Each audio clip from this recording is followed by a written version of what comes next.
Get ready, because you and I are about to see how this country's new president looked at those untouchable school bullies and said, enough.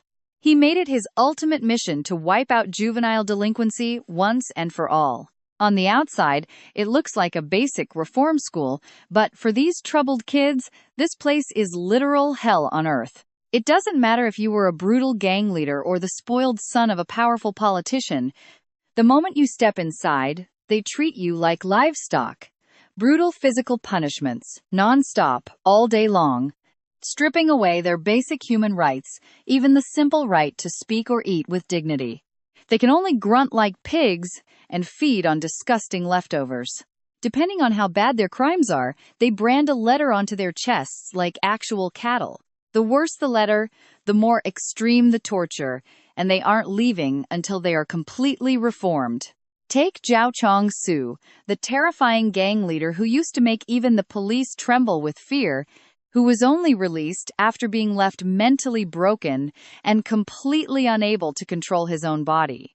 You see, under the old juvenile laws, youth crime in Country H was completely out of control, with punks even attacking the teachers who tried to help them. Even if they severely injured or literally killed someone, they felt zero guilt. They knew the law would shield them from ever facing real consequences. Now, pay attention here, because adults back then lived in so much fear of retaliation, nobody dared to correct them. But everything changed overnight the moment Han Mansu took over as president. He completely scrapped the old juvenile laws and passed the Special Reform Act, destroying any hope of light sentences. Commit a crime, and you go straight to corrective training, only returning to society once you are fully rehabilitated. Simply put, when words fail, absolute discipline is the only option left. But, curiously enough, today we see these delinquents voluntarily lining up in the schoolyard to donate blood. The adults genuinely believe they've finally reformed, but the truth is far different. They only want that blood donation certificate to swap it for 5,000 cash with Lee Min-soo. The second they get that paper, they sprint straight to Lee Min-soo to collect their cash. This is the side hustle of our main character, Lee Min-soo, buying certificates and gift cards for 10,000 total. But wait, let's look closer.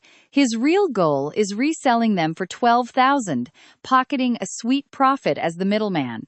He knows damn well that this is completely illegal. But he's got zero fear, because as a minor, the absolute worst he'll get is a slap on the wrist. But just as he's happily counting his cash, boom! A vicious punch to the face instantly shuts down his little operation. He and his cardboard cash box go flying backward through the air. A pack of thugs surrounds him, laughing and mocking his earnings, while Lee Min-soo glares back, cursing them in his head. His absolute worst nightmare just came true. These bullies don't give a damn about the new law and mock the entire system. Right then, the blonde kid sprays a foul, stinking yellow gas directly into his face, leaving Lee Min-soo paralyzed on the pavement, forced to take the humiliation. The blonde sneers, asking if he forgot to pay tribute, or if he got brave just because Chang-gu is locked up, before spitting in his face. Humiliated and shaking with pure rage, Lee Min-soo screams back that without Chang-gu, he's just a pathetic loser. The blonde casually admits that Chang-gu is 100 times scarier than anyone else, but guess what? He gets released today. Hearing that, Lee's pupils instantly shrink in horror. Chang-gu runs the most brutal gang around. He tortures his victims ruthlessly, yet no one dares to speak up, terrified of this monster's bloody revenge. And Lee is no exception. Just remembering his face makes him shudder.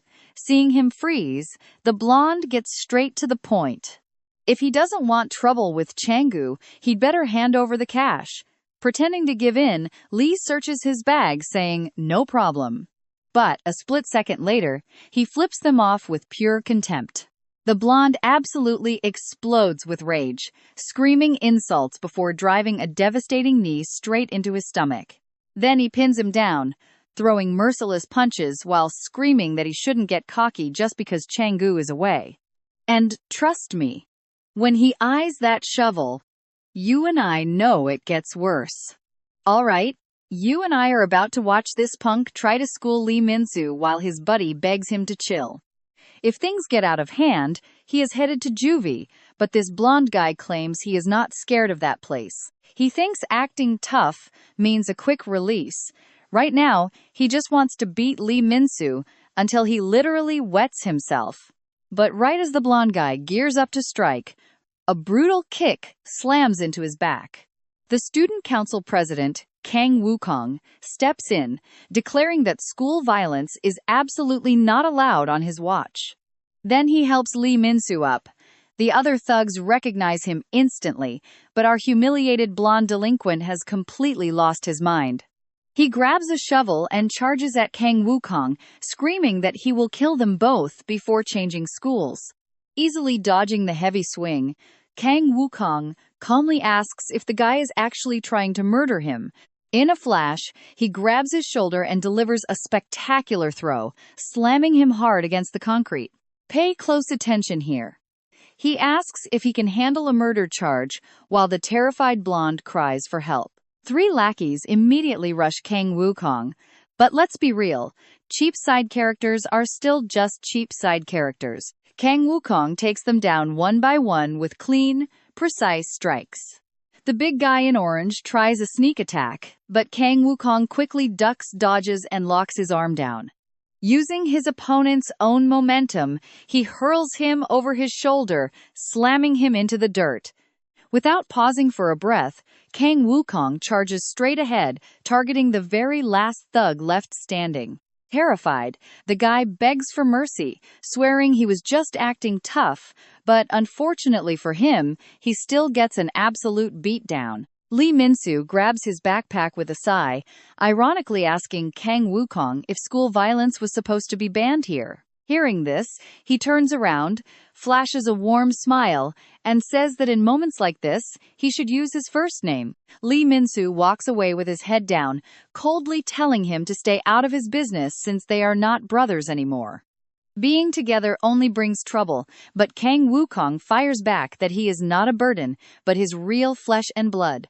No matter what, they are brothers. Lee Min-soo stops for a second and coldly tells him to throw away that cheap old watch. Since a rich family adopted you, get a new one. It is honestly embarrassing just looking at you wear that. He just scratches his head, saying he does not care and that his brother's watch actually needs replacing way more. Walking home, Lee Min-soo worries about his brother's reckless actions, fearing this fight might totally ruin his chances of getting into college. After all, he is the student president and already secured his spot to study medicine. His actual biological name was Lee Hoonu, the older brother of Lee Min-soo. Since his brother was adopted years ago, Min-soo feels they should stay apart so Hoonu can succeed, while he just focuses on surviving. Now look closely, because inside this dusty old container lies his only salvation. He keeps 3,400,000 won here, but still needs 6,600,000 to reach his 10 million goal. So he plans to hit other schools for blood donor certificates, since his own school's drive is still 3 months away. His desperate obsession with gathering cash like this started 2 years ago, right after he had to leave the orphanage. The government gave him 5 million won in aid, but that was barely enough to rent a tiny bathroom. Plus, as an underage orphan, trying to secure a legal job in this city was practically impossible.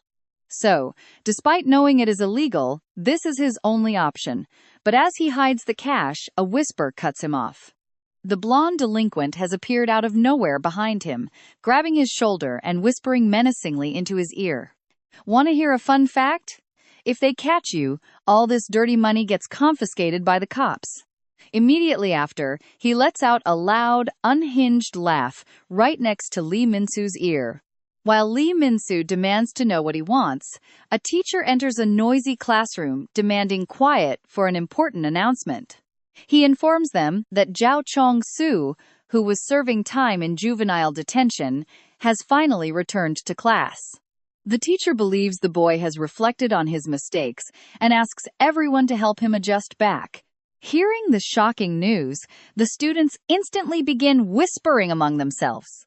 Some whisper the teacher will get beaten if the kid hears him, while others shrug off his short 4-week punishment. But what they see next chills them. That brutal bully who used to torment everyone is now bound to a wheelchair, his blank eyes staring into space while babbling like a kid who needs to pee.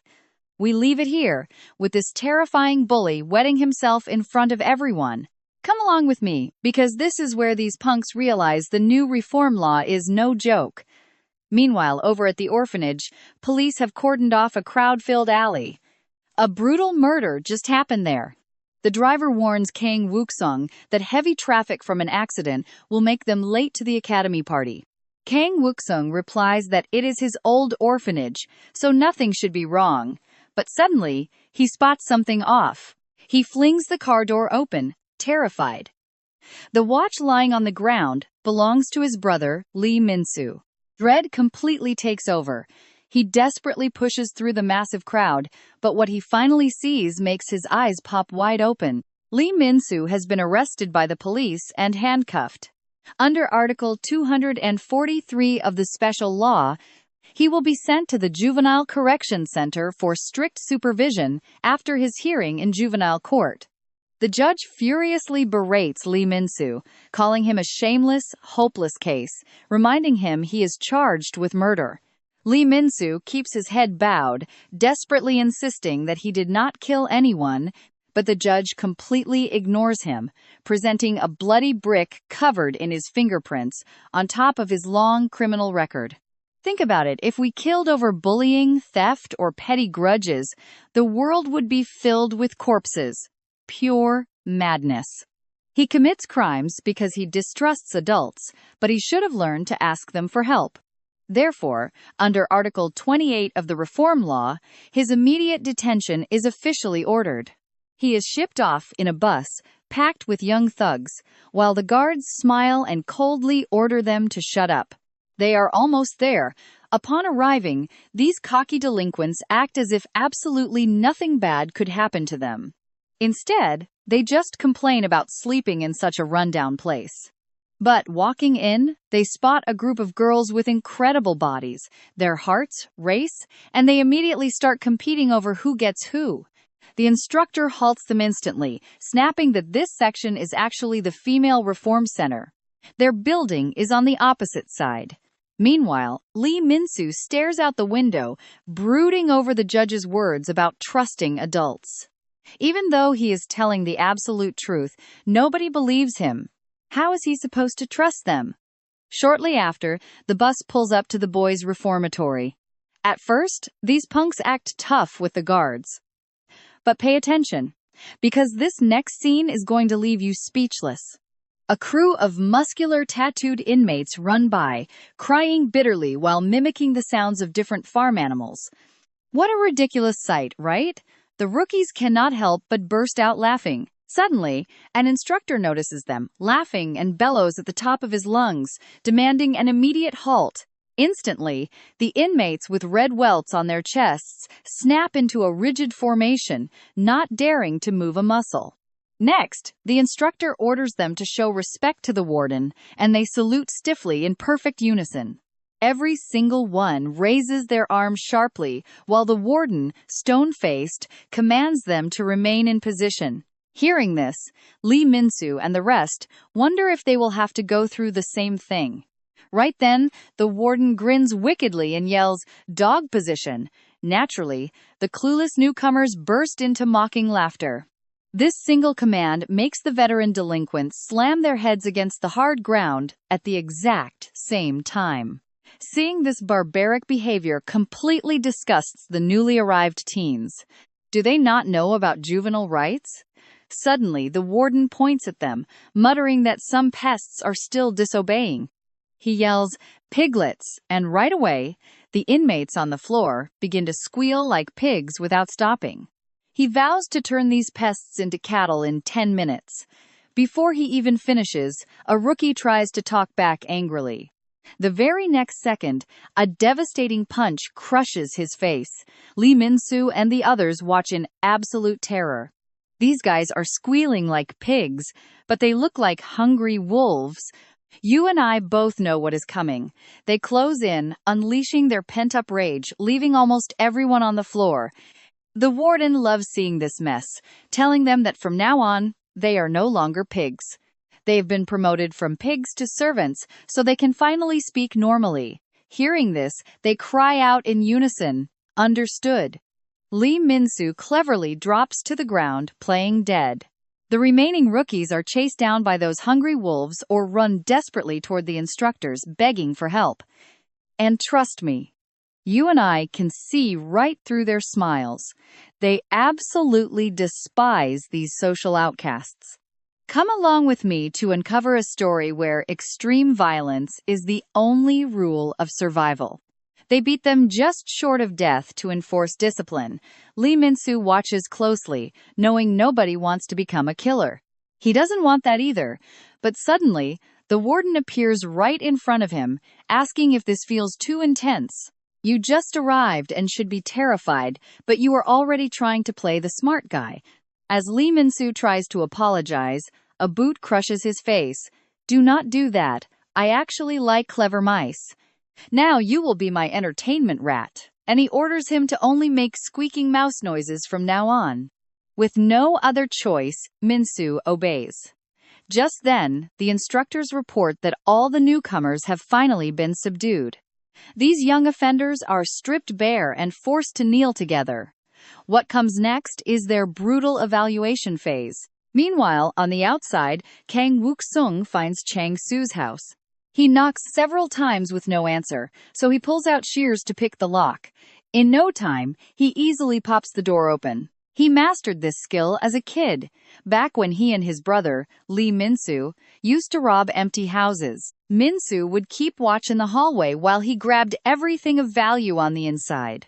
In just 5 minutes, they could completely clear out every single valuable item in the place. They kept stealing for years until the police caught them and sent them to an orphanage. Only then did that lifestyle end. Now, pay attention here because his real objective is to locate his missing brother. And Chang Soo, tied up on the bed, is the only one who knows where his brother is hidden. Chang Soo weeps on the bed, crying out that he has soiled himself once again. Seeing the boy's broken mental state, Kang Wukong wonders what kind of rehabilitation center could completely destroy him like this. They claim you fell and hit your head, but you have no wounds or fractures. There must be another hidden reason, right? But the boy is unable to process any questions. He just keeps screaming in desperation that he needs the bathroom. Frustrated, Kang Wukong slaps him. "It was only 4 weeks for you, but I don't know when my brother gets out, so speak up." Wukong is terrified because the once troublesome Changgu ended up completely broken in just 4 short weeks. He hates to imagine the state his brother will be in, but Changgu is now just an empty shell. He doesn't respond to anything, only trembling in pain while repeating over and over that he is sorry. He decides to stop, realizing he completely lost his temper. Interrogating him further is just a waste of time. Wait, you and I need to look closely at Chang Soo's chest. There is a disturbing, mysterious mark. This mark is a letter branded onto every juvenile offender when they enter that horrific reformatory. The warden decides this rating based on how dangerous each individual's background actually is. The warden scans the crowd, thinking they are just boring rookies, until he suddenly notices someone different. It is Lee Min-soo. The warden stands up in excitement, declaring he knew his eyes wouldn't betray him. "Congratulations, little mouse Lee Min-soo. You are wilder than you look. I didn't expect the only Class A to be you. During your training, I promise you are going to have an absolute blast." Hearing this, Min-soo senses imminent danger.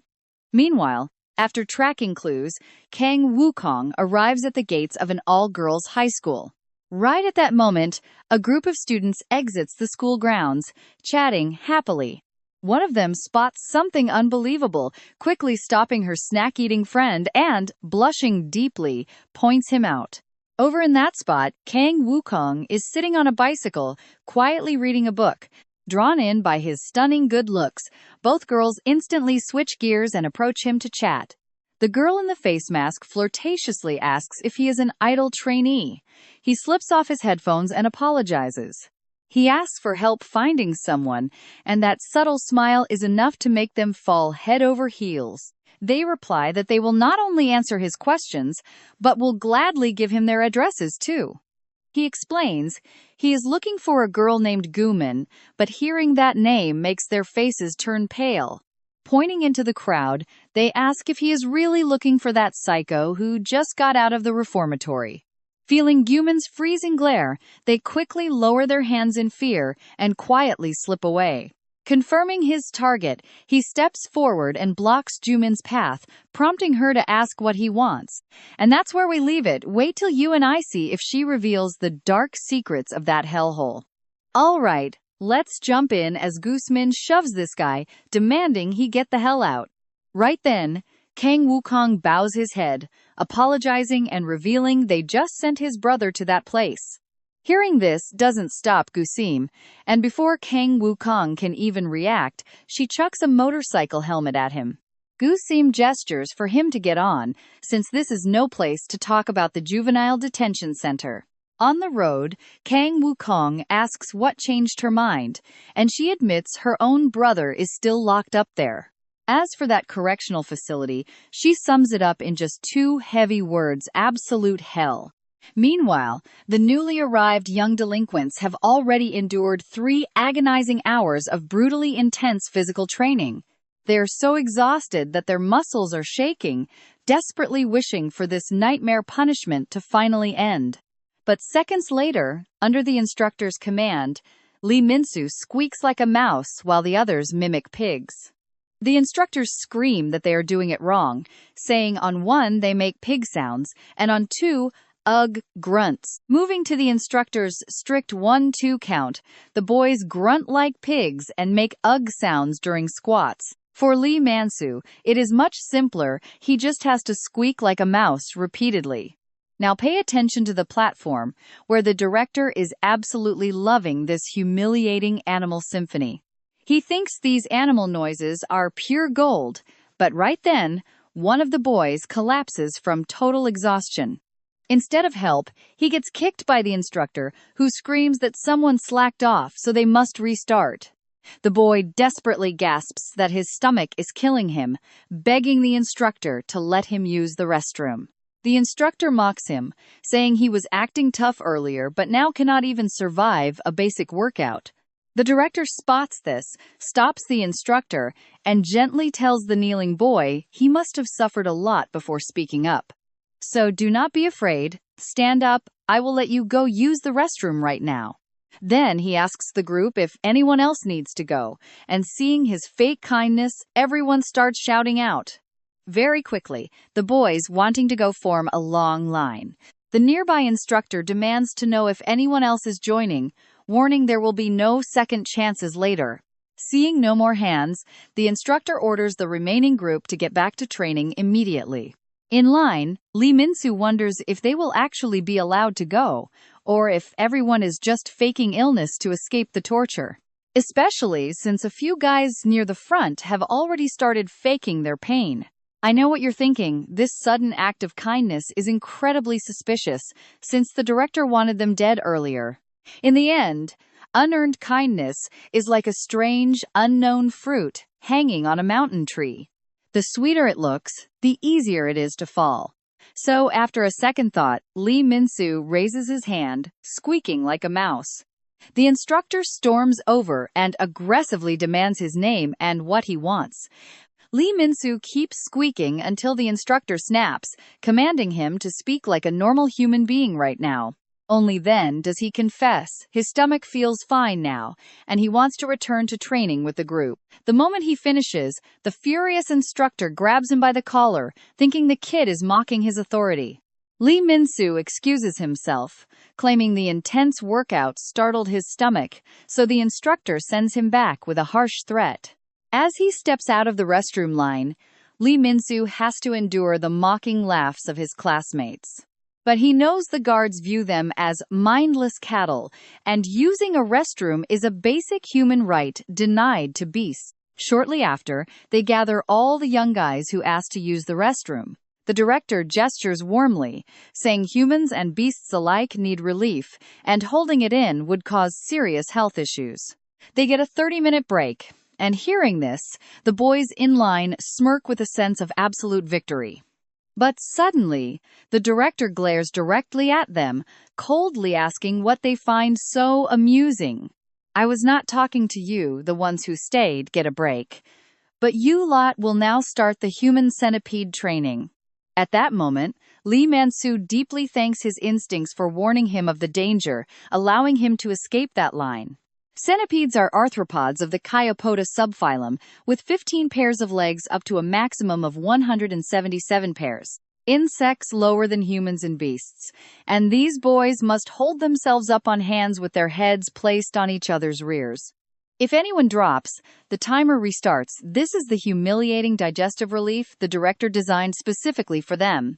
And, trust me, seeing this brutal punishment shows us that their nightmare is only just beginning. Alright, brace yourselves, because we are about to enter a hell where 30 minutes feels like an eternity. Guards blast them with freezing water to stop the stench from completely ruining the air around here.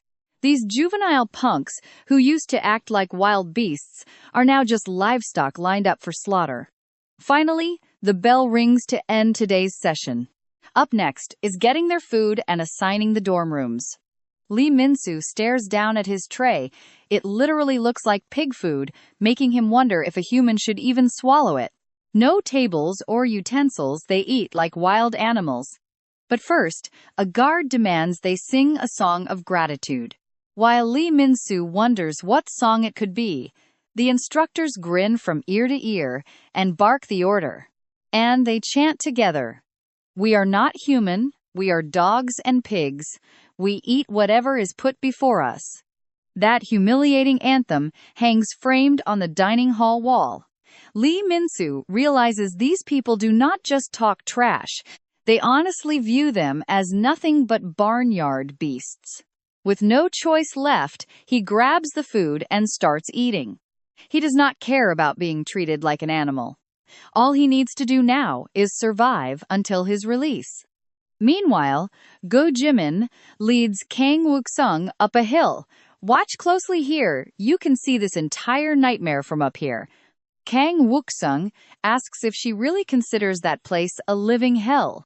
Go Jimin answers that hell is actually better. It is no place for humans, and she still has nightmares about what goes on. She cannot sleep nowadays without popping sleeping pills. She adds that, looking at him, he really cares about his brother. Kang Wook-sung says it was his mother's final wish, hoping he would always protect him. But in the end, he failed. That is why he sought her out. He knows he must act fast before it is too late. And of everyone released from that facility, only Go Jimin seems to be completely unscathed. She asks if he wants to know how she survived. Hearing this, Kang Wook-sung eagerly asks if there is actually a way. How did you manage to get out untouched? The very next second, she makes a completely blank, goofy face and says she played dumb. He thinks she is joking and, visibly annoyed, tells her to get serious and stop playing games. But hearing that, Go Jimin pulls back her hair, exposing a scalp covered in horrific burn scars. Kang Wook-sung's gaze freezes instantly. That place is where the country's most twisted psychopaths are gathered. A simple bump sparked a fight, and out of nowhere, they shoved her head into a pot of boiling oil. I know what you are thinking, but check this out. That disfigurement got her out early, and though he apologizes deeply, she warns him against pitying her. Then she asks, "You wanted to know what they mean?" When they arrive at the camp, these young offenders get ranked based on how severe their crimes were. From there, they get split into dorms. For instance, Grade E is for basic crimes involving violence. Grade D is drugs. C is theft and fraud, and Grade B, where she was placed, was for assault. Based on what you told me, your brother Lee Min-soo must be grade A. That wing houses the most ruthless bastards of all. Every single kid in there is charged with murder. The moment Lee Min-soo steps inside, he catches every murderous stare. He knows it is a standoff and cannot show weakness. Suddenly, one of the thugs barks at him, demanding to know why he has not introduced himself yet. He cracks his knuckles, demanding to know where he is from and why he got dumped in this pit. Lee Min-soo replies that he comes from the social orphanage and attends Jangle High School. Hearing that, the inmates mock him as an elite orphan, and one mentions he knows someone from Jangle High very well. He brings up a third year named Xiao Chang-soo, but a fierce shout cuts him off, ordering him to shut up. Several veterans break into a cold sweat. Suddenly, the long-haired guy asks Lee Min-soo what landed him in here. If they locked you in this cell, you must have done something massive on the outside. Seeing how they respect him, Lee Min-soo figures this guy is the boss and answers without hesitation, murder. The instant he says it, everyone's eyes pop wide open in shock, except for the guy with long hair. They start sweating, wondering if he is lying. Their strange reaction makes Lee Min-soo suspect he is the only real killer here. He figured they would group similar crimes together. But here, taking a life is the ultimate sin, and your crime directly dictates your power in the dorm. An inmate tells the boss the rookie will be his lapdog. But trust me, you and I already know this place is going to blow. All right, you and I are diving into a brutal correctional facility drama where Lee Min-soo is deeply confused. Is that long-haired guy the weak link? He is about to learn he is dead wrong. See, they aren't talking about that long-haired veteran, but the white-haired kid they use as a human chair. He is the real pet here. Suddenly, the long-haired guy stands up, complaining. Sitting like this is seriously so uncomfortable. Hearing this, the white-haired boy apologizes like a normal human, but a veteran immediately strikes him, screaming at him for speaking like a person again. Utterly humiliated, the kid can only squeak like a mouse. This brutal scene is identical to what Lee Min-soo went through before. The weak get abused everywhere they go. Right then, Lee Min-soo makes a firm, silent decision. If they think they can walk all over him, he'd rather they treat him like a killer. 7 p.m. brings reflection time. The youths in this correctional facility must write 10 self-reflection essays every single day without fail. But Lee Min-soo has no idea what to write. After all, he didn't actually kill the blonde bully. Suddenly, a crumpled ball of paper lands on his desk. 2 veterans are using the reflection sheets to play baseball. Min-soo curiously asks if they aren't going to write their essays. The veteran snaps back that he won't waste time on nonsense. Now pay close attention, because they say their pet dog will write them all, forcing Min-soo to hand his papers to the poor kid too. Right then, the white-haired boy grabs his crotch and lets out a couple of obedient barks. After getting permission from the seniors, he speaks like a human to ask to use the bathroom. Surprisingly, they agree. They grant his request, but just as the kid is about to pee, one veteran lands a brutal kick straight to his backside. He yells that he's just a dog now, not a person, so he must relieve himself like one. Under his tormentor's watchful eyes, the boy has no choice but to obey. At 8 p.m., it's finally shower time. They have 3 minutes to wash up with soap. What Lee Min-soo can't stand is 50 people sharing one tiny bar. At 9 p.m. sharp, it is time for the official inspection and roll call. The inmates and Lee Min-soo count off from 1 to 5. But when it's the white-haired kid's turn, he barks out loud. Obviously, this is all part of the seniors' cruel mind games. If he disobeys the leaders, they beat him afterward. If he obeys, the prison guards will punish him instead. Can you believe this absolute nightmare of a dilemma? No matter what the poor kid chooses, a beating is guaranteed. By 10 p.m., the lights go out, finally bringing the brutal day to an end.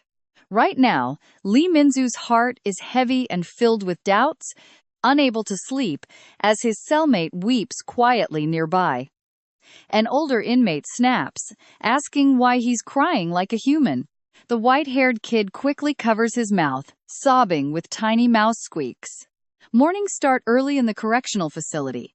At 5:30 a.m., they are already cleaning and counting off again. Right at 6 a.m., the guards arrive to hand out their breakfast. At the table, Lee Min-soo asks why they aren't going to the mess hall. The bald guy explains they're eating inside due to afternoon training. Fortunately, the guards actually provided them with spoons to eat this time. Min-soo presses on, asking where their pet is during mealtime. At his words, the seniors smirk and look under the table. That is when Min-soo discovers in horror that the white-haired boy is literally acting as a leg for the table. Min-soo remarks that they should at least feed him for his trouble. The bald leader tells him not to worry. They will take care of Bobby like good buddies. The tattooed inmate pipes up, saying he's completely right. Where else would he find friends to feed him directly? With that, they dump all their leftovers onto one plate, creating a disgusting dog food mix they call Bobby's special plate. Inside, the white-haired kid feels pure, stomach-turning disgust. With no choice out of absolute fear, he leans down to eat. But in that split second, Min-soo kicks the table, shouting at him to stop. The seniors are left utterly stunned. Min-soo stares at the kid and asks if he really thinks he's a dog, calling him Moon Hyunjin. Instead of showing hope or gratitude, the white-haired boy's face is frozen in nothing but absolute paralyzing panic. The long-haired veteran, Gu Si-hyun, steps in, warning Min-soo that this place runs on its own brutal rules and hierarchy. Since he arrived late, he must submit. And if he doesn't like it, he will have to fight to become the new boss. But first, he must defeat Bobby to earn that right, since accepting the challenge puts the dog rank above him. If Min-soo loses, he is the new pet. Trust me, you and I cannot miss what comes next. Get ready, because you and I are about to watch a brutal power struggle as the terrifying white-haired Moon Hyun-jun stalks Min-soo like a starving wolf. Right as Min-soo begs him to stop, the white-haired guy slams his fist straight into his face with brutal force. He knows today is his only shot to stop being treated like a dog, so he cannot fail. The veteran inmates scream, "Great job, Bobby! This is your chance to stop being a rookie." They also use the moment to mock Min-soo ruthlessly. "Why are you not fighting back? Do you want to be the new dog?" Min-soo knows losing this fight means hitting rock bottom. But seeing the white-haired boy cry while punching him completely confuses Min-soo. Meanwhile, Kang Wook-sung arrives at the charity orphanage. The director asks if he packed everything, reminding him that he enlists tomorrow morning. Clutching a penguin plushie, Woo-kong says, "Everything is ready. These are treasures for him and Min-soo." The director sighs, calling them the biggest troublemakers. Especially Wukong, who constantly picked fights with other kids. The kids were so terrified they would not even come near. But Wukong tells her she is wrong. "Sure, I fought a lot. But they were not scared of me. They feared Min-soo. He is the real psycho when he snaps. Nobody can stop him." The white-haired boy cries while begging for forgiveness. Though his punches and kicks show no mercy, he only has one single goal in mind. He refuses to ever be anyone's dog again. Meanwhile, Min-soo gets knocked down, desperately covering his head on the cold floor. The bald veteran, who was previously trembling with fear knowing Min-soo was a killer, now reveals his true colors, absolutely convinced that Min-soo has already become the new submissive punching bag. Not satisfied with the beating, he mocks his past. But watch closely, because that insult is the exact trigger for a brutal, instant counterattack. As if a switch flipped in his mind, Min-soo changes completely, knocking the bald veteran out cold with one single, devastating blow. This brutal scene leaves everyone frozen in shock, especially the white-haired Moon Hyun-jun, who stands completely paralyzed. Just like Wukong warned, Min-soo is the real monster, and now unleashed, he has one disturbing goal in mind: turning everyone here into his new obedient dog. I warned you, they would share that fate. But suddenly, a veteran kicks him right in the back. 3 veterans team up to jump him at once. Make us your dogs? Are you insane? Do not act tough in our cell, kid. Everyone here thinks they are tough, and we were patient with you only because you are a pathetic, abandoned orphan. But before he can even finish speaking, Minsu shoves a toilet plunger directly into his open mouth. Hearing that word again, Minsu snaps with rage and roars to shut up, unleashing a savage punch that breaks the plunger in half. Seeing this, the other 2 attackers lose their patience completely and charge at him with pure fury. One tries to threaten him, but what they see next leaves them paralyzed with fear. Minsu wields the broken stick as a deadly weapon with crazy eyes. Try it. Has anyone here actually killed a person? Meanwhile, at a golf club, Councilman Kang takes his shot as his brown-nosing subordinates shower him with fake applause. You and I know Wukong does not give up easily, which is why we find him kneeling, begging to speed up his military enlistment. He promises to handle youth issues to help the councilman's career, but the politician only laughs mockingly in response. The kid who was supposed to support me ruined his medical school chances. Speak clearly for once, Wukong. Is this because of your brother in the correction center? Even if you enlist now, nobody guarantees you will end up in the same juvenile reformatory. Wukong admits he came exactly for that, hoping his influential father will intervene. He knows his dad is the only one powerful enough to do it, but the man refuses to clean up other people's messes. Just when Wukong thinks all hope is lost and he will get no help, the councilman suddenly changes his mind completely. He promises his backing if, in return, Wukong works hard to help him secure the presidency later. A pretty dirty deal. Meanwhile, Minsu faces the veterans like a wild beast, asking them if they are ready to receive their well-deserved punishment. But out of nowhere, one of the downed veterans gets back up and manages to lock Minsu in a tight bear hug from behind. The bald inmate seizes the opening to land a heavy right hook, leaving him completely stunned on the spot. Fearing they killed him, the attackers panic and blame each other, totally blind to the fact that Minsu is just playing dead to build up power. He delivers a violent headbutt to the guy holding him, then savagely kicks the bald inmate straight in the crotch. In the blink of an eye, Minsu takes back total control of the fight. That is when Gai Hyun steps in with a mocking sneer. Or does being called abandoned make you mad? How sad. Does your mother know her discarded son is now a vile murderer?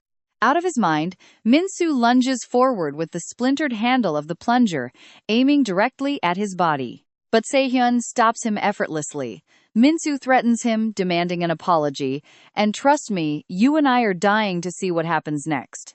Whether your mother abandoned you, or you committed murder enough. Let us just leave it at that. With that, Sean lets go, screaming in panic, "It was not me! He started it!" While surrendering with hands on his head. Come with me as Minsu, totally clueless, turns around only to see 3 guards charging him with nightsticks. Miserable trash, causing trouble the second you arrive. The seasoned inmates are already glued to the wall. What awaits Minsu is a brutal beating from the guards. The guard reports that Lee Minsu attacked others with a weapon, leaving several injured. I will draft the incident report for you immediately. The instructor asks if they just stood there, doubting the kid could cause all this damage alone. Everyone answers yes in unison, and even that lapdog Whitehair nods along in agreement. Then, the instructor drags Minsu away like a dead dog, straight to 15 days of total isolation. The solitary cell, otherwise known as the punishment room, is designed to lock up troublemakers for a while. Pay close attention here. Time spent in solitary does not count toward his sentence, meaning Minsu just extended his prison stay. Not only is he monitored 24 hours a day, but he must also remain kneeling until bedtime. Worse yet, bound hand and foot, he has to eat like an animal using his mouth. They only untie him for bathroom breaks. But there is another disgusting problem: no toilet paper. He only has the rear water faucet to clean himself. After 7 p.m. comes the time for self-reflection, forcing him to write letters of apology completely alone. This time, Minsu writes twice as much as before, but details the weaknesses of every veteran cellmate. He knows they are all dangerous, but the biggest threat is that long-haired bastard, Se-hyun. He needs to destroy that scumbag somehow before falling fast asleep.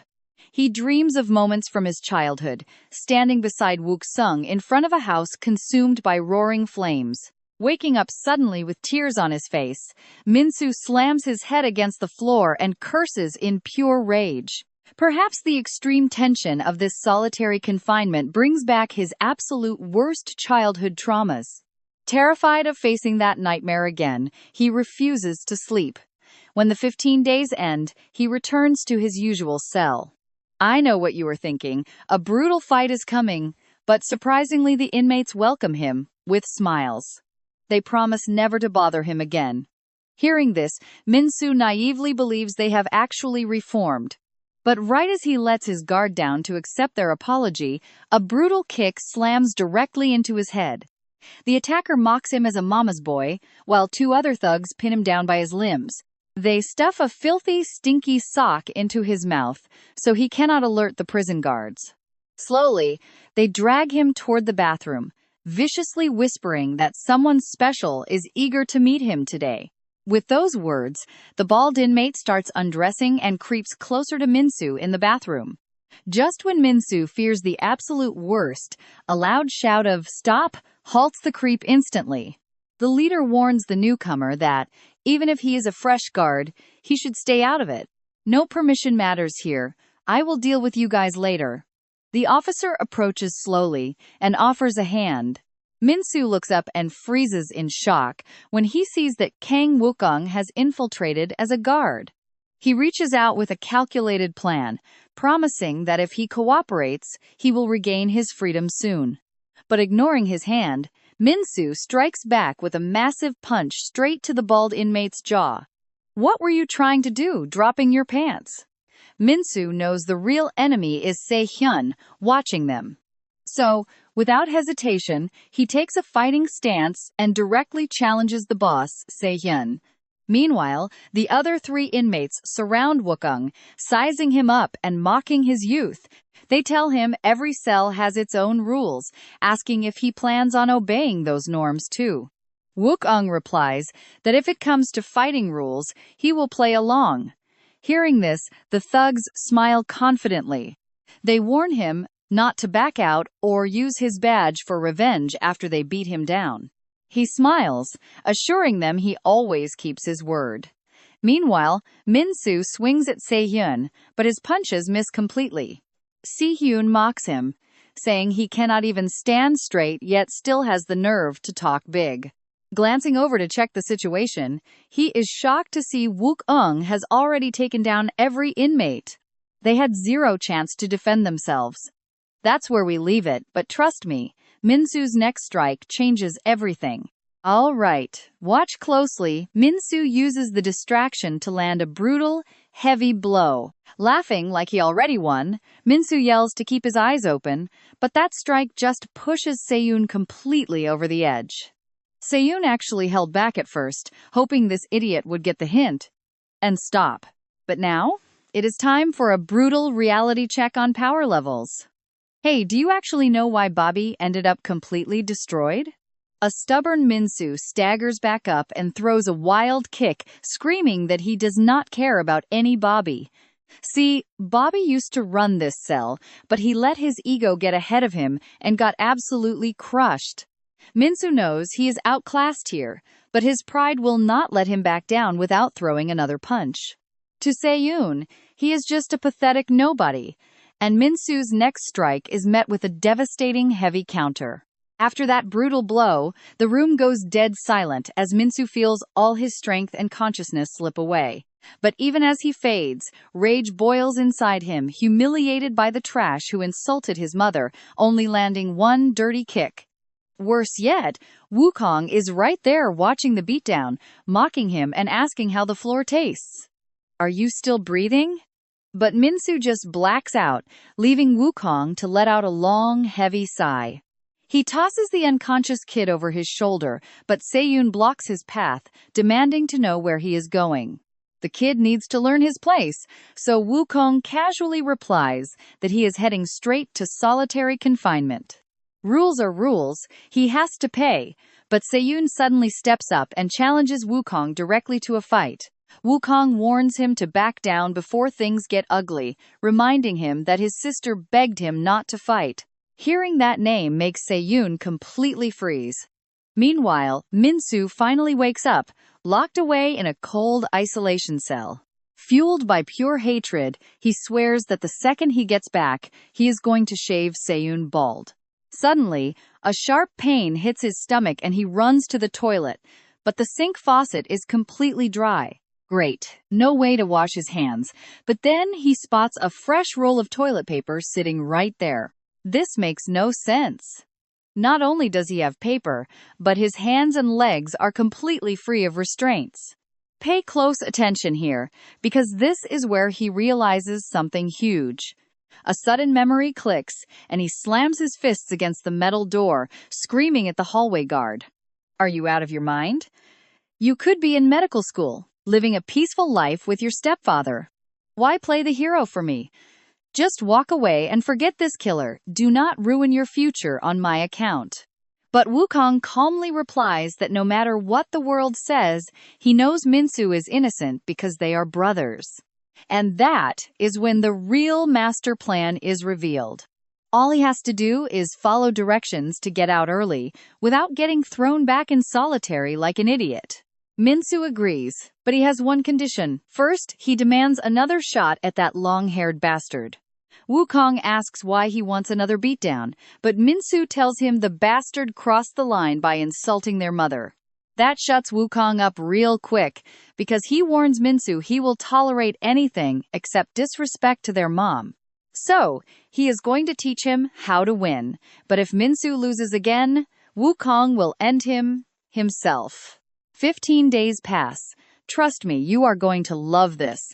Minsu humbles himself, offering to be their new personal lapdog just like they planned during his time in solitary confinement. Swallowing his pride and waiting for the perfect moment to strike is the play, officially becoming their new toy. They literally use his back as a game board, but after an hour of torture, Minsu reaches his limit. He snaps, jumping up with a savage roar that actually startles his bullies. Glaring back with hatred, they ask if he wants another beating or if he forgot his place already. Veins pop all over his body from pure fury, wanting to rip their faces off, but he promised to survive 5 days. Once those 5 days are up, Wukong will clear the field so he can finally get his sweet revenge. So for now, his only play is to keep taking the heat. Minsu sucks it up and offers his stomach for another game, and by day 2, he is crawling around, scrubbing floors like a spider. By day 3, he is writing punishment essays for the senior inmates alongside the broken, white-haired Bobby. On day 4, he acts like a straight-up pet, eating disgusting leftovers from the other inmates while pretending they taste amazing. He just has to survive today, but you and I know that eating literal garbage is enough to make anyone barf. Join me as the white-haired guy kindly tells him not to throw up. Smiling, he secretly gives him candy, warning that talking gets them beaten. Let's just try to be good servants. Clear your head. Minsu has no idea how to react to this warmth, but his servant days end today. But the worst trouble always strikes during mandatory outdoor activities. Older inmates play frisbee, treating the two rookies like literal dogs. Chasing the disc, the white-haired kid accidentally bumps into the kitchen thugs, who instantly glare with murderous rage. What? You want to fight? Shaking in terror, the boy asks if they want to join their game. Meanwhile, Sihun rests on the ground, wondering how they know his sister, until a scream shatters the peace. 3 angry cooks confront him. Is this your dog? Control him, or did you do this on purpose? Their cellmates will not stand by. They demand an immediate apology, completely ready to throw down. If you want war, bring it. We are not afraid of you. But Sehun steps in, urging everyone to stay calm and settle things rationally before it escalates. Pay close attention here, because things spiral out of control when the kitchen leader brutally kicks the kid. Seeing this pure savagery, the other inmates quickly decide to look the other way. Fighting over a mere servant is not worth it. Minsu asks if the guards even care. They say the guards do not care about these brawls and expect inmates to handle them. Hearing that, Minsu's face darkens. Should he honor that kid's kind gift, or just save his own skin? Then there is his promise to Wukong. In the end, he coldly decides to turn his back. The thug keeps beating the helpless kid, mocking him about how fun it is to whip his pet. "Can I borrow him for a few days?" Right as he asks, a flying disc smashes into his face. The bully falls knocked out instantly. Everyone spins around in shock to see who actually threw it. I know what you are thinking, and yes, Minsu finally stands up to those bullies. He screams to drop the tough act, reminding them they are just cattle in here with zero dignity. That is why they only abuse the weak. But as Minsu tries to help his friend, Sihun blocks him. "I told you to back off. Do you not understand human words?" Suddenly, the dangerous red-haired kitchen leader appears and grabs Sehun firmly by the shoulder. He warns him about starting a war, but Sehun replies he must first handle his own cell business. Sensing an imminent showdown, the other criminals crowd around, absolutely eager to witness the carnage. Minsu broke his first oath, but will keep the second, while Sehun ties back his hair, daring him to fight. Minsu offers to bet the cell leadership. Meanwhile, over at the school, Wukong has already prepared everything. Since all the inmates here are minors, they must attend weekly classes where the room supervisor holds absolute authority over everyone. Essentially, whatever happens inside that classroom is entirely up to his discretion. Wukong secured that supervisor role so Minsu could dethrone the cell leader today. The plan was to corner him among the desks, but Wukong stares at his watch in pure confusion. It is time. Why are they not here? Suddenly, a loud commotion outside catches his attention. Peering out, he is horrified to see the fight already raging in the courtyard, making him sigh. Leaning out the window, he screams with rage that Minsu is a complete idiot. During 15 days in isolation, he drilled him daily on one combo, hook followed by a liver blow, then an uppercut, middle kick, spinning front kick, finishing with a leg sweep, and a final straight punch. But Wukong knows this will not beat Sehun's raw talent and strength. To him, Sehun's moves are flashy, but they completely lack any real combat fluidity. If he mastered that combo and fought inside a tight classroom full of corners, the closed space would give him a massive advantage. If he landed it, we leave it here, with the plan ruined and a fight you and I cannot miss. Come along with me as we watch Wukong rush down, thinking his brother is still just as disobedient. When he arrives, a human wall of young delinquents blocks his view, leaving absolutely zero time to make a plan. All he can do is use his authority as a guard to stop the fight, but suddenly, a piece of popcorn flies at him. The superintendent barks at him for ruining his fun, and once Wukong recognizes him, he salutes him like a soldier. Introducing himself as the new guard, Kang Wukong, he explains he was stopping the fight, but his boss snaps at him. He asks why he would even stop them, assuming he has seen Kingdom of Beasts, that wildlife show. If a snake wants to eat a mouse on that show, what does the camera crew do? Nothing, obviously, because it is the natural order. Man, we should not interfere in their fights, respect nature. Besides, is it not incredibly fun watching other people fight? Seeing the superintendent's wild attitude, Wukong realizes he just has to obey. Meanwhile, Minsu attacks with his learned combo, but cannot even touch Sehun. Instead, he keeps taking brutal punches straight to the face. Now pay attention to this, because just like Wukong said, without a wall that combo is not enough to land a hit. With such a massive power gap, Minsu can only rely on that combo, but throwing it without any soul is completely useless. Si-hun seizes the moment, sending him flying, with a direct kick into the crowd, who immediately start throwing insults. Seeing this, Wukong covers his face and sighs, hoping his brother surrenders so they can plan a counterattack later. Lying on the ground among the crowd, Minsu only feels an unbearable pain in his knee. He knows if this continues he will lose like last time, so to avoid more damage, surrendering crosses his mind. Suddenly, a hand shoves him back into the fight as they yell at him to stop zoning out. Get up and fight already. If you give up right now, you are going to answer to us. Si-hun, hands in his pockets, mocks him by asking if he wants his mommy, making Minsu smirk in response. A brand new plan forms in his mind, while his rival demands to know what is so funny. Minsu answers it is nothing, he just knows how to beat him now. As they face off, the crowd cheers while Si-hun yawns. Playtime is officially over. Minsu stretches a bit and declares it is finally time to end this fight. I know what you are thinking, he has a plan, but the real issue is getting Si-hun to come close. Wukong already warned him that his lack of strength meant he could not corner him directly. His only choice is to make Si-hun furious, so he recklessly charges into the corner. And Wukong gave him the ultimate key to make him 100% angry. Minsu mocks him, asking what he thinks of Gumin's face, immediately pushing Si-hun over the edge. Without thinking, he throws a direct punch toward the crowd wall, proving the provocation worked perfectly. Before the impact, Minsu blocks it with his palm, grabs him tightly by the hair, and instantly spins his body around. The table turns.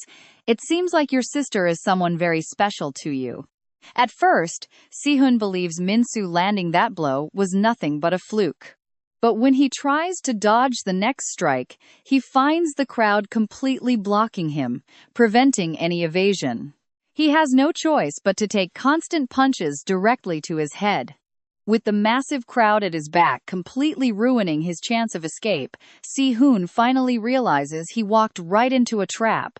Moving or defending is impossible with so many people crammed behind him. Trying to push past that human wall only means more hits. In short, he is a sitting duck. His only play is covering his face, but right as he looks for an opening, Minsu drives a side kick to his knee. Right now, Minsu connects combo after combo without stopping for even a split second. Releasing all his built-up frustration, and though he sees him wobble, Minsu knows he cannot stop this onslaught. He cannot give him a single second of breathing room, raining down blows as Si-hun begins to black out. Si-hun knows he cannot take any more. If his next counter fails, it is game over for him. But in this state, his movements become as slow and weak as a snail. There is zero chance for him to strike back, while Minsu furiously reminds him that he warned him about insulting his mother. And that is where we watch Minsu completely turn this fight around. The crowd goes wild as Minsu, completely losing control, screams with every punch to keep his mother's name out of his mouth until missing the final swing. Only then does he realize that Se-hun has been unconscious for a while. Don't blink! When Se-hun falls, everyone is completely stunned, especially the three top leaders. His defeat makes Minsu the new boss, but completely exhausted and furious, he still does not understand why. Se-hun never apologized for insulting his mother, and suddenly, the thugs part to clear a path. The superintendent approaches with his guards and admits he never expected him to actually win. He did not expect this outcome, calling it a wild animal kingdom where the mouse beat the snake.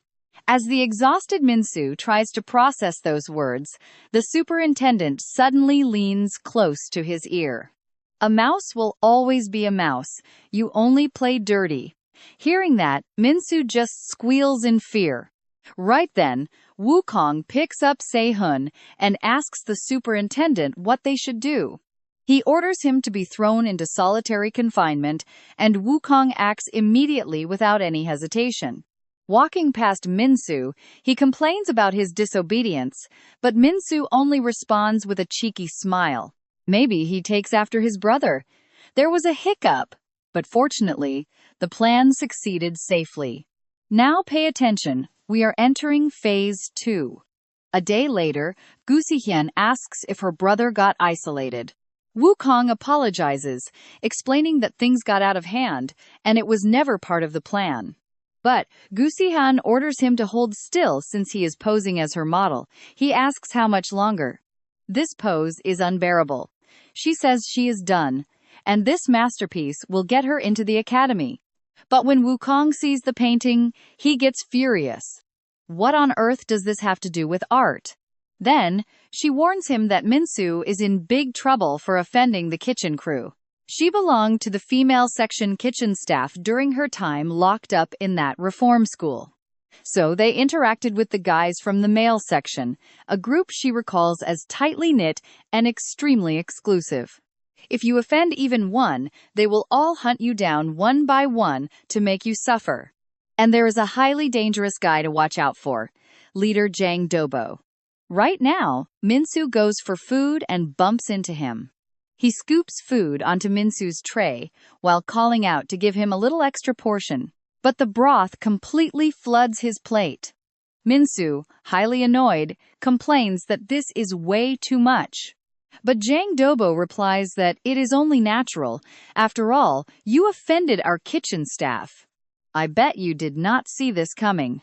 Confronted by Jang's provocation, Minsu decides to play dumb. He points at himself with total confusion, asking if he really means him. A baffled Jang Dobo asks if he is Minsu. He admits that is his name, but suggests it might be someone else. After all, it is a very common name.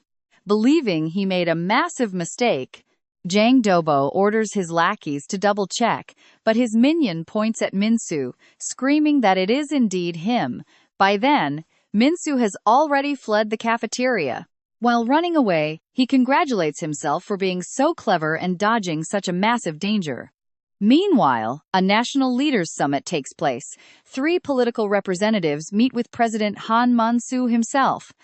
They are supposed to put aside their differences and focus on providing solutions for the common good.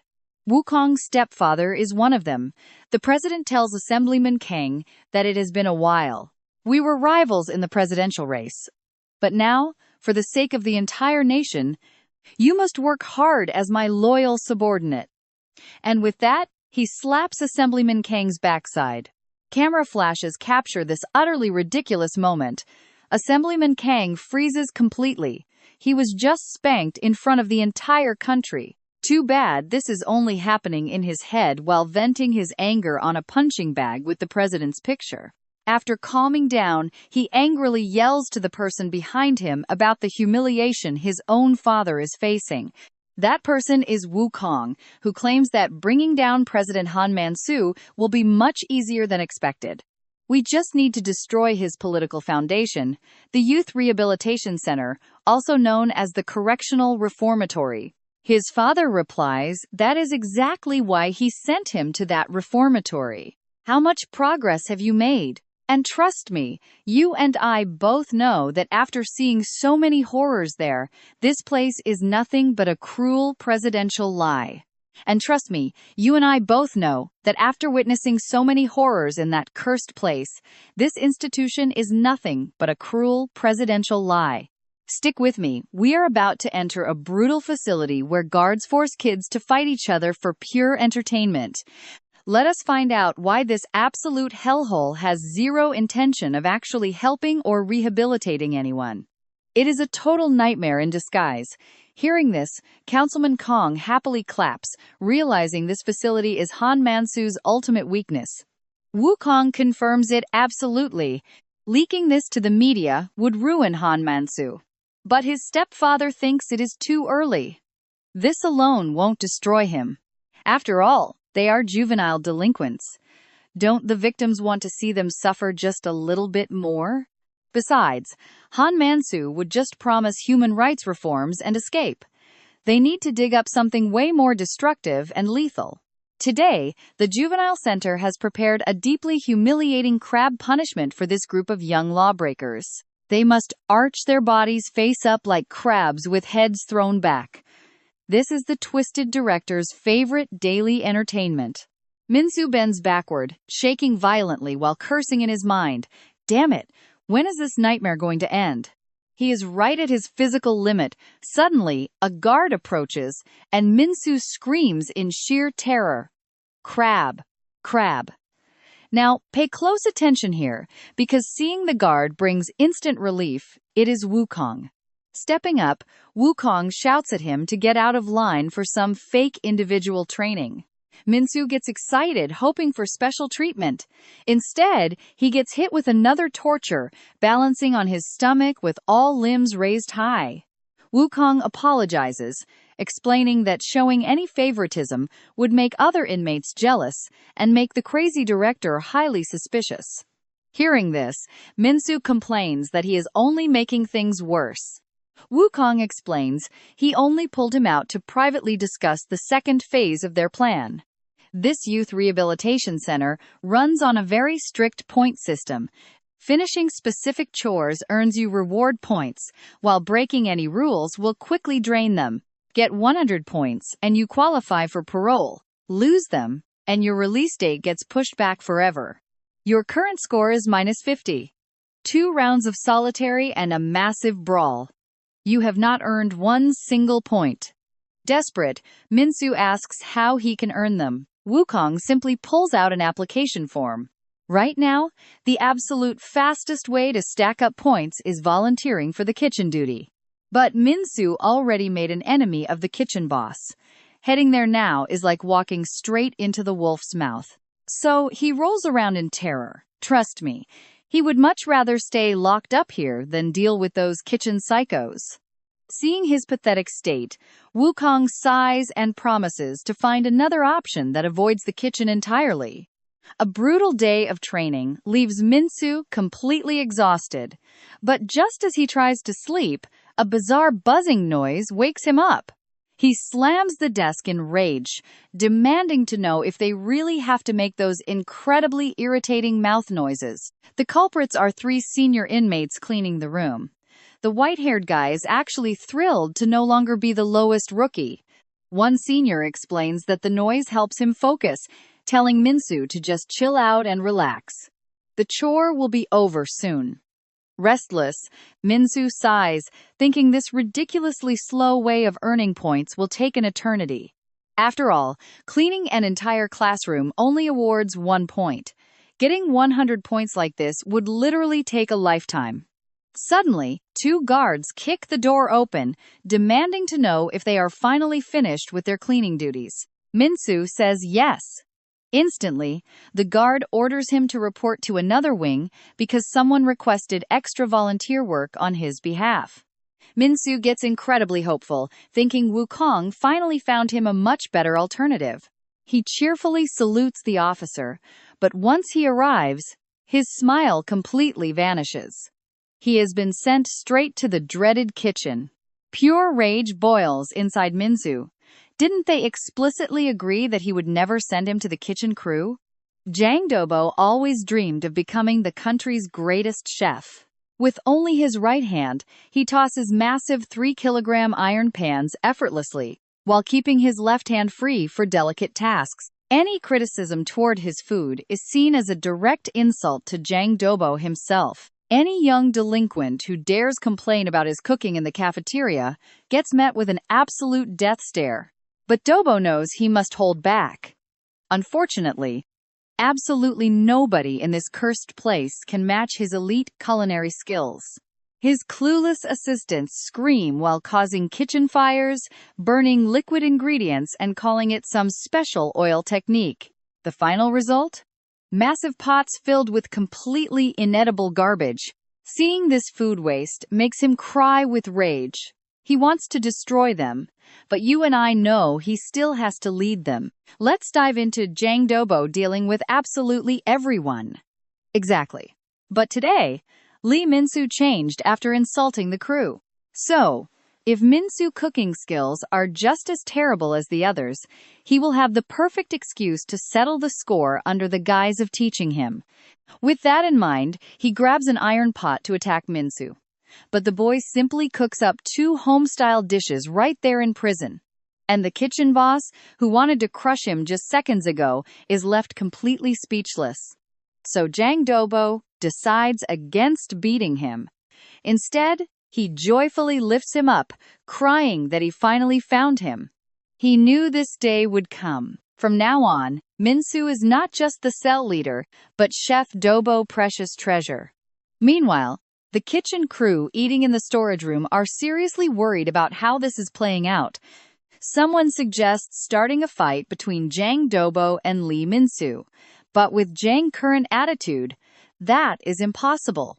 The only solution they can think of now is throwing trash in Minsu food, ruining the flavor to change Jang's mind about him.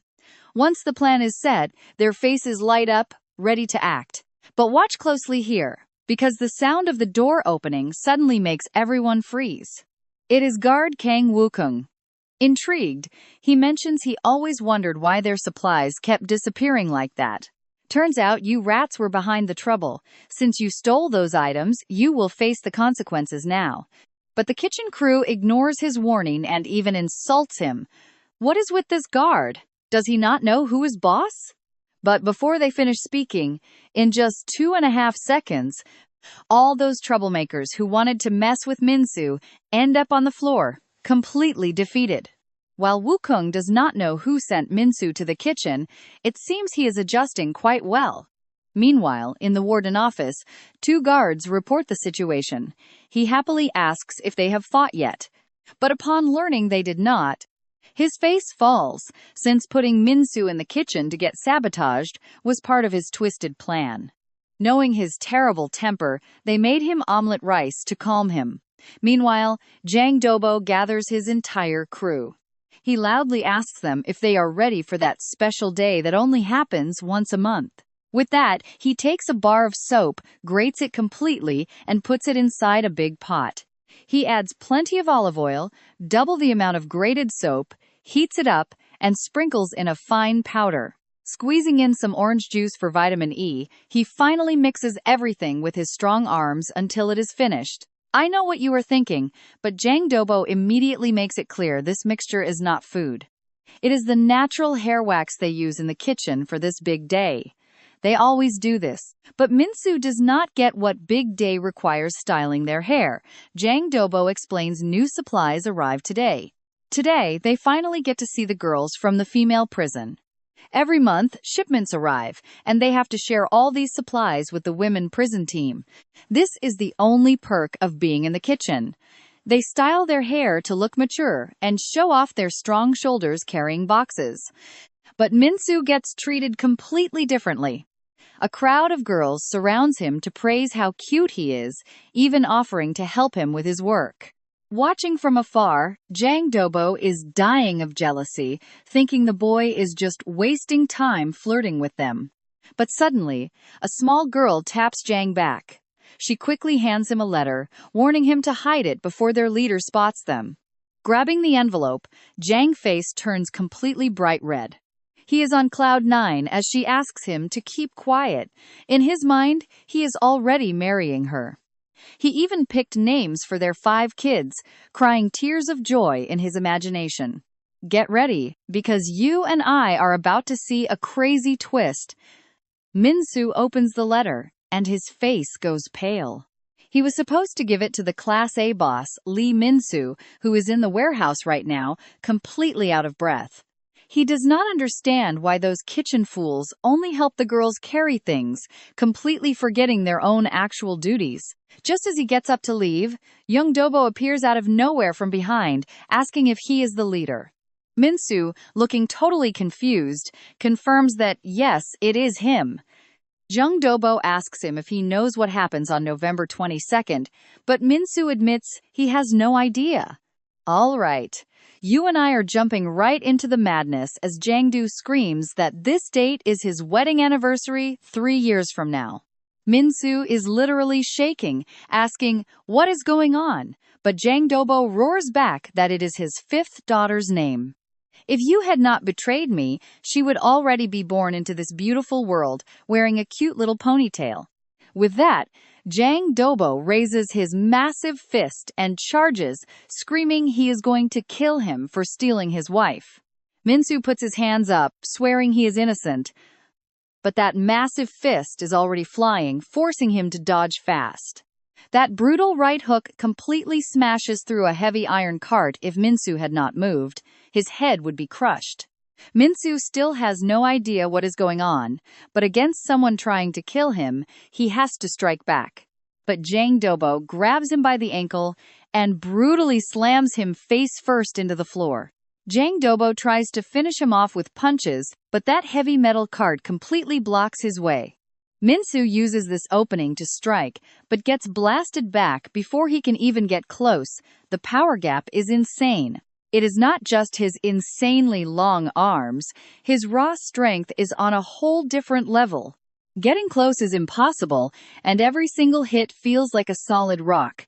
Right then, Jang Dobo breaks free from that cart.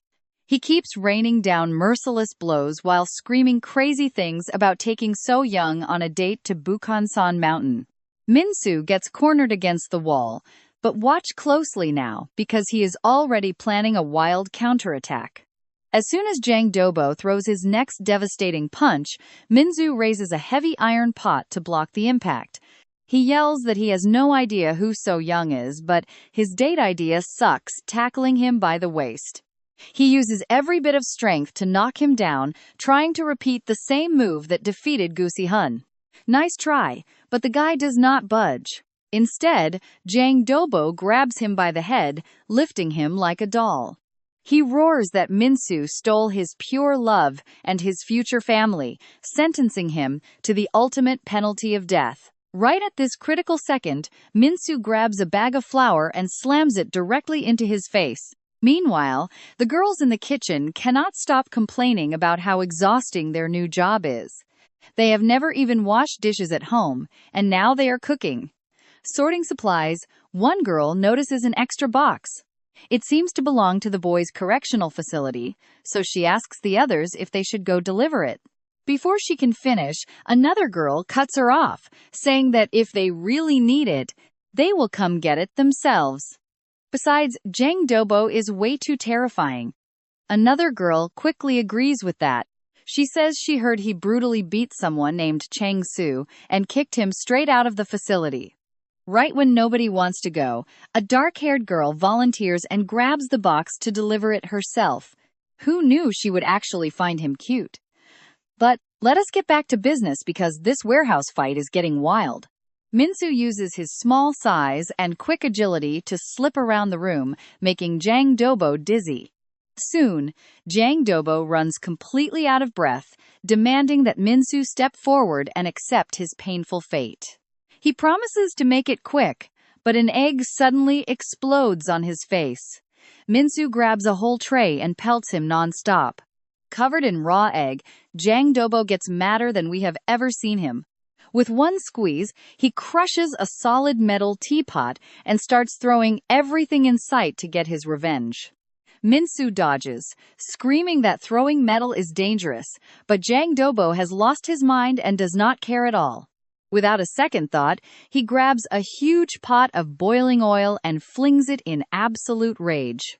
Right then, the delivery girl opens the door, and the boiling oil flies straight toward her face. Jang Dobo instantly freezes in shock, but Minsu reacts in a split second, rushing over to wrap his arms around her, using his own back as a shield to protect her from harm. Soon, Kang Wuksung hears the news and rushes to the clinic. After finding out which bed is Minsu's, he sprints over to rip open the curtain in total panic. But what he sees freezes him solid because the body lying on that bed is literally a bare skeleton.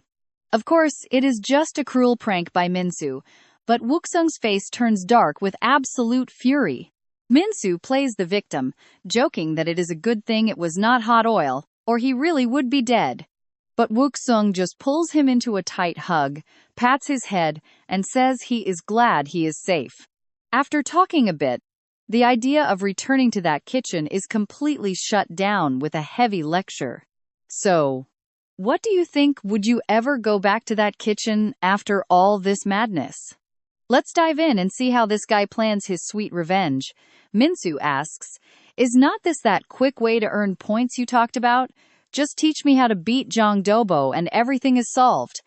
Wukong scratches his head, completely out of options, and finally agrees. He then uses his position as a guard to ask the superintendent for a very unique punishment designed specifically for these young punks, getting exactly what he wanted to train Minsu. Since Jang Dobo is in a completely different weight class, Minsu has to focus entirely on raw strength training first. He starts by leg pressing massive rocks, moves on to heavy iron cones, and finally, if he can budge this massive stone block even an inch, he might actually stand a chance against the terrifying Jang Dobo. Meanwhile, Guyun has been locked up in solitary confinement for a whole week now, and he still cannot comprehend how he lost to Lee Min-soo. That loser could not even touch him. Ultimately, he convinces himself that it was just a stupid mistake on his part. In a rematch, he would never lose. But right now, he has a way more urgent crisis finding toilet paper. The roll is empty, there is no water, and he already ripped off half his shirt sleeves. Left with no other choice, he has to tear off another piece of fabric to wipe. He stares at the fabric, wondering what to use next. But pay attention here, this is where things get interesting, as someone tosses him a roll. Do not just use any dirty rag to wipe yourself. Use some actual toilet paper for once. Wukong tells him to hurry up because he is coming in, but when he opens the door, nobody is actually inside. Right then, Sehun ambushes him from behind, demanding to know how he knows his sister, and throws a direct punch at Wukong. Unfortunately for him, Wukong stops him dead in his tracks and immediately pins him to the ground with a pro technique. Sehun knew the guard was tough, but he never expected this level of sheer power. As he groans, Wukong already raises his fist. The kid squeezes his eyes shut, bracing for a beating, but to his absolute shock, the guard stops the blow. Instead, he smirks mockingly, pulls out his cell phone, and dials a number. Since you are so curious, why don't you just ask your sister directly? Sehun cannot believe the call is actually going through. He fearfully asks who this is, how they got that phone, and if she finally managed to get out of the detention center. She does not answer him directly, but instead tells Wukong to cover his ears because she has some things to say to her brother. The moment the guard covers his ears, she unleashes an absolute storm of furious screaming and merciless scolding. Even though her harsh words have already broken Sehyun's heart, his sister's screaming just keeps going on and on. Finally, unable to take the yelling anymore, the kid hangs up the phone while literally shaking with fear.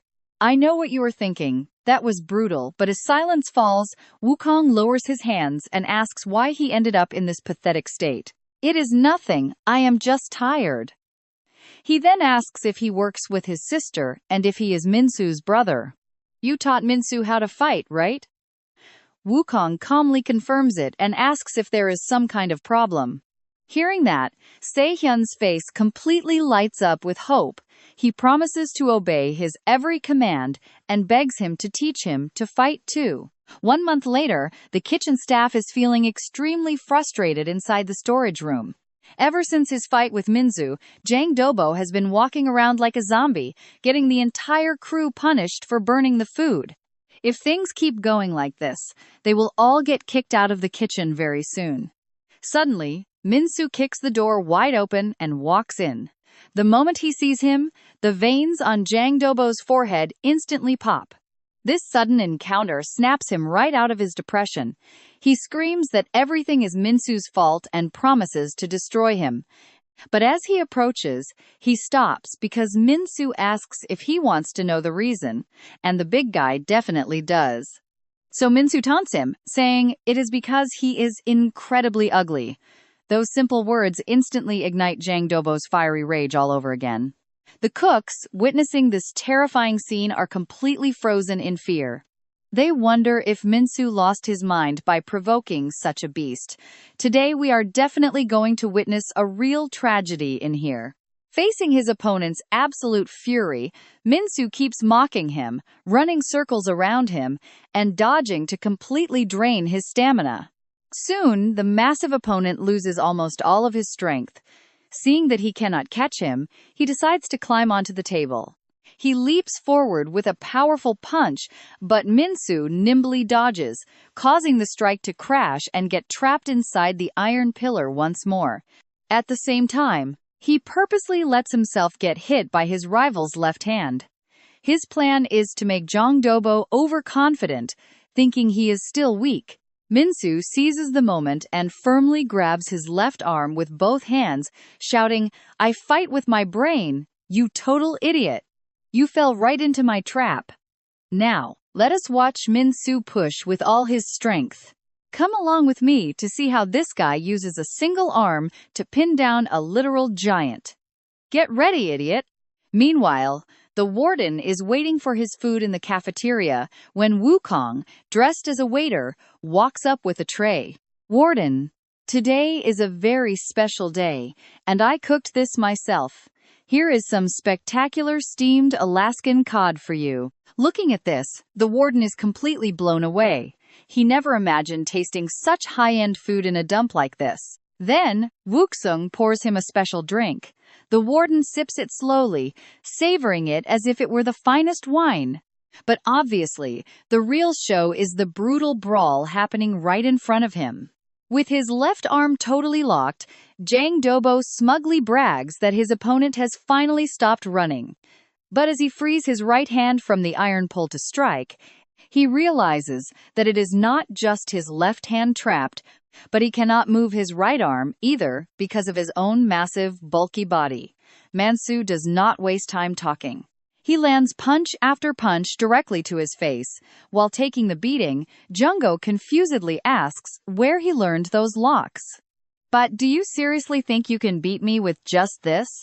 Jungo tries using raw brute strength to shake him off, but Mansu's special stance anchors him perfectly in place. The giant just keeps taking hits to the face. A month ago, Wuksung had already helped him map out the perfect strategy to take down Jang Dobo.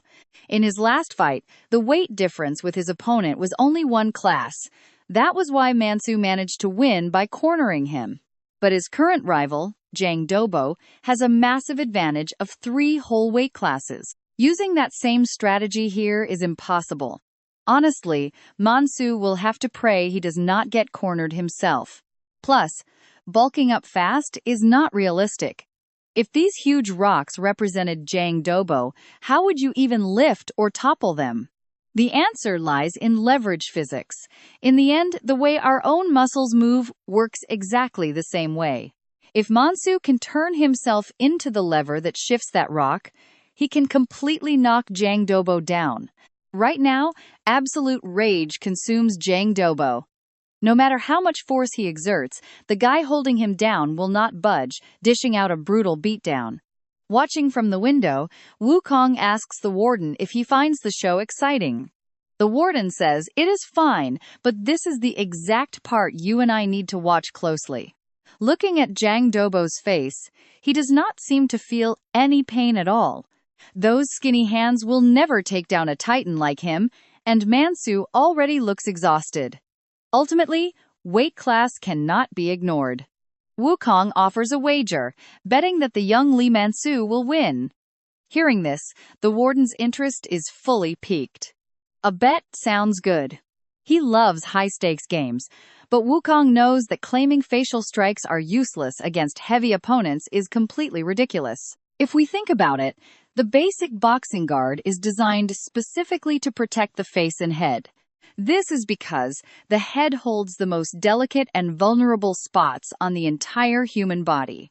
And the most critical spot is the jaw. A hit there rattles the brain and destroys your balance temporarily. Weight matters in street fights, but professional technique will always be the real key to victory. At that very moment, Jang Dobo hallucinated seeing the beautiful So Young waving her hand to say goodbye. Did you guys see that? As Mansu lands the final blow, his dream wife and 5 imaginary kids completely vanish. The cooks are shocked that Jang Dobo fell. The warden screams in disbelief, demanding to know how Wukong knew he would win. Wukong calmly claims it was just intuition, prompting the warden to walk away, feeling slightly annoyed. Your intuition is intriguing, but you better start thinking about what reward you want for winning this bet. Right then, Mansu gasps heavily after his hard-fought victory, relieved that the nightmare is finally over. However, he spots a mysterious love letter that has slipped out of Jang Dobo's pocket onto the floor. Opening it, he discovers it is addressed to the Class A cell leader, meaning it was not for him, but for Gui Hyun. According to the kitchen staff, Jang Dobo thought the letter was from Mansu, which is why he wanted to crush him. Learning this leaves Mansu utterly speechless. All that grueling torture he endured to win was over a stupid mix-up with the recipient. Just thinking about it makes Mansu want to kick his unconscious face a few more times. But the cooks desperately hold him back to calm him down. Meanwhile, in a restricted sector, some elite inmates play poker. They complain that selecting the next candidate has gotten extremely complicated all over again. First Gui Hyun, now Jang Dobo. Is Mansu really that strong? Stick around with me to find out what happens next. Alright, stick with me here as we watch everything fall apart with this backup plan. On one side, we have the notorious Daeyendong mob boss, Supervisor Lee Kang-min, and on the other, the technician, Hong Chu. But the moment this list is revealed, doubts start creeping in. Sure, Lee Kang-min makes sense, but why nominate Hong Chu? At this point, he isn't even a leader. Seeing that Ji-soo, the blonde kid, stays quiet, they ask why he isn't choosing anyone. He says he was staying out of it, but listening to them made him curious. So, he nominates Lee Min-soo as a candidate. And this blonde guy is none other than Lim Ji-soo, the absolute leader of the Gangyo Reformation Center. After defeating Jang Do, Min-soo temporarily takes over the kitchen duty and finally understands the torture the old leader went through. These guys are literal kitchen destroyers. They either burn the rice, make ridiculous dishes, and watch closely here, they even put an electric kettle on direct fire. All Min-soo can do is desperately yell at them to stop. Soon, the prison supply day finally arrives. Sarah, the black-haired girl Min-soo rescued before, timidly approaches him and thanks him for saving her back then. Min-soo shyly scratches his head, saying the oil wasn't even hot and it was nothing, but blushing, she hands him a love letter. Since he has had bad experiences before, he asks if it is actually meant for Si-hun. Hearing that, Sarah runs off embarrassed, but turns around to scream that it is for him, you idiot. Min-soo confirms he is the actual recipient. Since he has never had a girlfriend in his life, he blushes instantly. In his mind, he is already imagining a beautiful family of 4. His face right now is as red as a ripe apple.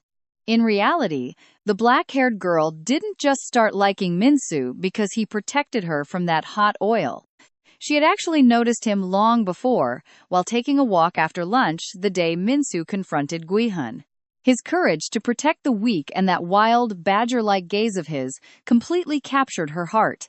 Since that day, trust me, she only thought about taking care of him. And today, with her friends helping her look pretty, she finally gathered the courage to confess her feelings. She hopes to get an answer the next time they meet. Back in his cell, Min-soo stares at the letter with a goofy smile for a long time. When they find out, the veteran inmates get immediately outraged and label him a traitor. We have been here longer and are still single, yet you are so happy over a simple letter. He admits he is happy to get it. Before, only his mother wrote to him, or that love letter meant for Si-hun. He even invites his fellow veteran inmates to read it all together.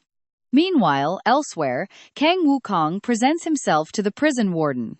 Sergeant Kang reporting. Sir, I was told you were looking for me. The warden mentions he has been working at the institution for 3 months. I heard you entered the country's military academy early and passed the sergeant's exam with the highest score. It is extremely fortunate to have someone of your immense talent in our Reformation Center. Wukong shows his complete loyalty, promising to do his absolute best for the warden and the nation. He knows winning the warden's trust will help raise Min-soo's score, but suddenly, the warden says he saw some curious things on camera. It seems you and Lee Min-soo have gotten far too close. What exactly is your relationship? If Wukong wants to get him out, he must hide that they are brothers at all costs. Besides, since he was adopted, nobody suspects they are related. With that question, he fears the warden suspects something, but whatever happens, he cannot let him discover the truth. He needs to fabricate a good excuse. But then the warden asks if they have a teacher and student relationship. I saw you teaching Min-soo how to fight. No wonder you bet with me. You knew your student would win. It seems you are not only smart, but also an excellent fighter. Hearing this, Wukong breathes a sigh of relief and explains Min-soo begged him for training to get stronger, so he finally accepted. The warden warns him not to associate with that trash. Wukong nods and leaves, pretending to prepare the outdoor activities. The moment he leaves, the warden makes a phone call. Sensing that something is hidden, he decides to dig into Wukong's past. Meanwhile, in solitary confinement, Sehun finally breathes easy. Hearing the angry screams from the other day, he figures his sister escaped, and we're about to find out what happens next. Come with me to check on Dobo, who is shaking and crying hysterically in solitary confinement. He is still bitter over that love letter, calling it unfair and pinning all the blame on Min-soo. Just then, Wukong pops the cell door open and makes it clear that Min-soo is not the villain here. Dobo screams through his tears that Min-soo stole his family and completely ruined his entire life. But the leader in that letter was actually Sehun, not Min-soo. Hearing this, Dobo instantly flips and apologizes. I blamed you unfairly. Sehun, you miserable jerk, I swear you are dead meat. Wukong tells him to chill and pulls up a photo on his phone. Instantly, Dobo recognizes the cooking goddess Gusamin. But why on earth is she posing next to that absolute trash Sehun? His rage explodes all over again. He has to destroy Sehun for trying to steal his goddess too. But when Wukong reveals they are actually siblings, he freezes. So, Sehun is his brother-in-law? Hearing everything from the opposite cell, Sehun roars at him to shut up, calling him a pig. Who is your brother-in-law? Both of them start screaming in fury from their cells. One demands he think of his nephews, while the other barks back in anger. Seeing this, Wukong just relaxes. The situation is handled. Now Min-soo just needs to rack up points, but a massive mystery still remains. He must uncover the dark, twisted secrets the warden is keeping hidden in this prison. This special detention block is his only clue, a restricted zone off-limits even to the guards. Wukong senses a cover-up. Suddenly, he sees guards dragging a young inmate away and spots another in a red uniform. Meanwhile, Min-soo is washing up in the prison showers. He stares blankly at his leftover soap. It is microscopic. How is he supposed to clean himself with this? Suddenly, someone offers him shampoo from behind. Min-soo takes it, completely shocked to see such a luxury here. So, he asks Lim Ji-soo, who is washing nearby, how he got his hands on this stuff. Besides wearing red, he has 0 rank insignias. Ji-soo introduces himself and speaks Min-soo's name aloud. Min-soo asks him in confusion how they know each other, but right then, Ji-soo leans in close. Min-soo braces for a sudden attack, but Ji-soo just pats his head, noting how tiny he is. He wonders how he won those 2 fights. Min-soo ignores the jab because of the shampoo, but Ji-soo drops a bombshell. Pay attention here, this time I came for you, but next time, you will be the one looking for me. Though it won't be easy at all, I will be waiting. With that, he leaves Min-soo standing there totally baffled. Meanwhile, back in solitary, the two stop bickering and wonder how exactly he managed to lose to Min-soo. Sehun explains that he let his guard down, and that the kid arrived with a crystal-clear strategy. Dobo admits the exact same thing happened to him too. You and I both know he planned to toy with him, but walked straight into his trap. Now everyone is watching him. Dobo confirms it. They even had the kitchen crew try to turn the entire prison population against Min-soo. They could nominate him, but Seyun shuts that down instantly, telling him not to make him laugh. He vows to reach the top and avenge his humiliation. 15 days later, Minsu is tight with the kitchen crew. But just as he is about to eat his noodles, his friends look behind him with terrified faces. Minsu wonders why they are not eating, completely oblivious to Dobo looming right behind his back. Dobo raises his hands as if he is about to strike from behind, but stops at the last second. He drops to his knees, begging forgiveness for mistaking his identity and tormenting him so badly. Plus, since Sehun is his brother-in-law, revenge is off the table. Hearing this, Minsu warmly shakes his hand. He invites him to share some noodles, making Dobo weep tears of joy while the others celebrate. But right then, Minsu gets another confession letter, this time from a completely different girl. Hearing that, Dobo flies into a rage, accusing him of already hunting for his second wife. And so, another hilarious chase begins across the kitchen, though this time it is all in good fun. Minsu smiles, planning to reply to Sarah's love letter tomorrow, but his joy is completely crushed when he gets ordered to do mandatory community service. And that is where we leave him, rolling on the ground to avoid that dreaded manual labor. All right, let us dive in. He wants to give the lady the letter, while veteran inmates say it is his only hope. Just then, another group of young inmates arrives for volunteer work, mocking them and asking if they want to be his subordinates. "I can get you jobs at a fried chicken joint." To which everyone snaps back in unison, "What kind of garbage are you talking?" One of them, a big fat guy, sees that Minsu actually dares to disrespect his boss. He lunges forward, grabbing Minsu by the collar, demanding to know if he really beat Sehyun and Dobo. "Your scrawny, starved body is pathetic." But just as things are about to explode, a guard steps in to stop them. Now watch closely. The second they see the officer, both sides immediately fall into two perfect lines. The slick leader of the other crew immediately blames Minsu, claiming they were being peaceful until the rivals started the trouble. The bald veteran, Wang Hook, tries to explain, but the guard instantly punches him in the face, roaring that he is sick of him. "With a thug face like yours, it had to be you." Minsu watches this, totally stunned.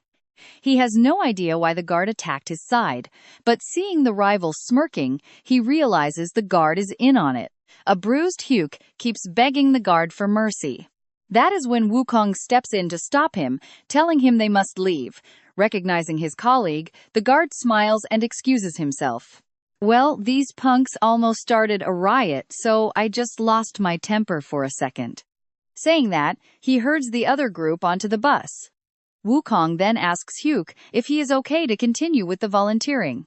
Hyuk nods, but Wukong spots Minsu glaring intensely, asking him if he was actually planning to strike a prison guard. Minsu turns around with a quick smile, replying, "How could you think I would ever do that, sir?" Once on the bus, Minsu asks the white-haired Moonhun Jun about a weird smell. And get this, someone in the back stuck out their smelly feet. Minsu demands they pull their feet back right now, but their arrogant leader sneers. "If you have a problem, try fighting my crew. Not even Sehun could take them." Just then, Sehun steps onto the bus. The guy just stands there in dead silence, casting a terrifyingly cold glare. Instantly, the loudmouth bully turns completely pale with terror. His terrified lackeys pull their stinky feet down without wasting a single second.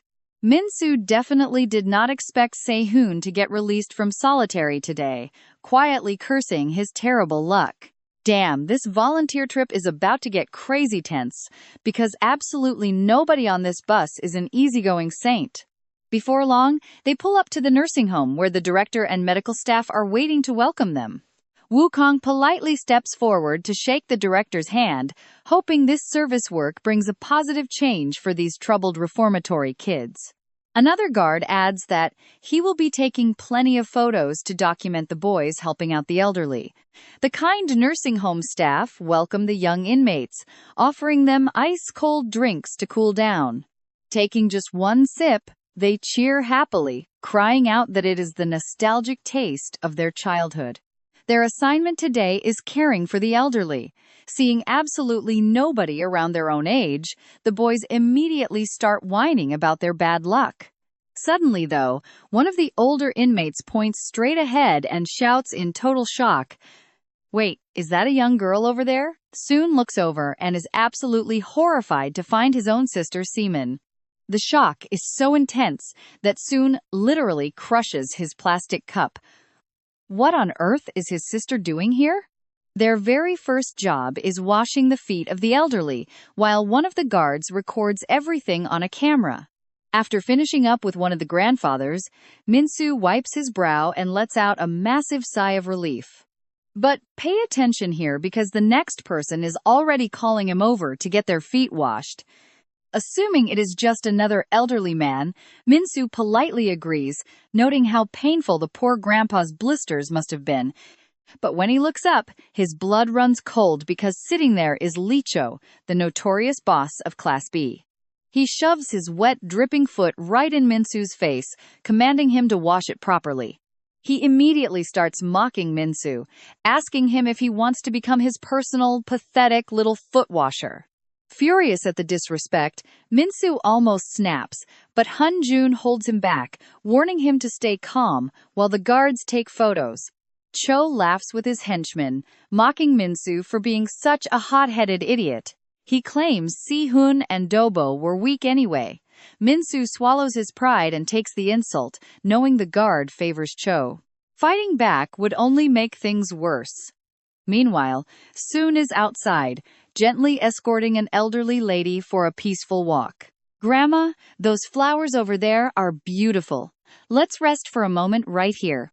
All right, you and I are diving right back into this insane facility," as Se-hun rolls up, pushing an elderly man in a wheelchair, wondering why everyone is suddenly obsessed with volunteering. "Are you just wasting your time?" But Se-hun fires back that he genuinely wants to help these seniors. After all, he ended up in this detention center for beating down that creepy, perverted old man. Seaman calmly points out that they both messed up and should have reported him directly for sexual harassment. Instead, they got thrown into reform school for causing trouble, even though that old creep was the real issue. "Not all elderly people are like that," she says, leaning against the bench, remembering they will both grow old too. "What kind of seniors will we become?"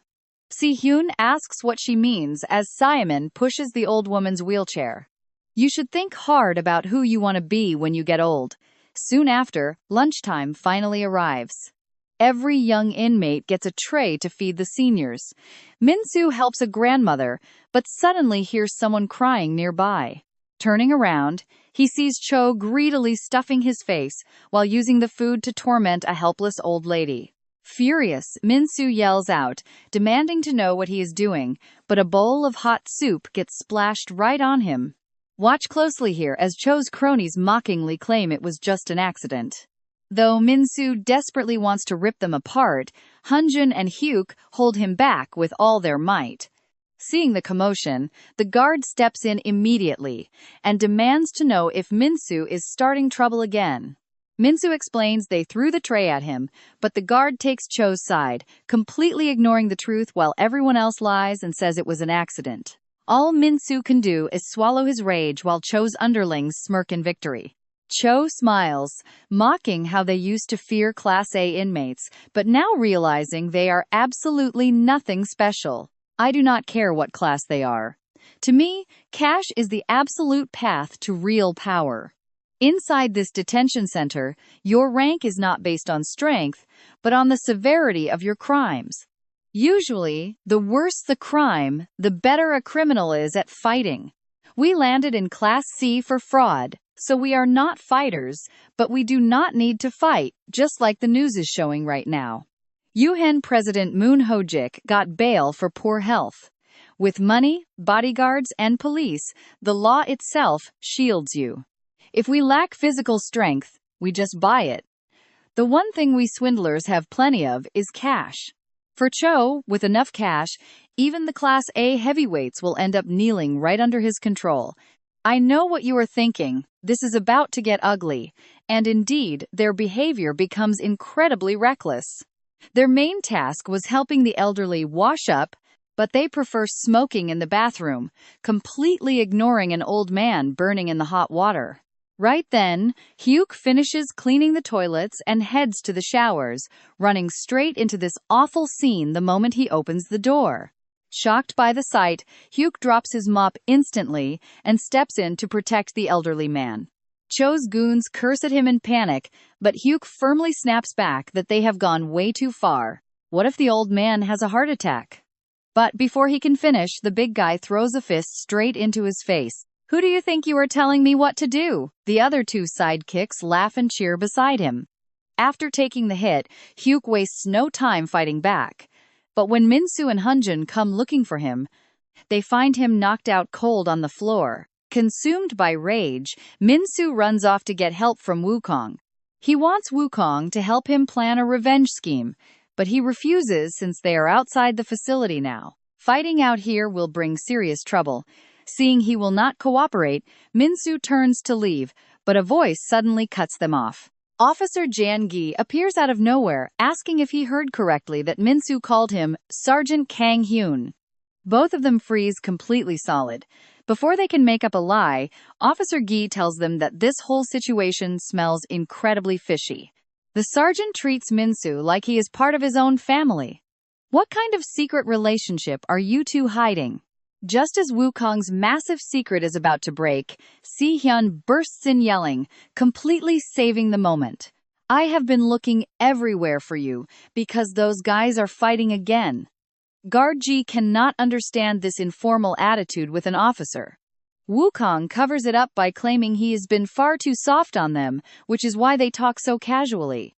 Ji warns him that this place looks like a training school for gangsters. Officer Kang, I will let it slide today, but if you associate with this trash again, I will report you. As Gi leaves, Wukong finally breathes easy. And that is where we leave it, with Minsu bumping fists with Se-hun in pure gratitude. Alright, you and I are about to watch Se-hun make it clear he is not helping, calling him a total mama's boy. Tension spikes, and they almost come to blows. But Wukong grabs them by the neck like they are simple chickens. Stop playing around, Minsu says sadly, asking if Se-hun really does not plan to lend them a hand. Those jerks cross the line. Hearing that, Wukong points and scolds him for talking right after almost getting caught. Do you really want to rot here forever? Right after, he orders Se-hun to keep a close eye on Minsu. Though Se-hun wants to refuse, knowing that means double the training, he has no choice but to accept. Following the staff's orders, they are sent to change the diapers of several bedridden elderly patients. After helping a few, Minsu gets ready for the next one, but notices the diaper bag is completely empty. Looking back, he discovers that Cho and his lackeys took everything to build a ridiculous suit of armor. It is time for the diaper squad to destroy the Class A loser. Seeing this, Sion stops Minsu immediately. Do not fight. Wukong ordered us not to make noise. Minsu sighs, unable to ignore such a provocation. Meanwhile, Cho keeps shouting immaturely that they captured a monster to protect the entire world. And that so-called monster is none other than Huck, whom they have tied to a chair with duct tape. Now look closely at this. His head is covered with a diaper, and Minsu's rage just hit its absolute limit. How dare they hurt someone who is already injured? Se-hun hits Minsu to calm him down, but Minsu roars back in anger. Do not stop me, or we will fight each other first. Se-hun simply points to a corner, telling him to look closely. It turns out Cho is snitching to the guard, claiming Minsu and his crew are only looking to cause trouble. The officer seriously warns them that if they cause any more trouble, a harsh punishment awaits when they return. Not wanting to get Wukong in trouble, Minsu decides to hold back. In the afternoon, Cho's thugs go out to smoke. The big guy asks his leader, Taiho, how much longer they will remain simple pawns for Cho. Every time Cho brags, I want to smash his mouth. We only follow him for cash, but he really thinks he is the boss. Taiho replies that it will not be long. For now, they just tolerate the Class C guys to keep things quiet. As soon as an opportunity arises, they will level up. Their real goal is to reach where the truly strong are. That area where they wear red uniforms and enjoy special privileges. Rumor says they will choose the next candidate soon. Right here is one of the favorite candidates, Sehun. Though the lackey hesitantly asks if he had not lost to Minsu. I know what you are thinking. Is Minsu weak? But Cho insists that defeat was just a foolish rumor. His plan is to beat Sehun up to stand out. For his part, Minsu understands he has to hold back. To fix the situation in his cell, he cannot get Wukong into any trouble. While figuring out how to avoid trouble, two guys trip him on purpose, laughing and pointing at him on the floor. Right then, Minsu completely loses control. You rotten bastards, I swear I am going to end you today. But as always, something stops him just in time. Sion, who was walking by, approaches and offers him a tissue. I am glad you are okay. You are as strong as Wukong. You will not cry over this silly thing. Surprised, Minsu asks if she knows his brother, while she wipes his face and he notices her name tag, Gyu Min. Before walking away, Sion asks him for a very special favor, to take good care of her younger brother. Left alone, Minsu connects the names Sehun and Gyu-min, realizing that she is definitely Sehun's sister. Putting the pieces together, a brilliant idea hits him to deal with that annoying Class C crowd. So he runs to the room, punches Sehun in revenge, and challenges him to settle things face to face. Sehun looks down and tells him not to even dream of it, though secretly he wants to crush those Class C idiots. Meanwhile, Sion is waiting for Wukong on a lonely rooftop. Out of nowhere, he places a drink on her head, apologizing for being late before asking what she needs. Sion thanks him for letting her see Sehun. Wukong brushes it off, remembering she has supported him a lot lately too. I only did it for my own benefit, she laughs, admitting he has a unique talent for getting punched. After joking around for a bit, they share a warm smile.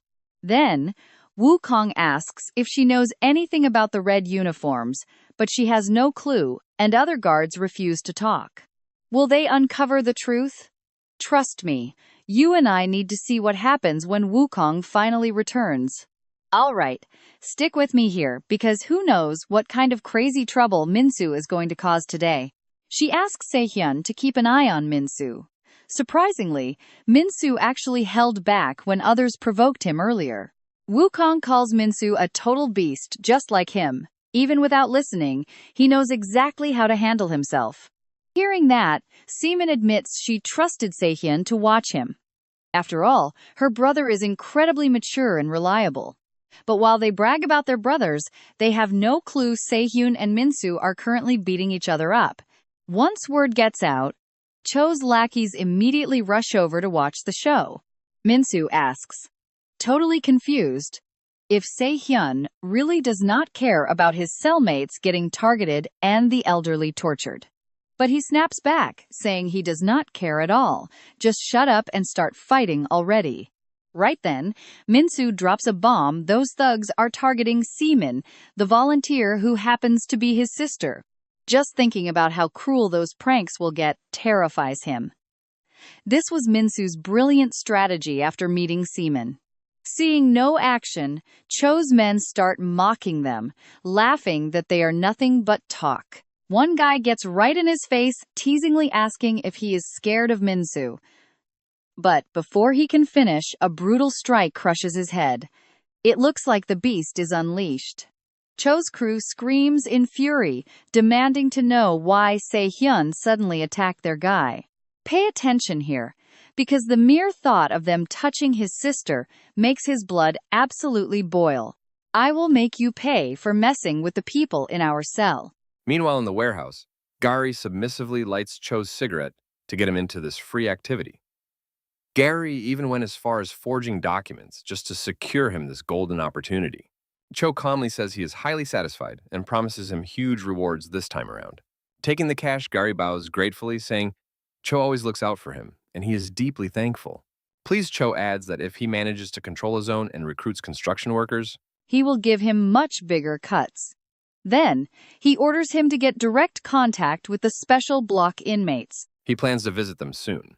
But hearing this, Gary panics, warning that the special block is strictly the warden's territory. If we interfere in his business and something goes wrong, we are completely dead. Just then, a lackey bursts in, screaming in panic that Se-hyun is absolutely slaughtering their men. Gary fumes since he warned them not to fight, but Cho stops him, saying to leave them alone for now. He just wants to teach them a lesson. Led by the lackey, they all head quickly toward the fight. The entire scene is secretly watched by seamen. Meanwhile, on the other side, Minsu happily celebrates his clever move. If they wanted to use Se-hyun to control him, he would do the opposite, exploiting his weaknesses to crush them. This is fighting fire with fire. And let us be honest, you and I knew these troubled guys had to team up eventually. Thinking about those pranks on his sister enrages him, but this time, 3 opponents team up to attack together. 2 of them use their weight to pin Se-hyun down, while the heavy hitter gears up for a direct blow. Minsu finally steps in. He did not plan on fighting, but since they insist, even though Se-hyun snaps that he never asked for help, Suddenly, Se-hyun is pinned against the wall, with the fat guy's fist about to hit him dead on. but that trick will not work on him anymore. He is no longer the weak Se-hyun of the past. Seeing this, Minsu realizes the guy actually improved training under Wukong, though Minsu has not slacked off either. He is no longer easy prey. Se-hyun barks at him to move, but Minsu warns him not to get in his way. He even mocks him, saying that was too easy and he almost lost. Se-hyun snaps back that he did not lose, you spoiled brat. Minsu calls him a crazy sister-obsessed freak. Infuriated, Se-hyun asks if he wants to throw hands with him instead. With everyone else down, the two start grappling. It is obvious they want to settle their old grudge right here. But suddenly Park Cho arrives on the scene, sending Minsu flying backward with a single savage kick. Cho challenges, Se-hyun bringing up his past as a candidate and demanding a duel. Minsu asks who he thinks he is. But Cho ignores his trash talk and throws another devastating blow, daring Minsu to see if he can take it. Minsu regains consciousness and tries to stand up trembling. Cho steps in front of him, offering a final deal. He wants to take over his entire zone, promising to treat him well once he gets the special red prison uniform. Hearing this, Minsu remembers the guy who lent him the shampoo. But what does that special uniform actually mean? Minsu tells him to go to hell, and trust me, you and I just witnessed the start of a legendary revenge. All right, you and I are about to watch a black bag get shoved over Minsu's head, plunging him into absolute darkness. Cho kicks his head and tells him to listen the easy way, since his plan in Class A is to recruit strong allies. Someone as strong as Se-hyun. Though to be totally honest, Taejo is way more impressive than him. Even though Taejo is only rank D in the prison, his brute strength is worthy of Class A in combat. Se-hyun feels it instantly. His opponent hits just as hard, but has endurance that far exceeds his own. Taejo takes those punches on purpose just to counterattack. If things stay like this, Se-hyun will definitely lose. He remembers Wukong telling him his technique and range were better than Minsu's. Then why did he lose? Because that was his only advantage. If range is your strength, you must protect it. If your rival has range, power, and stamina, how will you win? I'll teach you a fighting style, just for you. Taejo mocks Se-hyun as he gets up, ordering him to stay down. We are not on the same level, but a furious Se-hyun fires back that he will show him the real difference. Saying this, he rushes forward with quick steps as Taejo screams at him to show his full power already. Only then is it worth beating you, but are you just going to defend? That would be way too boring. Se-hyun knows he can't just dodge. Wukong always warned him that only defending would slow down his movements. If you lower your guard, your opponent will exploit any mistake to crush your defense. What you must do is analyze every single move of your rival while protecting yourself. Watch closely here, because it is at this exact moment that Se-hyun starts reading his opponent's attacks. Taejo's shoulders are raised, telegraphing a heavy punch. The more he watches him, the clearer everything becomes. The rhythm of his punches, his speed, his pauses, he has it all figured out. Time to counterattack. After taking a hit, Taejo mocks him, asking if that is all. But the fight takes a radical turn.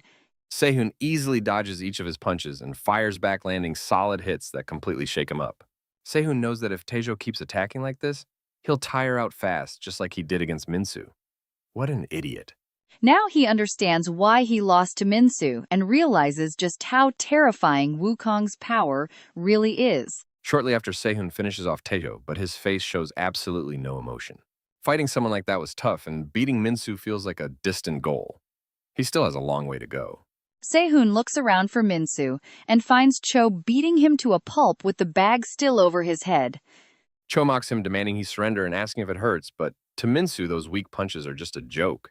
He doesn't understand how a grown man's punches can be so completely harmless. Minsu has gone through this before, but suddenly it feels like he's being beaten with an inflatable toy. I don't know about you, but that training clearly paid off, even as Cho keeps taunting him to cry if it hurts. Call your mommy? Oh, wait, you don't have one. But by touching that raw nerve, Minsu decides to stop playing around.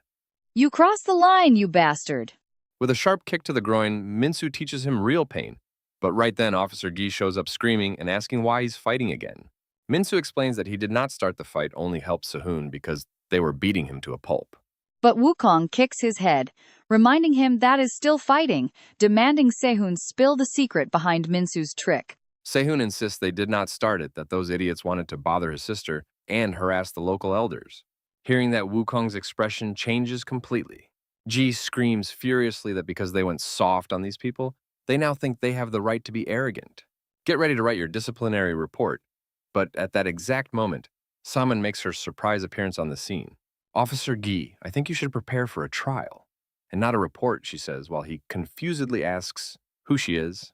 Hearing him, Saman smiles and shows him a video on her phone, clearly displaying his dirty business with Cho in the warehouse. Ji's face is soaked in cold sweat as Saman accuses him of taking bribes and forging official documents. Desperate, Ji lunges at her to grab the phone, but Wukong steps in immediately to block his path. With a single move, he completely subdues him. Wukong and Salmon smile, relieved to have broken this tense stalemate in time. Wukong calls to report him, and trust me, you and I are about to see things get wild, as Gi confesses he is not alone. Get ready, because today, we're about to watch the corrupt red uniform guards take even more bribes. Hearing about the red uniform freezes Wukong in his tracks. During the call, he covers for Gi, claiming he was just reporting their return time. Seeing that he did not snitch, Gi quickly thanks him, promising Officer Kang he will never forget this massive favor. Wuksung replies that he will let it slide this time. On one condition, Gi must explain everything about the red uniform inmates. Isn't the whole point of this juvenile facility to actually rehabilitate young offenders? Ji answers that some people in this world are just completely beyond saving. If they just release them back into society, it would cause massive political nightmares. So basically, these red uniform inmates exist to stop others from leaving easily. Kang Wuksung can't wrap his head around it. Doesn't that make the entire point system completely useless? Ji just laughs, calling him incredibly naive. Have you ever seen anyone leave this place in one piece, and that is the exact job of the red uniforms? They target inmates who finally earn enough points to get out. Simply put, gaining freedom is basically impossible. Lee Man-soo, who returned from volunteer work a week ago, is now only 50 points away from his long-awaited freedom. The guards are as brutal as ever, and fights among the boys continue to break out at any given moment. Maybe because Minsu and Hunjun taught them a harsh lesson, the Class C-Cell guys no longer cause them trouble.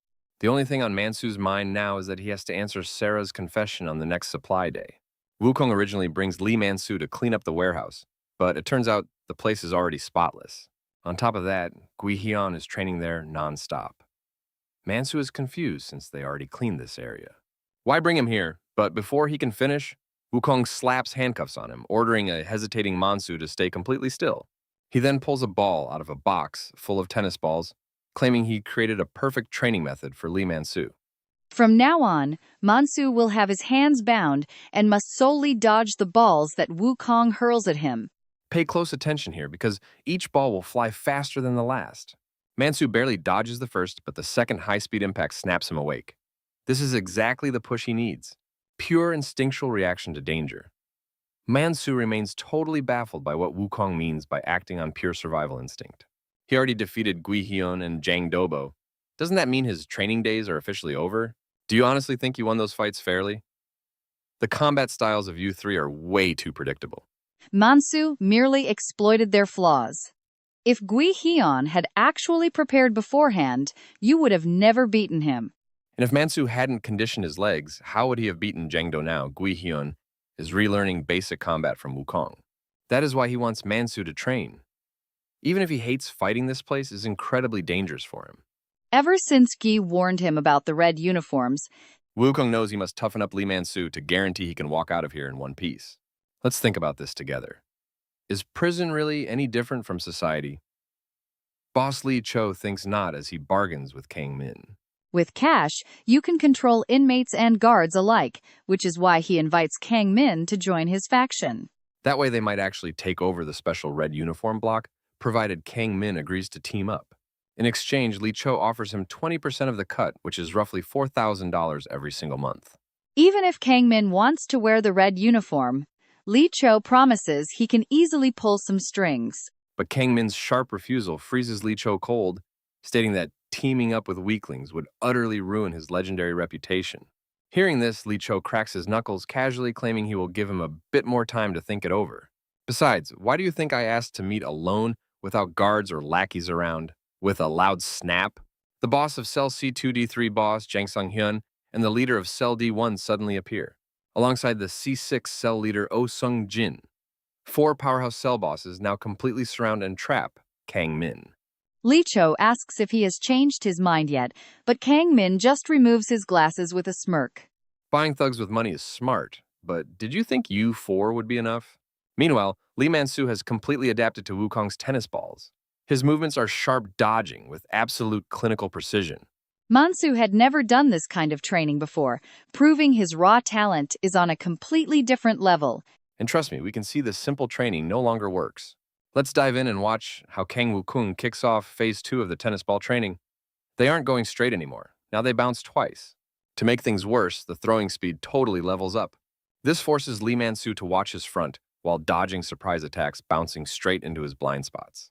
These sneaky off-angle attacks are a massive headache even for professional fighters. So Lee Man-soo has to gain experience against multi-angle strikes and wake up his deepest instincts. Though honestly, he has no idea what is happening. He gets the point, but why are his arms tied up?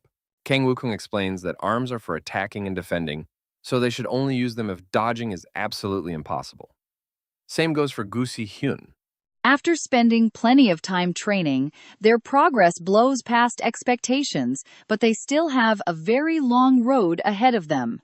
Kang Wukong is only there to guide them.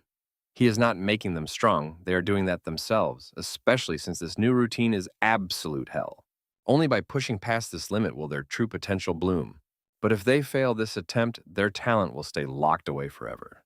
Now pay close attention here because Kang Wukong wonders which of the two will survive this hell and come out stronger. Meanwhile, guard John Gi interrupts a secret meeting between Lee Kong-min and Lee Cho. Turns out Lee Kong-min already wiped out the 4 cell bosses. Only Lee Cho is left, desperately begging the newly arrived guard Jianji to save his life. But he has no clue that guard John Gi and Lee Kong-min are already allies. This entire meeting was a setup planned by both of them. Their goal was to squeeze out the safe code for his outside hideout. In fact, Lee Kong-min's men already have the address. They already raided Lee Cho's shelter. They found around 200 million, and by their deal, the guard takes 10%. Lee Kong-min promises to transfer it today on one condition: Zheng Gi must tell the special detention block that he wants to see them immediately. The next day, when Lee Man-soo goes to the kitchen, Zhang Dobo awkwardly tells him he can no longer work there. Guard Zhang Ji suddenly steps in. He claims the kitchen is overstaffed and must downsize, suggesting Lee Man-soo transfer to the construction crew, where there is a convenient opening. Lee Man-soo stares intensely at the transfer form they just handed him. He hesitates. Is it really okay to make this choice without Kang Wukong's green light? I know what you're thinking, this is going to ruin the plan. But pressured by Yang Gi, it is his only choice to earn points. Zhang Dobo watches them walk away silently, praying that Lee Man-soo stays extremely careful in that place. After all his sudden firing from the kitchen and this quick transfer are all part of a dark, calculated master plan. Before long, Lee Man-soo arrives at the active construction zone. Staring at those terrifying faces, he wonders if they are actually students like him. He just prays the boss isn't worse than Zhang Dobo. If the leader is just as bossy, he is in deep trouble. Right then, the supervisor, Lee Kong-min, appears. He tells his crew to be friendly and not scare the new guy who came to help them out. He even politely hands him some work gloves, introducing himself as the foreman of the site. Working here with bare hands will only end up getting you hurt. Lee Kongmin asks the crew to be patient since it is Lee Mansu's first time working with this heavy machinery. He also warmly promises that he can come to him with any issues. Right now, Lee Mansu genuinely feels this transfer was the best choice ever. This boss seems incredibly kind and very approachable. The complete opposite of Jung Dobo. What he doesn't know is that from the shadows, hungry eyes are watching him like a wolf. Soon, through some shady backroom deals, an inmate wearing a red uniform steps out of the special detention block. He complains to the guard about how anyone can survive in a place like this, whining that it smells like a lonely old man. The guard warns him that he only has 5 minutes to finish his business and head straight back. As soon as they unlock the cell, this red uniformed person walks straight into Lee Kongmin's room. But the massive shocker is that this inmate is actually a girl named Park Hosen, leaving everyone utterly confused to see a woman in here, even if she does look a bit masculine. Right then, Lee Kongmin orders everyone to bow their heads and cover their ears. Hearing the command, his subordinates instantly obey. Park Hosen mocks them, asking if they are playing cute gangsters, but he snaps back that they won't see or hear anything without his signal. Park Hosen asks if he is Lee Kongmin. She likes his style. Stay tuned for what is coming. All right, you and I are about to watch Lee Kangmin confront Park Hyoshin after realizing she is totally different now. She just smiles. Do you not like me? Lee Kangmin quickly adjusts his glasses. It is not disappointment, you are just a new face. Feeling his intense gaze, Park Hyoshin playfully covers her face. Looking at me like that actually makes me so embarrassed. Lee Kangmin thinks she looks incredibly fragile, yet she is wearing a red prison uniform. A completely unexpected detail. He asks how she ended up in this horrible place. She holds up 3 fingers. The candidate count is back to 3. Hearing this, Lee Kongmin is completely lost. He thought Jang Do and Gu Si-hun were already totally out of the picture. Park Hyoshin makes it clear that the first candidate is him. The second is Huang Chul from maintenance, and the third is cell boss Lee Min-soo. Surprisingly, Lim Jisoo stepped in to nominate him. Hearing that name, Lee Kangmin reacts with pure disbelief. He insists that he has already proven what he can do. He cannot understand why he is still just a candidate. Park Hyoshin smirked, telling him he has shown absolutely nothing. After all, those supposed achievements were not his doing, but thanks to his powerful older brother, Lee Kang-won. Even with a tiger backing a rabbit, that the rabbit is still just a rabbit. Now watch closely, Kangmin freezes when she mentions his brother. Park Hyoshin leans in and whispers in his ear. Cute little bunny. Can you prove your strength without your protective tiger? Furious, Lee Kang-min rips off his glasses. If I defeat you right here and now, that proves my real skills, right? Seeing him fall for such an incredibly simple provocation just gives Park Hyoshin a massive headache. You are not ready yet. As she speaks, her aura suddenly shifts, becoming incredibly imposing. Do you really think I'm weak? A cold shiver runs straight down Lee Kangmin's spine. He instantly realizes that the woman standing before him is extremely dangerous. Park Hyoshin tells him not to take it so hard since he is still a very competitive candidate. That is why she wanted to meet him face to face. Plus, if he defeats another candidate, she will accept that as proof. Once that moment comes, Shin Hang will step in to help Lee Kang-min pull off this massive deal. Once Park Hyoshin finally leaves the room, Lee Kang-min can at last calm his racing heart. Was he seriously that terrified just a second ago? Whatever, the only thing that matters now is crushing one of them. And Lee Min-soo, who happens to be in his own group, looks like the absolute perfect target. Let's pause for a second. Lee Min-soo looks so skinny that he seems totally harmless. So Kang-min decides to test him first. With just a simple knowing glance from Lee Kang-min, 2 lackeys get the message. Meanwhile, Lee Min-soo happily keeps working. Suddenly, a heavy hammer comes flying straight at him.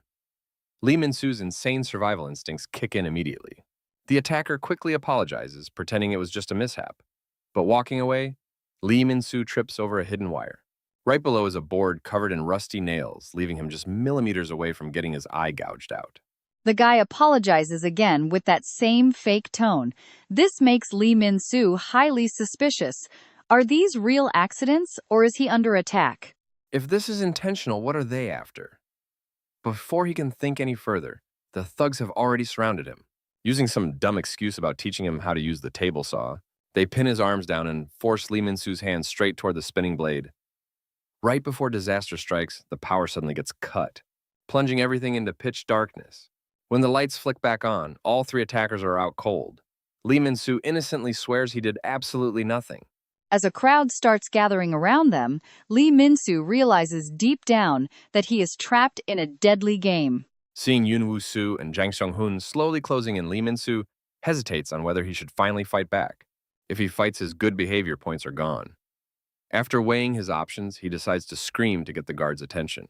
Hearing the shouting, two guards glance over at the commotion, but the very next second they keep chatting like nothing is happening. This leaves Lee Min-soo completely bewildered. It looks like the guards are paid off too. Right then, a vicious strike aims straight for his face. Meanwhile, Gu Si-hoon is training hard in the warehouse. Kang Woo-gong reminds him it is late and they must leave. Showing up late to organize the storage will raise major suspicions. But Gu Si-hoon insists on training one more round. After all, that absolute bastard Lee Min-soo has already surpassed the second level. He is still frustrated and stuck on level 1, refusing to lose. Back in the arena, Lee Min-soo effortlessly dodges the strikes. He wants no trouble and refuses to strike back. So tell me, do you think he can survive without fighting? Are you ready? Because today, we're going to see how this guy tries to quietly earn points without losing a single one. Lee Kang-min watches everything and thinks he understands. Is this guy not fighting back because he is afraid of losing points? To test Min-soo's actual strength, Lee Kang-min decides to order the guards to step outside for a quick minute. He will handle this himself. Seeing the guards leave, Lee Min-soo decides to finally stop hiding his true skills. After holding back for so long, he was itching to fight. It was the perfect chance to test his hard training. But to his surprise, these two feel way too weak. He wonders if he got insanely strong or if they just suck. With his opponents knocked out in the blink of an eye, Lee Kang-min finally clears up all his doubts. So you did not beat those guys by pure luck. Min-soo straight up asks if he planned this childish little trick. What did I do to deserve this betrayal? Lee Kang-min replies, by reminding him they are both fighting for the same spot. But Min-soo has no idea what he's even talking about. He only came here to earn a few measly points. Pay close attention right now, because Kang Min's rage is about to trigger a brutal clash that will change everything. At first, I wanted my underlings to handle this. But being compared to some clueless fool drives me crazy. I changed my mind. I will teach you a lesson myself. Min-soo fires back, telling him to just say so if he wants to fight instead of putting on a circus. With that, Min-soo flips him double middle fingers. Get over here, jerk. The war between these two is about to explode. A lackey asks veteran Changi if Min-soo is his buddy. As their fists collide, Min-soo realizes the absolute nightmare he is facing. The sheer speed of Lee Kang-min's punches is on a completely different level compared to his previous opponents. Min-soo barely manages to dodge the blows and feels cornered. His rival pressures him ruthlessly like a predator stalking its prey. Min-soo suspects his opponent knows professional boxing, but he knows damn well he cannot just dodge forever. He needs to find an opening to counterattack immediately. But his rival's power exceeds all expectations. Kang-min stops his punch with just one hand. What a disappointing weakness. Is this how you fought the others? It looks like those guys you beat were not a big deal either. Lee Kang-min's relentless attacks are vicious, completely cornering Min-soo in a desperate spot. With no choice but to dodge, Min-soo spots a flaw in his rival's attack and decides to seize it. But as he strikes a brutal elbow, smashes his head. In high-level fights, careless mistakes are usually deadly traps. Tell me if you guys fell for it too, because Min-soo spots another opening and makes the exact same mistake. Just as Min-soo tries to counter, Lee Kang-min meets him with a front kick straight to the chest. Using the momentum, he steps on Min-soo's blocking arm midair and drives a knee straight into his face. Just as Min-soo was about to give up a hand, stops Kang-min's brutal knee. Kang Wook-sung steps in right in time to halt the fight. With a cold stare, Wook-sung warns them the fight is over, threatening to throw them both straight into the punishment cell. Lee Kang-min wonders when this guy even showed up, knowing he does not belong to the construction crew. Wook-sung confronts him defiantly, demanding to know why the other guards did not show up to stop this mess. Did they clear the path on purpose? The guards defend themselves, saying they stepped out for a smoke and saw nothing. After that tense moment, Wook-sung drags Min-soo out of the warehouse, leaving behind a silently cursing Lee Kang-min. He was so close to finishing him off, but he swears that next time, Min-soo won't get away so easily. Arriving at the infirmary, a confused Min-soo asks why he isn't mad, after catching him in the middle of a fight. Wook-sung admits he doesn't know the reason yet, but asks him why he even went to the construction crew's warehouse.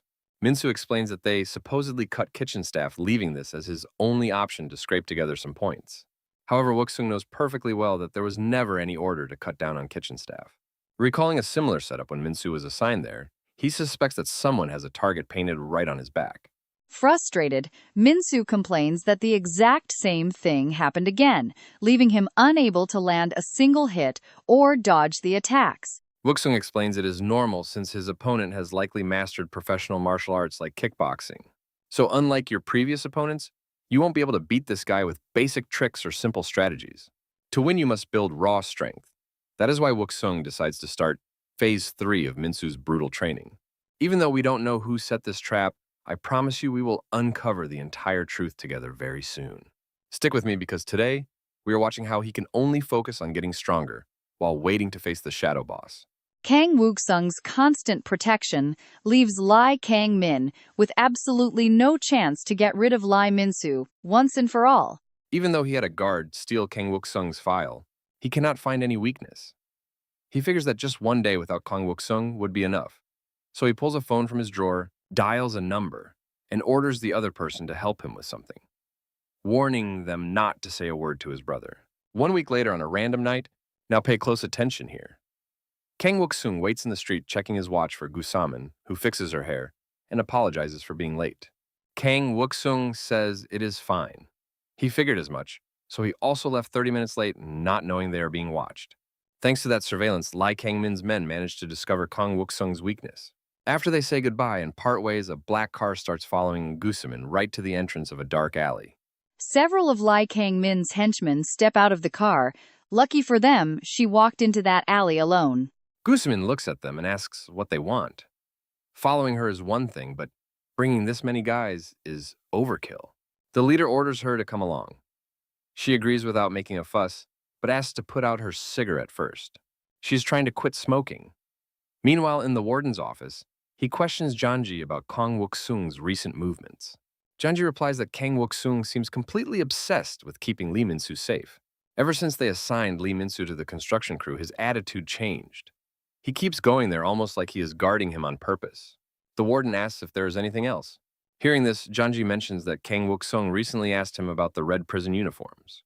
The warden confesses that moving Lee Minsu to the kitchen was a test to see how Kang Wuxung would react. That is why he sent them both to do volunteer work together. And now, even though transferring Lee Minsu to construction was requested by the special detention block, it all comes down to Kang Wuxung being highly suspicious. He is the only one blocked from the military network. All his background details come from external files, so the warden ordered a deep investigation. The results will arrive soon, and until then, Janji's duty is to keep watching him closely. Janji asks out of curiosity why the special detention block cares so much about Lee Minsu. Hearing this, the warden replies that he looks like someone. At that exact moment, Lee Minsu is washing up in the showers, completely unaware that a much bigger trap is silently closing in. It has been 2 weeks since his fight with Lee Kang-min. Even though he trains constantly, he is not sure he can win. After all, someone like Lee Kang-min can only be defeated with raw power. To pull that off, Lee Minsu must surpass at least the 3rd stage of his training. I know it sounds like a cliche, but watch this. Some guy loses his grip on a soap bar and it flies straight toward an unsuspecting Wong Huk. Right before it strikes his back, Lee Minsu senses the danger, steps in instantly, and catches the soap mid-air. Lee Minsu warns Moon Hunjin to be more careful, but the white-haired guy is left completely frozen in pure disbelief. He cannot wrap his head around how Lee Minsu did that without even looking. Plus, Minsu's body is visibly packing on serious muscle. After finishing his shower, they ask him why guard Kang was absent today. He says he already asked another officer. They told him the guard took the day off, meaning today he has to organize the warehouse alone. Just then, inmate Chong Hai approaches him to talk in private. Lee Minsu asks if he is also part of the crew. Turns out, you were the one who flipped the main switch and saved my life last time. Chong Hai warns him that he still does not understand how terrifying Lee Kang-min is and suddenly drops his pants right in front of him. At first, Lee Minsu gets freaked out, having no clue what on earth this guy is trying to do. But upon seeing the horrific scar on Chong Hai's thigh, he finally begins to understand the situation. Chong Hai reveals he used to be a close friend and right-hand man to Lee Kang-min, the dangerous gang leader controlling Dahyun. He worked for him, but defying him just once was enough to leave him with that brutal scar. Chong Hai claims that if Lee Kang-min was only good at fighting, he would not be trying to stop him like this.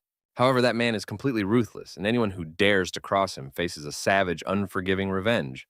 That is why he begs him not to return to the construction crew, or he might end up crippled and out of the game. Minsu promises not to go if the guard is gone. Chong Hai believes him, but will he stay safe? Well, we are about to find out together. Come along with me on this one, because despite what Lee Man-soo says, he knows if his plan with Kang Wukong demands it, he is going to fight. Meanwhile, Lee Kang-min calls his subordinates to check up on their progress, ordering them to notify Kang Wook-sung the second she is in the hideout, and to make absolutely sure he does not reach the center today, under any circumstances. The henchmen ask what to do with the girl later, and Lee Kang-min tells them to do whatever they want. Hearing that, the thugs celebrate because it is party time tonight, while Gyu Min, tied up in the back, cannot hide her absolute terror. This was not what she expected at all. From the call, she realizes Lee Kang-min's men are undercover there and they kidnapped her just to delay the legendary Kang Wukong himself. In reality, they saw them tailing them yesterday, and Kang Wukong warned her that the final target would be one of the two. They could be the secret center mafia, the real culprits, who framed Minsu or connected to those mysterious red prison uniforms. He was more than ready to act as bait, but what really worried him was them going after Gyu Min instead. But Ju Min handed him her motorcycle keys, asking if they come for me. You will save me in time, right? Do not blink now because a mysterious motorcycle is tailing that black car incredibly close. Meanwhile, back at the center, Lee Chung-hee confronts to Lee Kang-min, demanding he leave Minsu alone, not understanding why he is targeting him. He is just trying to score points, but Lee Kang-min with ice-cold eyes asks why he should even listen. Chung-hee replies that it is because he is on the construction team, but he is no longer that submissive subordinate, asking as a childhood friend. In fact, back in elementary school, he and Lee Kang-min were best friends. But after elementary school, Lee Kang-min started running his older brother's shady underground business. Meanwhile, Chung-hee studied and cared for his sick mother. With such different realities, they eventually lost touch completely. Upon entering high school, Chung-hee got his license and began working tirelessly as a delivery driver. A kind restaurant owner, moved by his struggles, lent him a motorcycle. Thanks to that, Changi worked deliveries to pay for his mother's expensive medical bills. And one of his delivery destinations was an abandoned factory. It turned out to be Lee Kang-min's hideout, where Chung-hee reunited with his old friend after years apart. Lee Kang-min offered him easy cash by planting cockroaches in food deliveries from competing restaurants, and then leaving thousands of devastating fake reviews online, completely ruining those poor, hard-working business owners. I know what you're thinking, and yes, a desperate Chung-hee accepted this scam, making his first easy money. He thought he could pay off his mother's medical debt, but the blackmailed Chinese restaurant owner died shortly after. When he found out, Chung-hee realized with sheer horror that the victim was the very same kind man who helped him. At that moment, he knew that gentle soul died because of him sinking into an unbearable, crushing sense of guilt. So he confronted Lee Kang-min, hoping they could turn themselves in together to the police. But hearing this, Lee Kang-min grabbed his collar, screaming that he never would have started this to surrender. I handed you a gold mine, and now you want to rat us out. You know I never forgive traitors. With that, he stabbed a steel pen into his thigh, threatening to kill him just as the older brother Lee Kang-wan arrived. He was the actual mastermind behind the criminal empire, coming to warn them that the police were onto them. The police are on their way. You should have handled this entire situation with absolute care. But with too many victims and a death, Lee Kang-min suggested blaming the guy on the floor, though his brother warned a simple pawn would not resolve this. So, he forced the underage Lee Kang-min to take the fall. After the trial, they both ended up in juvenile detention. Chung-hee reminds him that this is the first time they are speaking face-to-face since that fateful day. Lee Kang-min replies that he came for Lee Min-soo, but deep down he was thinking the exact same thing. Actually, he planned to find him after stopping Kang Wukong, but had no way to track him. Chung-hee asks, completely confused, what he means. The next second, thugs slam him onto the table. Do you know why I took this annoying supervisor job? Because on a construction site, if someone suffers a tragic accident or gets paralyzed for life, nobody suspects a single thing. And his plan now slice off Chang-hee's finger as a bloody gift for Min-soo. Meanwhile, Lee Kang-min's men arrive at the safe house, sending Kang Wukong a brutal demand to show up alone before midnight. And believe me, he is already there. Get ready because you and I are about to witness an epic entrance. The kidnappers waiting in the warehouse swear Yang will take 3 hours, but his girlfriend is completely unfazed. Suddenly, one of the thugs tries to be a smart mouth, whispering that she actually enjoys being tied up like that. But he can't even finish his sentence. A helmet flies out of nowhere, knocking him flat as Yang walks in completely unfazed. The other guys are completely baffled, wondering if he flew here or trailed them the entire time. Either way, they are furious. They have the numbers on their side, and Isong knows it too. He realized that in a long, drawn-out brawl, his stamina will give out first, so he has no plans of dragging this out. He weaves through the crowd like a seasoned pro, parrying an attack and striking back in one fluid motion without slowing down. When someone tries to catch him off guard, he answers with a brutal elbow to the chest and a direct chin strike, taking a quick second to warn them that lowering their guard is a fatal mistake. Suddenly, a bald, enraged thug charges from behind. Eong ducks, grabs his leg, and snaps his knee backward. Game over for that guy. Watching from the sidelines, one of the thugs cannot help but respect it.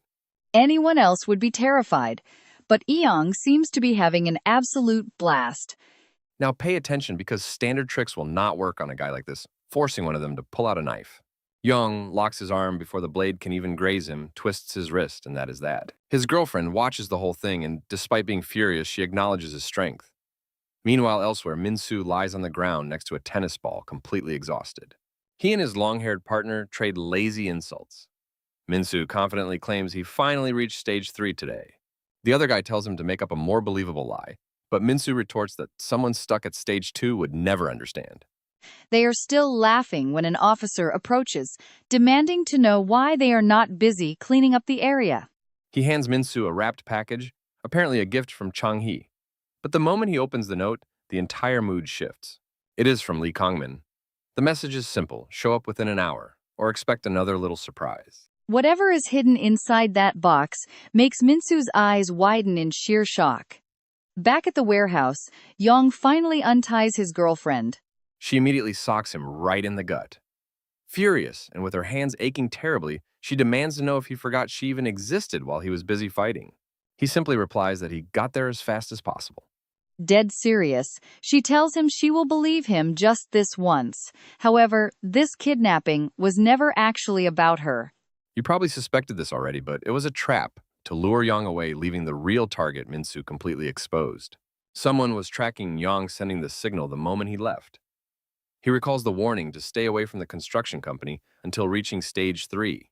He was played, and right now, a mysterious figure is walking down the stairs, searching for Min-soo. Taking his sweet time, the man mentions he saw Yu Song's brother's plans and chose to watch from a distance. But the show is officially over. He claims that at his high tier, finding a worthy opponent is almost impossible. He assumes Yu Song shares that exact feeling, though motives do not matter anymore. Lee Kangwon, the gang leader of Gangdong District, is ready to fight. Inside a locked room, a brutally beaten and sweat-drenched young man desperately tries to crawl across the floor. Suddenly, someone stomps on his injured hand while the rest of the prisoners watch completely frozen in place. The redhead standing over him asks mockingly if facing someone like Lee Min-soo is really as tough as they say. The boy on the floor looks up, enduring agonizing pain and utter exhaustion, ordering the redhead to get lost. Then he repeats it even louder. Min-soo snaps, launching himself at the redhead, who does not seem the least bit impressed by his anger. He thinks the kid has no real power to back up his rage, calling his strikes sloppy and claiming he can end this whenever he wants. But Min-soo dodges every single thing. Every punch counter and elbow swipe misses him entirely. The redhead realizes this is not luck. The kid studied his exact movements, cornering him with absolutely no way out. He scrambles to react, shifting his footing to throw a desperate kick before getting hit, but it fails completely. The kick is blocked before it even lands, and Min-soo steps back to reset his stance as the other inmates whisper. The kid is clearly far stronger, yet he has not landed a single clean strike. Turns out, that was never his goal. While everyone was focused on the fight, Min-soo was buying precious time for Chong-hai to breathe, easing Kongmin's suffocating pressure. With his hand completely shattered, Chong-hee thanks him. That is when Min-soo suggests they stop holding back altogether. Meanwhile, across town, things take a turn for the worse, as the mob boss dares Yang to settle this face-to-face. Yang sizes him up instantly, realizing this opponent is unlike anyone he has faced. He plays in a completely different league. Yang wonders if running is best, but the boss warns that his girl pays the price if he leaves. What would you and I do in his shoes? All right, you and I are about to watch someone pay for this mess. Yang does not even let him finish talking. He goes straight for the head, but his kick hits a wall.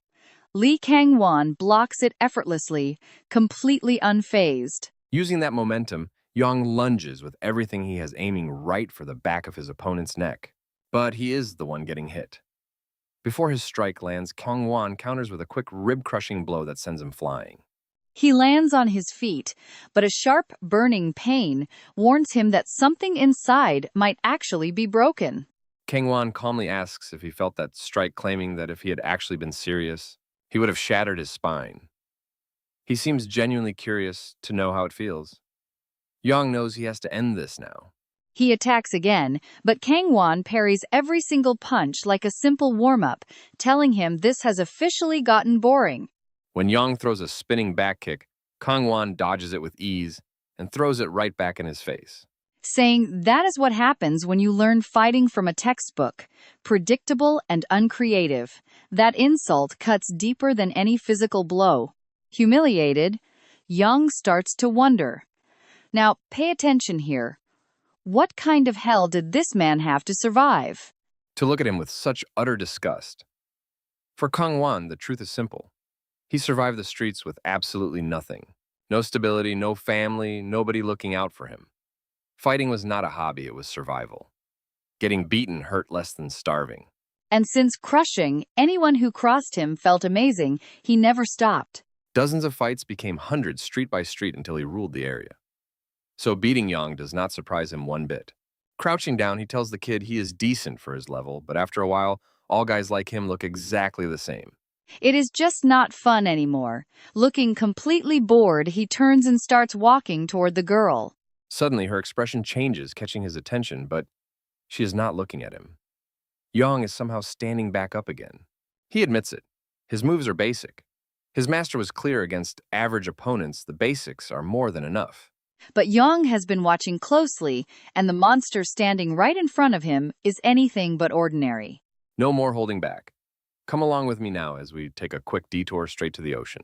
A congressman on a boat pulls in a massive tuna effortlessly.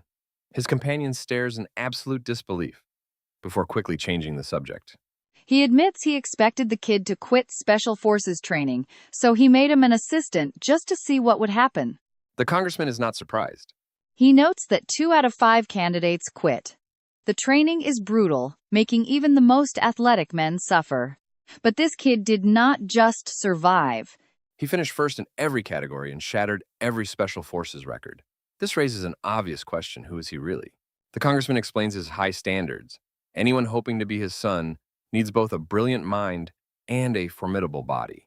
Because of that, he assigned the absolute strongest person he knows to train him. An ex-special agent from North Korea named Yoonuk Jun, trained by a real monster. Back at the warehouse, Yang is ready to deliver. He walks straight toward Kang-won without a single trace of doubt. No guard, no defensive stance, just a steady march. Kang-won finds this amusing and lunges forward, but his punch misses. Yang counters with 2 clean strikes, making his rival smile. He closes the distance, sure he cannot dodge it. His eyes widen as he realizes Yang never planned to dodge anyway. Yang catches the fist, twists the arm upward, and drives a heavy, blunt blow straight into the joint. A clean, agonizing fracture. Kang tries to fight back with another punch, but Yang blocks it with his elbow, snapping several fingers. He locks the arm, forcing it into a tight submission hold that makes Kang-won scream in pure agony. Even the girl watching them, despite knowing nothing about fighting, can clearly see that something has completely shifted. This is no longer about winning. Yang is systematically dismantling his opponent, targeting joints and pressure points with flawless precision. His eyes are completely blank. He finishes the sequence with a direct strike to Kang-won's head. Now, let's switch over to Msu's fight. The crowd notices Kangmin has switched to kicking, showing that Msu is forcing him to adapt. Clutching his wounded hand, Chang'e watches and understands completely. Kangmin's attacks are as lightning fast as ever, but they are no longer impossible to track. Msu blocks a swift kick just in time, but it was a trap. A punch aims straight for his face, nearly impossible to dodge. He manages to duck just in time, noticing his opponent's other leg is already moving. He raises his arms to block the incoming impact. Kangmin strikes from 2 angles. Stick around, you and I are about to see if our hero survives this brutal round. All right, You and I are jumping right into the action. Kang Min smirks, going for a high kick so blindingly fast, Minsu only sees a boot flying at his throat. The crowd thinks it's all over. Even Chang'e panics, but Kang Min isn't celebrating yet. He's terrified because Min-soo caught his leg. He tells Kang Min he expected this exact kick, mocking his supposedly elite skills. The chapter begins with a flashback. Minsu trains relentlessly as tennis balls blast toward him at high speeds. He does his best to block and deflect, enduring the inevitable brutal impacts. His arms pick up speed as his body adapts to the intense rhythm. When the machine stops, Yong tells him he's mastered 5 balls easily, so it's time to add 5 more. Minsu doesn't like this one bit, as something is deeply bothering him. He realized even pro fighters don't dodge everything and wanted to know why. Yong explains that pros choose which hits to take. Sometimes they take a hit on purpose because they're confident their counterattack will hurt way more. With more balls flying in the air, dodging absolutely everything becomes physically impossible. Now pay close attention here, because back in the present, that exact lesson is what Minsu is about to pull off. He has Kang Min's leg locked tight under his arm, admitting he was waiting for this kick all along. Kang Min can't break free from this vice grip. Now Minsu unleashes Yong's golden rule: sacrifice your flesh to shatter their bones. Bracing himself, he absorbs the impact and counterattacks ruthlessly. He strikes the same spot repeatedly until bones start cracking. The moment Minsu finally releases his leg, Kang Min collapses to the ground, writhing in agony. Before he can even process the pain, a straight punch slams into his face. Minsu warns him not to pass out yet. There's still more. The scene shifts, taking us back to the warehouse, where Yong is resting. His face is heavily bruised from his own battle, and the girl notices immediately, teasing that his wounded face looks even worse now. He tries to speak, but she stops him. Breaking down, she pulls his head to her chest, begging him not to look at her tears. She wishes he had finished the fight faster without taking so much damage. Young apologizes and hugs her tight, but his mind is racing. His previous opponent was definitely no walk in the park. If he hadn't broken the guy's arm quickly, the outcome would be different. Snapping his fingers was the other crucial move that tipped the scales. You and I both know it can't be this easy. Suddenly, the doors are kicked wide open. A well-dressed man enters with a massive gang. Young immediately shields the girl, demanding to know how they tracked down this location. One of the beaten-up thugs confesses he made a quick phone call while those two were sharing their emotional moment. Before anyone can react, Kang Min grabs the snitch by his head and slams his face violently into the floor. Everyone in the room, including Yang and the girl, is stunned. The snitch goes completely cold and unconscious. Barely able to stand, Kang Min mutters that he's ashamed. This fight is strictly between him and Yang, and nobody else should interfere. Having so many outsiders here is an absolute insult to him. 2 of his men step up to help him walk. As they carry him out, Kang Min stops with a smirk. He admits he lost this round, but he'll come back 10 or 100 times if needed. Yang cuts him off instantly, coldly promising that their paths will never, ever cross again. With the gangsters gone, we shift back to Minsu's fight, where the entire crowd is left completely speechless. Chang'e completely forgets about his broken hand. Kang Min is getting absolutely destroyed now that his legs have been taken out. Brutal strikes rain down on his body and face, completely unanswered. He finally collapses, but Minsu demands he get back up. It doesn't end here. Kang Min spots something on the ground, grabs it, and lunges, but Chang'e moves fast to block his arm. While he's held back, Minsu lands another clean, devastating blow straight to his face. Kang Min can't believe his eyes. He never imagined he would lose to a nobody, struggling to comprehend how Minsu became this insanely strong so quickly. Taking blow after blow while searching for answers, he finally accepts the bitter truth: there's absolutely no way to win. Minsu steps forward and sends him flying. Kang Min slides across the dirt, lying there completely helpless and defeated. Suddenly, he begins to laugh maniacally. He glares at the crowd, spots Chang'e, and starts screaming in pure rage. He yells that the fight was rigged because Chang'e interfered, demanding that everyone watching do something about it. If he fails to become a candidate, everyone watching this match will rot in this hellhole for the rest of their lives. He claims his powerful organization has his back, while Minsu alone won't be able to achieve anything at all. Minsu looks at the crowd's hostile glares. Trust me on this. Things are about to get a whole lot worse. Get ready, because today you and I are watching things get crazy for Minsu, dodging hits from everywhere, because of Kang Min. His hand is burning from blocking so much, and he is starting to fear a fracture after striking that same hard spot repeatedly. 1 second of distraction, and everything completely falls apart. A direct punch lands square on his face, and several guys immediately pin him down to the cold floor. He is totally outnumbered, hand shattered, as someone prepares the finishing blow. But suddenly, another guy beats him to it. Sejun bursts in, knocking the attacker out cold, leaving Minsu speechless. Calm as ever, Sejun jokes that his friend called him telepathically. Then he walks through the crowd, muttering something about settling an old debt from their days volunteering at the orphanage.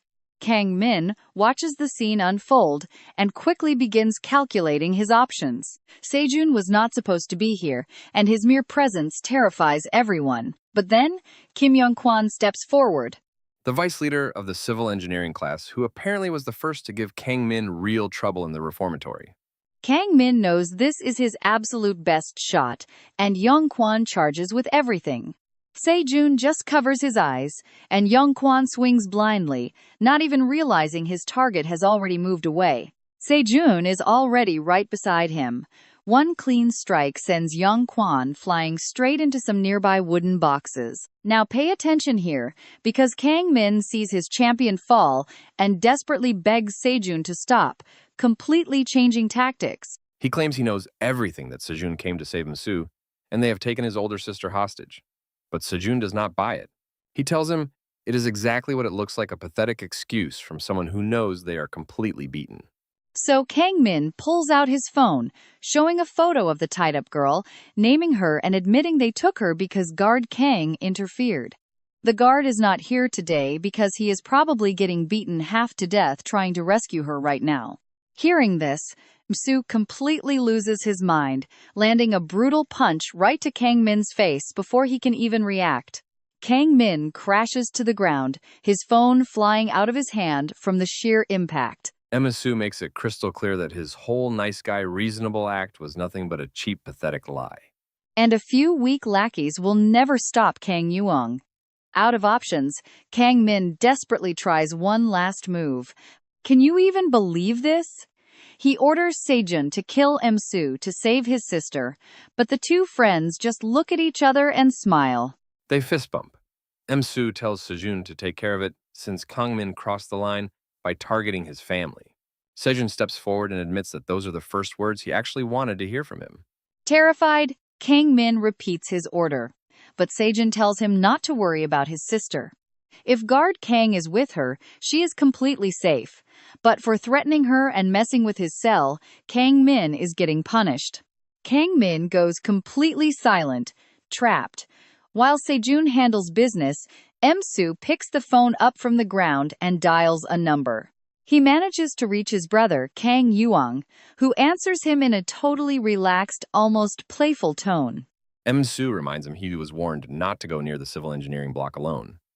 Calling now means everything went smoothly. Yuong confirms he rescued Seaman and asks Minsu to call him back once they put him in solitary. They hang up casually. Clinging tightly to Yuong's speeding motorcycle, Seaman lets out a deep sigh of relief. Yuong mentions he heard his younger brother's voice, noting he sounded incredibly pissed off about the kidnapping. She insists on going to the hospital to get her ribs checked. He complains, and she sighs in resignation. So she proposes an alternative deal, instead going to her apartment so he can meet her cat. Upon arrival, a cute, chubby orange cat greets them warmly, the exact same one Yuong saved a while back.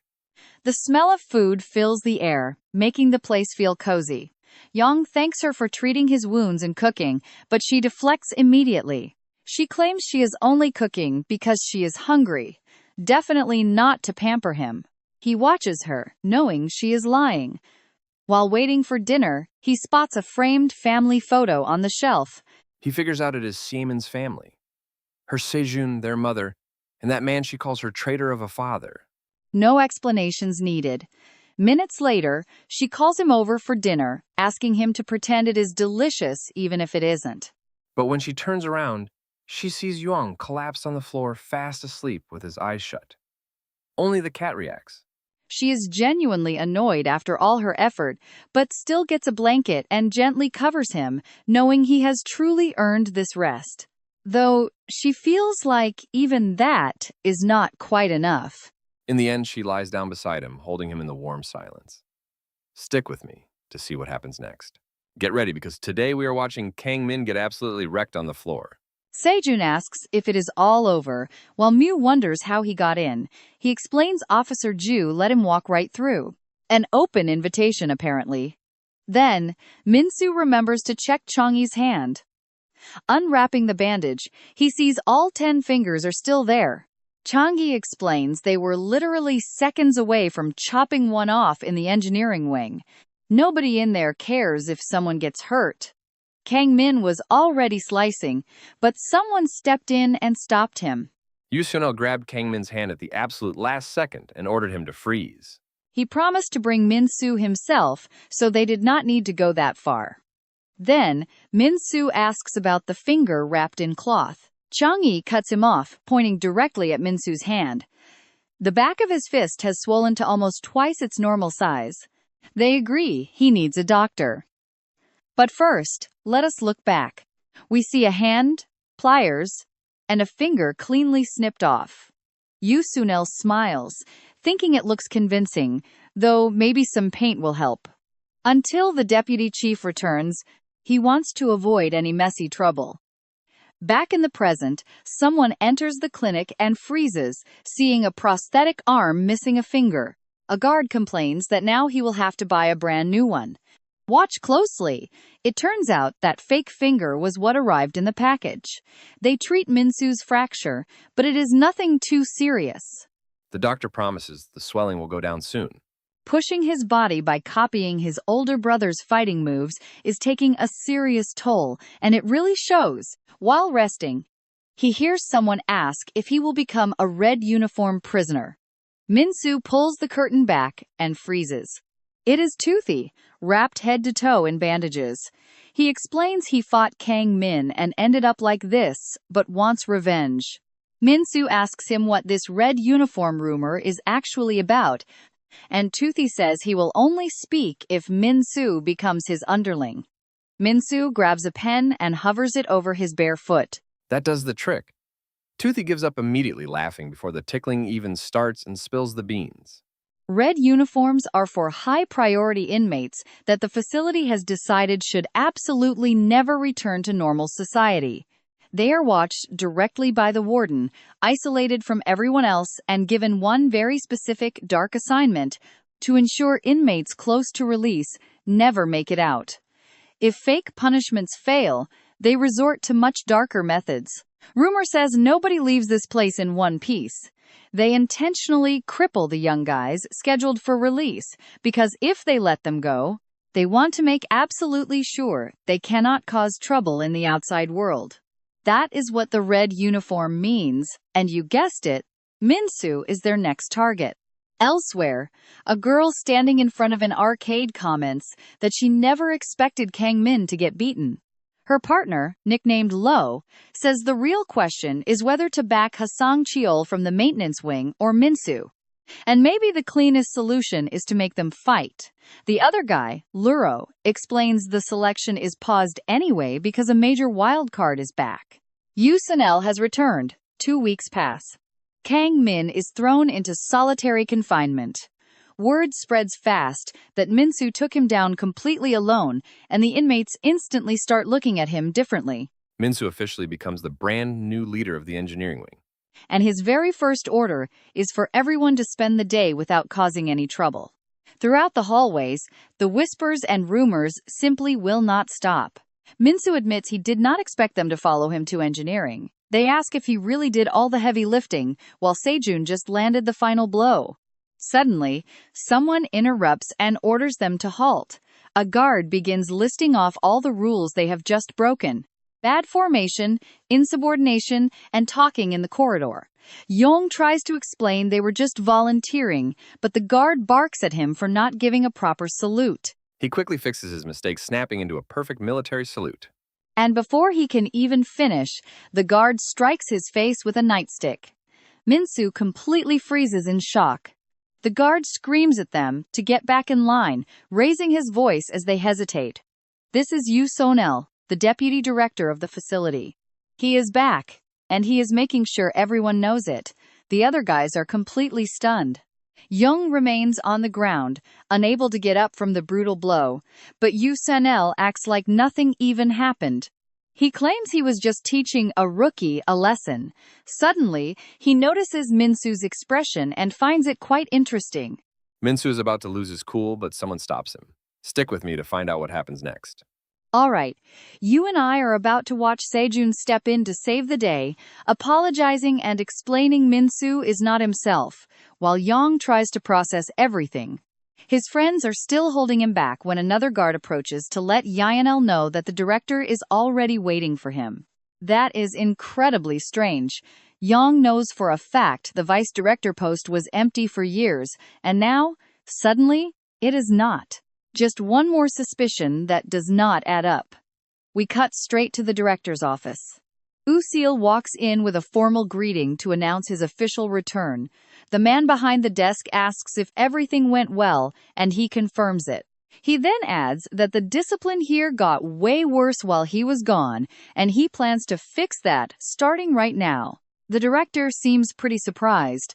The man literally just got back and should rest, but Yushinal completely rejects that kind suggestion.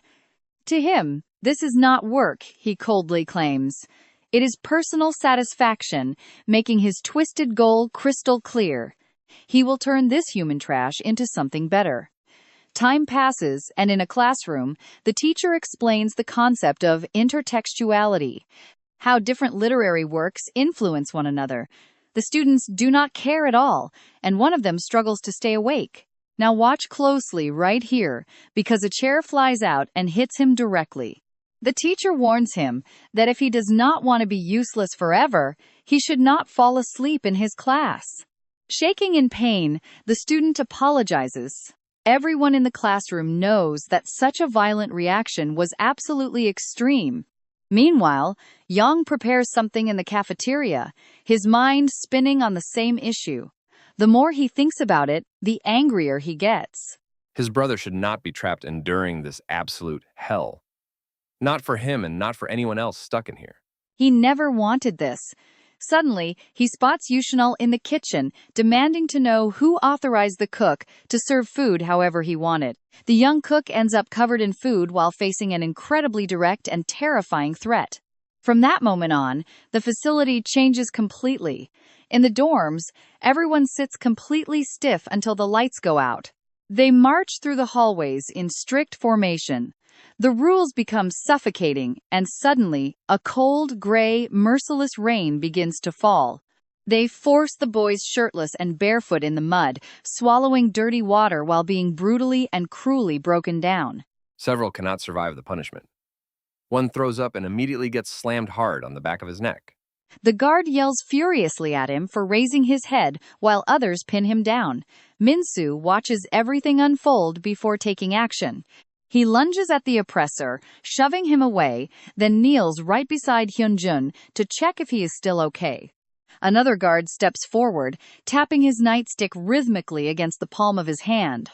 The guard's cold voice warns them of the heavy price of rebelling, while Yang holds his injured classmate and Minsu screams the truth. You and I are thinking Hyunjun could have died right there. Yang steps right in front of his brother. He apologizes directly to Yuonil, promising to handle the punishment himself. His superior asks if these kids are his responsibility. Yang confirms it. For a brief second, the tension seems to drop when Yunil agrees to leave the matter in his hands. Suddenly, he hands him a nightstick. He claims he was always curious to see a guard punish his own students and demands to watch it happen now. The brothers look at each other in horror. Neither of them has an easy way out of this nightmare. Yang has no idea how to react. His boss straight up orders him to beat Minsu in front of everyone. He bows his head for a second, then looks back at his brother. Minsu's gaze is steady, and Yang understands instantly when his superior pressures him, questioning his hesitation over a simple demonstration. Yang firmly replies that he knows how to discipline his students and only needed a second to steady himself. Gripping the weapon with both hands, he promises to show them how it is done, and this time he does not hesitate. He viciously attacks his own brother, calling it his personal method, as Minsu drops into the mud, desperately covering his head. Yang screams at him to get back up, snapping that he shouldn't be falling to the ground from such a pathetic hit. With a defiant glare, Minsu mutters that he was already getting up, but a brutal kick to the face instantly silences him. The story jumps back in time, just a bit. Yang waits leaning against the locker room wall, telling Minsu to hurry up, but his brother insists on first discussing a dilemma he has kept hidden for a while. Every single issue they faced started because Yang wanted to protect him, ending this time with Yang getting brutally beaten by the vice director. Yang brushes off the cuts on his face as nothing, promising he will find a way to keep everyone safe. Minsu steps up and warns him that is exactly his mistake, because he is a guard, not everyone else's shield. He reminds him of their promise to escape, and to make it happen, they must pretend they do not know each other at all. And trust me, if things get even worse, Yang will have to act like a real guard. All right, you and I know there is no mercy in this place. He raises his pinky, leaving Yang staring, wondering when his little brother changed so much. They lock their pinkies, sealing the pact. That single promise is exactly what brought them to this point. Minsu lies face down in the mud, while Yang screams at him to get up, secretly praying he stays down. They have to keep up this act. Yang keeps pushing him, but Minsu, stubborn as always, slowly drags himself up, claiming it was nothing. Yang readies a kick. The moment Minsu stands, he plans to end this. Meanwhile, the other guards watch every single move. The students who know the truth can barely watch. He steps closer, raising his combat staff, but a hand suddenly grabs his arm. It is Il, and he has seen enough. Yang argues that the lesson is not over, and Minsu needs to learn obedience. Il calmly points out that you cannot teach an unconscious man. He suggests throwing him straight into solitary confinement. Yang refuses, insisting Minsu needs a doctor first. After all, a dead inmate means endless paperwork that nobody wants to deal with. Right after, he will return. He grabs his brother by the hair, dragging him directly toward the infirmary. Behind his back, the director mutters that the vice director does not understand punishment. If you break the mouse too much, there is nothing left to play with. Just then, another guard arrives, carrying a file. Now, watch closely here. This report on Sergeant Kang Yu-song arrived incredibly fast, and the director's expression completely shifts as he reads it. Meanwhile, Minsu slips out of consciousness and begins to dream. He dreams of the past, before the orphanage, when the sky was blue and this nightmare did not exist. He is riding on Yang's back, just like now, but those shoulders felt so much wider. He can barely force his eyes open, but realizing the situation, he weakly asks what is going on. Looking down, Yang tells him they are almost there. Worried, Minsu asks if his brother is crying. Yang snaps back that crying is for the weak. Minsu apologizes for causing trouble, forcing him to act like this, and for everything ahead that will surely need more forgiveness. Then, he makes a single, desperate plea that they never give up or abandon each other. Yang catches a change in his voice, a new, deep firmness. Minsu means every single word. He is getting out of this hellhole no matter what. Surprisingly, the restricted area's entrance is completely deserted, with no guards or staff in sight. Yang notices instantly, growing highly suspicious. He knows the dark secrets of those red uniforms are hidden right behind that door. Moving cautiously, he slips behind a nearby pillar to get a better view of the area. And here's where you and I see the vice director appear, key in hand. He unlocks the door, and Yang starts connecting the dots. Yusian-il is also mixed up in this red uniform business.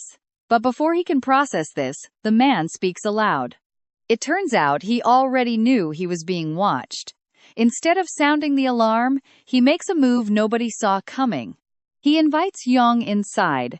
They walk down the hallway together as the sergeant still wonders how he ended up crossing this forbidden line.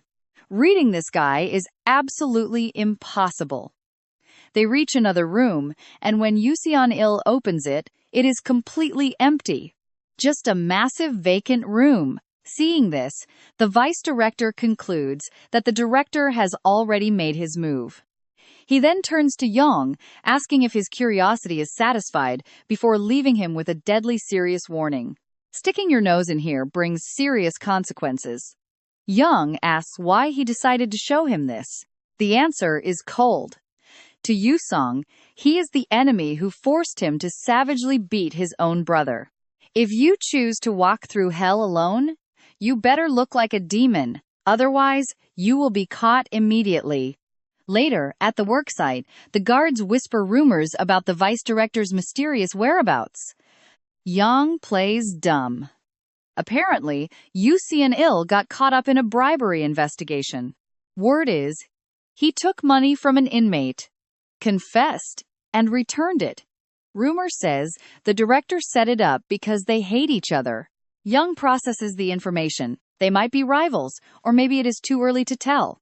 Their chat is cut short when two inmates suddenly start throwing blows. Before the officers can react, someone steps in.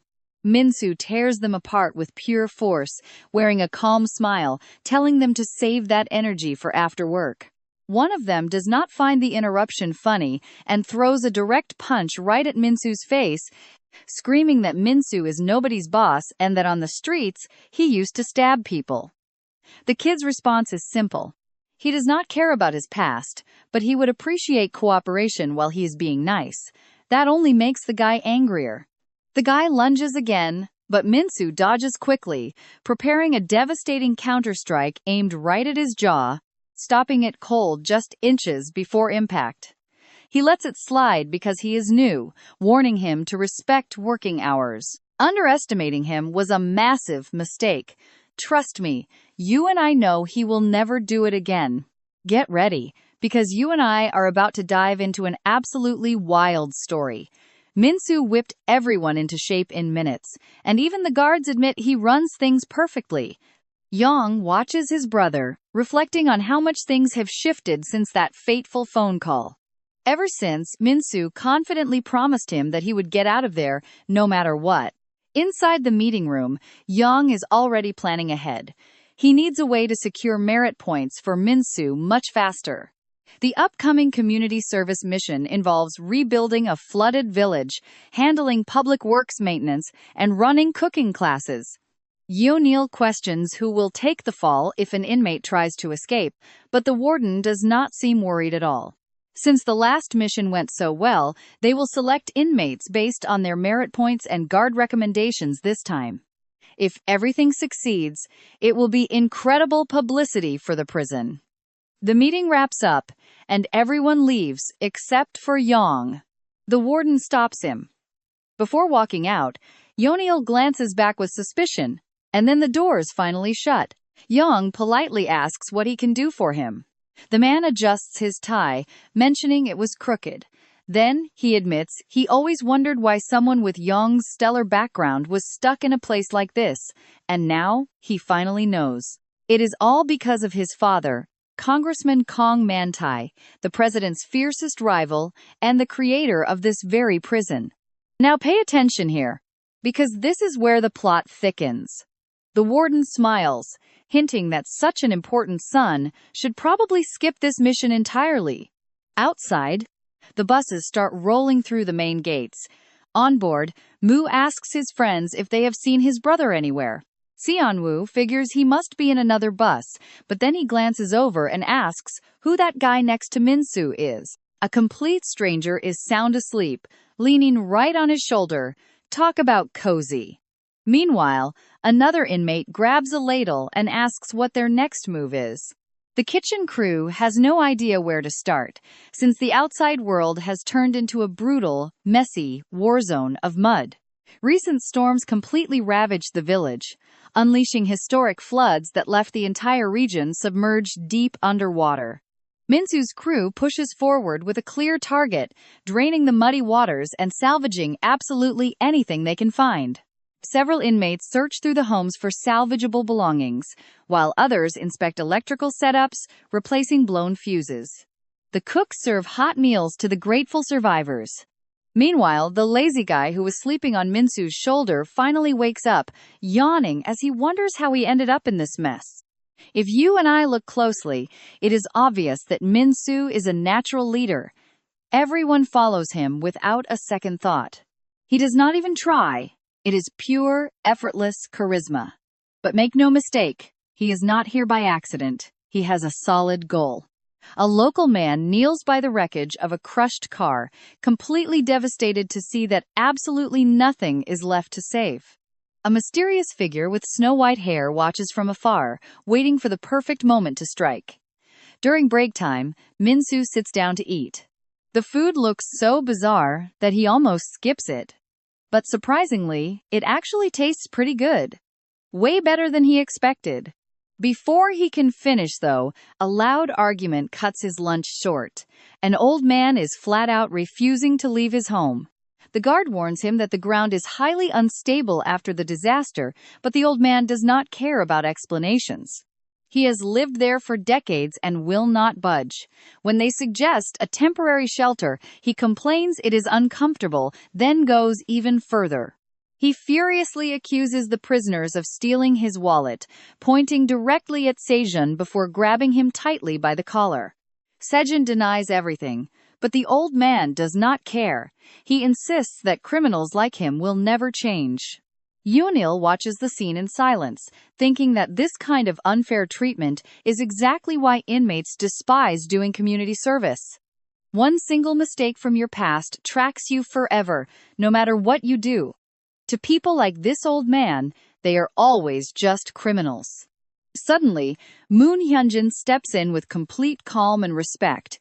He asks if the lost item was a brown wallet, since he found one and left it at the market. He apologizes for picking it up, explaining he was worried the mud would wash it away. The old man does not even say thank you. He grunts that he will check and warns that they will pay if a single coin is missing. Sejun thanks Moon Hyunjin for the help, but the young man simply replies that he only told the truth. A local woman approaches with hot corn, offering them a bite and asking them not to take the bitter old man's attitude to heart. He was left bitter after an accident caused by some young kids on motorcycles. Sejun takes a cob and eagerly takes a big bite. She smiles and asks if it tastes good, and he happily nods. Meanwhile, we head back to the volunteer service offices in Minyan. The guards carry out their usual routine shifts. One of them decides to pull off his headphones. It is Woo-song, reassigned here after being kicked off the outdoor mission. He knew perfectly well this day would come sooner or later. Having a congressman for a father is no secret. With that cold glare from the warden, we say goodbye, but trust me, you and I cannot wait to see what happens next. Let's jump back in as Young gets kicked out, while the director pretends he's solving the problem. Here's the twist. The director has no idea they are brothers, but Yusei knows, and Young remembers their talk. Meanwhile, the vice president admits he knew the older brother punished the younger one that very same day. Eon doesn't understand how he found out or what he truly wants, so he decides to uncover both answers. Back at the site, a guard slowly approaches Juicy O'Neill. With heavy rain pouring down, everyone heads to temporary shelter. The inmates have satellite tracking, making any escape attempt completely impossible. Yukao looks up at the dark sky, praying nothing goes wrong. But fate has entirely different plans. The water rises fast as mud slides down the mountain, completely destroying an old man's house in an instant. Guards drag him away from the wreckage while he fights back, but suddenly, his desperate scream freezes them in place. His injured wife is still trapped inside. Sile orders an immediate rescue while keeping the other inmates held back. The mud just won't stop. and the entire structure is on the verge of collapsing completely. Suddenly, someone bends down to tie his shoelaces. Minsu watches him and asks what on earth he is doing. Now pay attention here. Sejun's intense look says it all, and before anyone can stop him, he dashes toward the house. Minsu screams that it's far too dangerous, but Sejun has absolutely no intention of backing down. The heavy rain doesn't stop, and neither does Sejun. He dives inside before Minsu can speak, even as the roof above begins to crumble. Thick mud pours in from everywhere. Sejun kicks open a door, shouting desperately for the elderly woman. Dead silence. Then, falling debris hits him right on the head. He is not hurt, but it is a clear warning of the danger. Outside, police can barely hold back the husband as he screams his wife's name through the pouring rain. Sile frantically demands a rescue helicopter over the phone since roads are gone. Just then, his colleague drops some terrible news. Some kids ran inside. When asked who, he learned Sejun and his friend refused to just sit back and watch. Lee Minsu went after him. Minsu pulls Sejun away just as the ceiling collapses above them. When asked why he came in, the answer is simple. He is the class leader. If some idiot runs straight toward death, it is his job to handle the mess. Plus, he warns they will argue about this later because they still haven't found the woman. They check the very last room, and there she is, completely unconscious and pinned beneath the heavy debris. They clear the rocks together, and Sejun lifts her up. She is still breathing, but the house begins to collapse. Everyone watches the roof fall, with them trapped inside, but you and I know these boys aren't going to just stand around. He shoves his hands under the heavy rubble and starts pushing. It is a massive ceiling, and the strain is brutal. Then, another pair of hands joins the desperate rescue. Both boys push hard, veins popping on their faces from the strain. The kitchen leader moves, and his class follows suit. The maintenance team decides they won't just stand by and watch this tragedy unfold either. Everyone pitches in to lift the massive weight. Inside, they spot the light and escape with the old lady. They rush to get her to safety before the final collapse. They make it, and everyone wants to celebrate this miracle. Suddenly, the kitchen leader stops them, screaming to run because the danger is far from over. They flee just in time to watch the entire house crumble to the ground right behind them. Soon after, the ambulance arrives. The husband tightly holds his wife's hand, begging her to hold on a bit longer. She wakes up confused, not knowing how she survived. He has no answers, only an overwhelming sense of relief. Sile's colleague questions if the boys should be punished for disobeying orders, but then he admits something else. In your absence, these kids changed not because of the directors, but because of what Minsu's arrival triggered. The one who is truly reaching their hearts is definitely not the actual staff of this facility. Dawn breaks as if nothing had happened, with a clear sky making the disaster feel like a bad dream. The inmates go back to their service, but now local volunteers have actively joined them, and the villagers look at them differently, even offering them food with genuine warmth. A guard complains that it is strictly forbidden, but a sweet old lady just shoves a spoonful in his mouth. And that's where we leave it today, with the radio announcing Moon Hosik missed court. What do you make of this? Come along with me. Some elders invite Hoojun for food and rest, and he gladly accepts. Meanwhile, Gausamin shows up with iced fruit punch, which does not surprise Sejun, knowing Yang would not come. She ruffles his hair, telling him how proud she is that he rescued that poor elderly woman, especially since he used to say he hated old folks.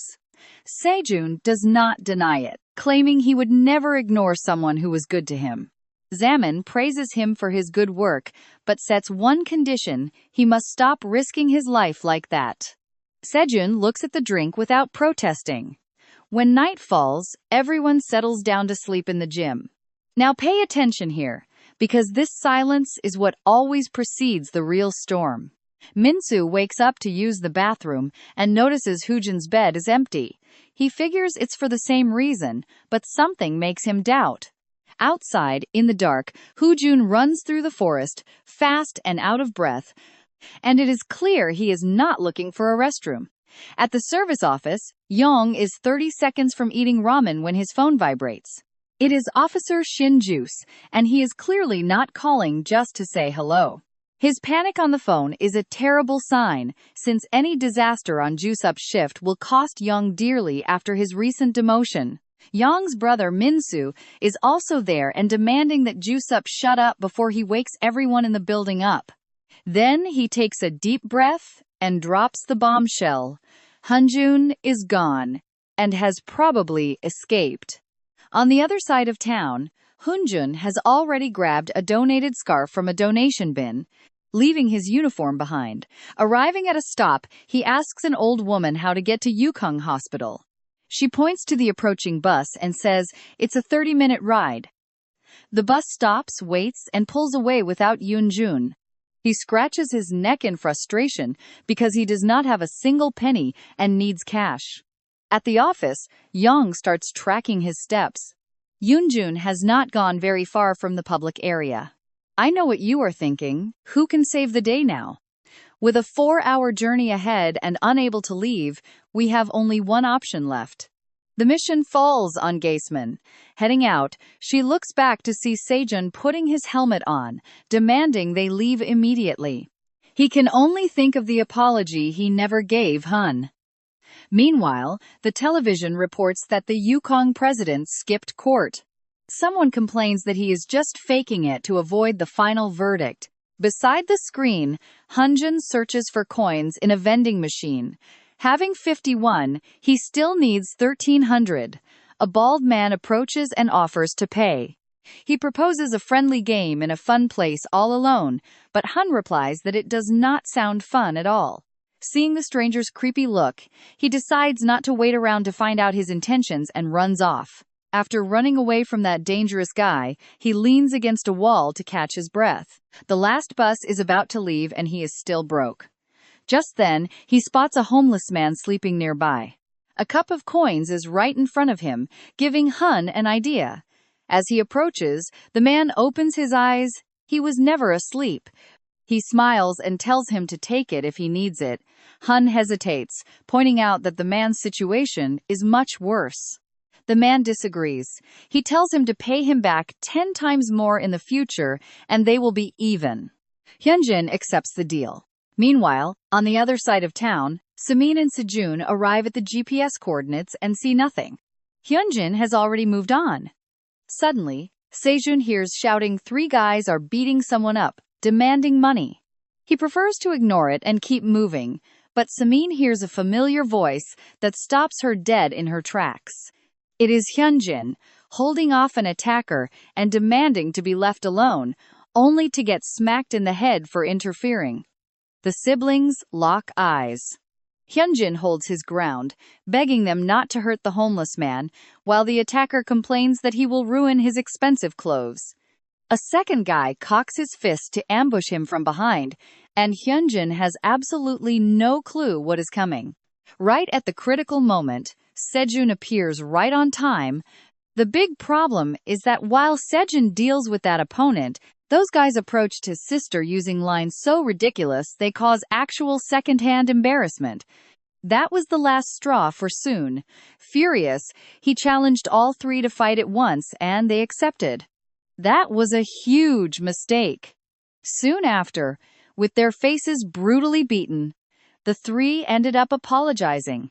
Hunjun went over to check on the homeless man, who insisted he was fine, saying beatings were part of his daily routine, and thanked him. But Samin interrupted, calling out to Hunjun. She warned him to return now, promising not to report anything. Join me next time to see what happens. Stick with me to see how Semin explains to Young over the phone that she found the runaway but cannot return immediately. Something unexpected came up, forcing them to make a quick detour before heading back. Yang agreed but warned her of a major threat. The director was already heading to inspect the public service sector. Time was ticking away. The crew finally reached the hospital and parked their motorcycles. Hunjun's father was up on the 16th floor, an exclusive VIP ward far from ordinary patients. Turns out, this massive hospital belonged to Hunjin's powerful family. Shun could barely process that insane level of wealth. He had mentioned his father owned massive business empires, but Shun honestly thought he was just exaggerating. Now, he was not so sure. Stepping onto the 16th floor, Shun saw the entire hallway crawling with guards. He actually started doubting if they had gotten off on the wrong floor. But pay close attention here. Hunjun walked forward confidently, proving his words. The moment he stepped out, guards bowed low. Hyunjun politely asked to see his father. Meanwhile, Young was tracking his exact location using GPS. The director was about 2 hours away, but that was too close. Young started plotting how to slow him down. First, he faked a midnight military drill, completely blocking the main highway with a massive combat tank. Then, when they tried to detour, a pack of cyclists conveniently blocked the only alternative route around. Fortunately, the director used to be the president of that cycling club, so he did not lose his temper. Still, these were just temporary delays. Young knew he was only buying minutes, and the hospital business had to wrap up fast. Inside the room, a gray-haired man stood looking out the window with his back turned. Hunjin mentioned he heard about his collapse and anxiously asked if his father was doing all right. The man explained he was safe, lying low while they tried to corner him. Hunjin smiled with relief, seeing his father was out of danger. Suddenly, the man spun around to demand why he was here when he should be locked away in juvenile detention. Hunjun confessed he got scared after his father promised a quick release and then suddenly cut off all contact. The father's response was brutal. Should he not be punished for his actions? Running around with toxic gangs, beating up other kids, committing unforgivable deeds, and ultimately crossing the ultimate line by taking someone's life. Even with all his political clout and business empire, he could not just make such a serious crime vanish. Hun admitted his guilt. If he made a mistake, he deserved punishment, but right then, his voice cracked completely. He understood paying the price, but the truth was far different, because he was not alone that fateful day. I know you are wondering the same thing. He demanded to know why he was suffering instead of Hyung. Their childhood was horrific. It was a cruel lesson in how their own family decided who was precious and who was completely disposable. He and his sister ate scraps separately, while the grandfather, father, and brother Hung dined like absolute royalty. If anyone at that table wanted water, his sister had to pour it. She was never treated like family.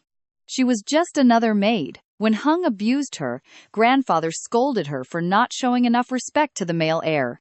Even after being slapped across the face, they forced her to apologize with a painted-on smile. Hun recalls Hung beating him for getting better grades, furious he had to study just to avoid looking stupid. His sister stepped in and beat Hung bloody to protect him. Naturally, the coward immediately ran crying to their grandfather. For shielding her younger brother, she took the fall.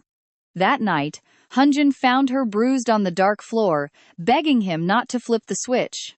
They clung to each other as she promised that one day, grandfather would finally recognize their true worth. They studied and worked tirelessly as time passed. Meanwhile, Hyung chose a path of pure self-destruction. He ran with thugs and hurt countless innocent people, and when busted for drug trafficking, he did not care because grandfather always fixed everything. Soon after, his sister got into college. Their grandfather looked proud for a split second before grabbing her arm in a tight grip to demand that, as the eldest daughter, she make any sacrifice needed to cover up Hung's horrific crimes. If she refused, he would force Hunjun. Completely shattered, she threw herself in front of traffic that very day. She ended up in a vegetative state, and to make it worse, they blamed her for Hung's atrocities. Hunjun was trying to process this tragedy when he witnessed Hung brutally kicking a boy down the stairs. And that is how we realize Hyung actually blamed this poor kid for exposing his crimes and causing his sister's tragedy. Come along with me for this madness. The boy died, and Hyung just said he deserved it, leaving Hyunjun absolutely terrified. Hyung walked over and told him he already knew. Because of that, Hyunjun ended up taking all the blame. They arrested him, and Hyun promised his father, the Yukon Group president, would get him out fast. But that was a lie. Hyunjun endured everything in silence, convincing himself it was punishment for failing to protect his own sister. Now he stands before his father, saying exactly that. He takes full responsibility for failing to keep her safe. But Hyung needs to answer for what he actually did. Still, his father insists Hyung will inherit the family business. And since Hyunjun benefited from being born into this family, he must accept the sacrifices. But Sejun has heard enough. He cuts in, tells him he should be ashamed to talk like that, and drags Hyunjun straight toward the exit. Seemin backs him up. Real family does not force sacrifices. Honestly, juvenile detention sounds better than this room right now. They cannot get out. Hyung walks in with the grandfather. Meanwhile, elsewhere in the facility, the night keeps moving. Seal walks thoughtfully down the hallways, hands in his pockets. He hears two of the inmates talking. One already racked up his merit points and is planning his life after release. He wants a vehicle maintenance license and a small shop. He offers his friend a job if he stops causing trouble. Seal recognizes Hwang Chul, who used to act like the entire world owed him something. Now he has a 5-year plan. Watch closely, because this is where we realize an adult in authority cannot change a youth, but rather another young person who managed to understand things first. Nearby, someone else roams the building, waiting for the vice director to leave. This could be the perfect moment to start. At the hospital, guards watch the door. Hyung is shocked to see Hyunjun standing outside the detention center. His father tries to ease the tension, but Hyunjun makes it clear he did not want to be here either. He only came because he had no choice. Completely unfazed, Hyung mentions hitting someone while drunk, but nobody knows it was him. The grandfather immediately approaches Hyunjun, using him as another tool to benefit his brother. Then Hyung spots Sejmin. Without thinking, he grabs her, saying he likes her style. Sejun freezes in shock. Sejmin does not hesitate. She slams her helmet right into Hyung's face, sending him flying. Sejun and Hyunjun are left stunned, along with the grandfather and the father. Sejmin looks down at Hyung, asking in a ruthless voice where he thought he was putting his hands and if he really wants to see what happens next. Now, you and I both know the grandfather was not about to let this slide. He starts screaming non-stop insults at her. Sejmin does not even blink. She just ignores his shouting and points out the obvious. His grandson was groping her, but apparently, the old man decided to ignore that part completely. Both the grandfather and Hyung's father are stunned by her insolence, demanding to know how she was raised. Sejmin answers them directly. Her parents divorced early. She homeschooled and learned the basics, like do not fight with siblings. Then, she coldly adds that their prodigy Hyung seems to have skipped all of those basic life lessons. The grandfather claims he cannot hear well and asks his son to translate her words. But he does not bother. He points to the door and orders them to leave while he is still asking nicely. That is when Hyung stands up defiantly. He grabs an IV stand and swings it right at Sejmin. Sejun panics. The grandfather practically celebrates. The stand flies directly at Sejmin's face when the scene suddenly cuts away. Back at the detention center, one of the maintenance kids heads to the restroom. The other one keeps working. He opens an exhaust fan and checks that the wiring is in perfect condition. Hearing footsteps, he assumes his partner returned. He keeps talking, asking him to lock up the equipment since he is the only one he trusts. Noticing the silence, he wonders if his friend is suddenly feeling nostalgic. Before he can even react, a heavy object strikes him hard on the back of his neck. Back at the hospital, guards stand watch. Hyung curses furiously and tries to attack, but his brother steps in to protect Sejmin. Hyunjun declares he will not run, tired of watching everyone around him get hurt. Hyung raises the stand threateningly. Sejun tries to step in, but someone else beats him to it. His own father steps forward and slaps Hyung hard across the face. The grandfather watches the scene in absolute disbelief.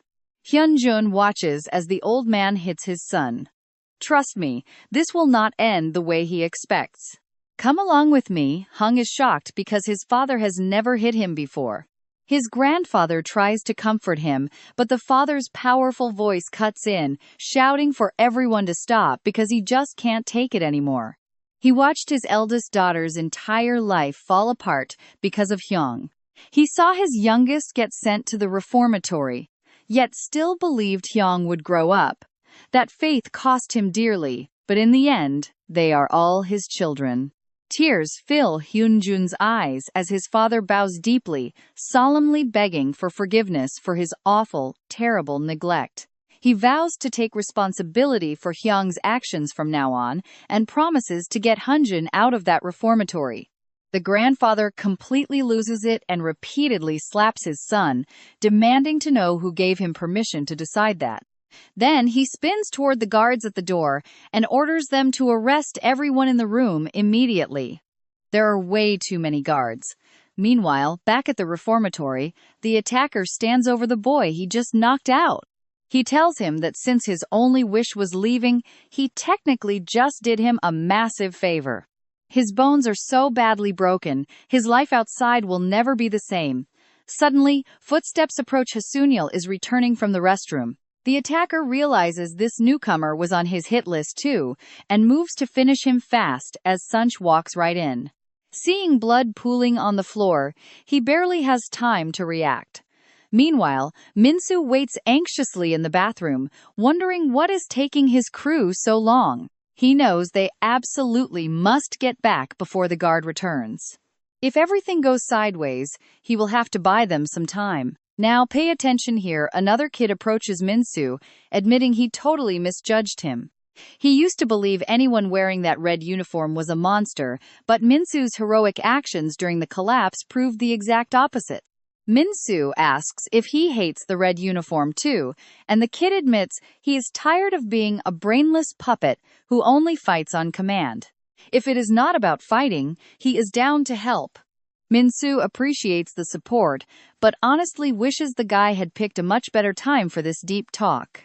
Back at the workshop, a heavy tool clatters to the ground, showing the killer standing over two bodies and the trapped guard. With bloody hands and catastrophic damage done, we cut to Seal in a corner, lighting a cigarette to clear his racing mind. Another guard walks up, reminding him he had quit. Seal snaps back that anyone would start smoking again after such an unfair trial. The guard admits that during his long absence, many believed he had sold his soul to join the director's corrupt side. The vice director places a hand on his shoulder, confessing that this rumor is actually pretty useful. That is why he was tasked with watching him. No one mentions the red uniforms yet, but they suspect silence is the director's weakness. He asks if they found Moon Hyunjan yet, since he heard a guard screaming frantically over the phone. The vice director warns that if the director uncovers the whole truth, he will use administrative negligence as a shield.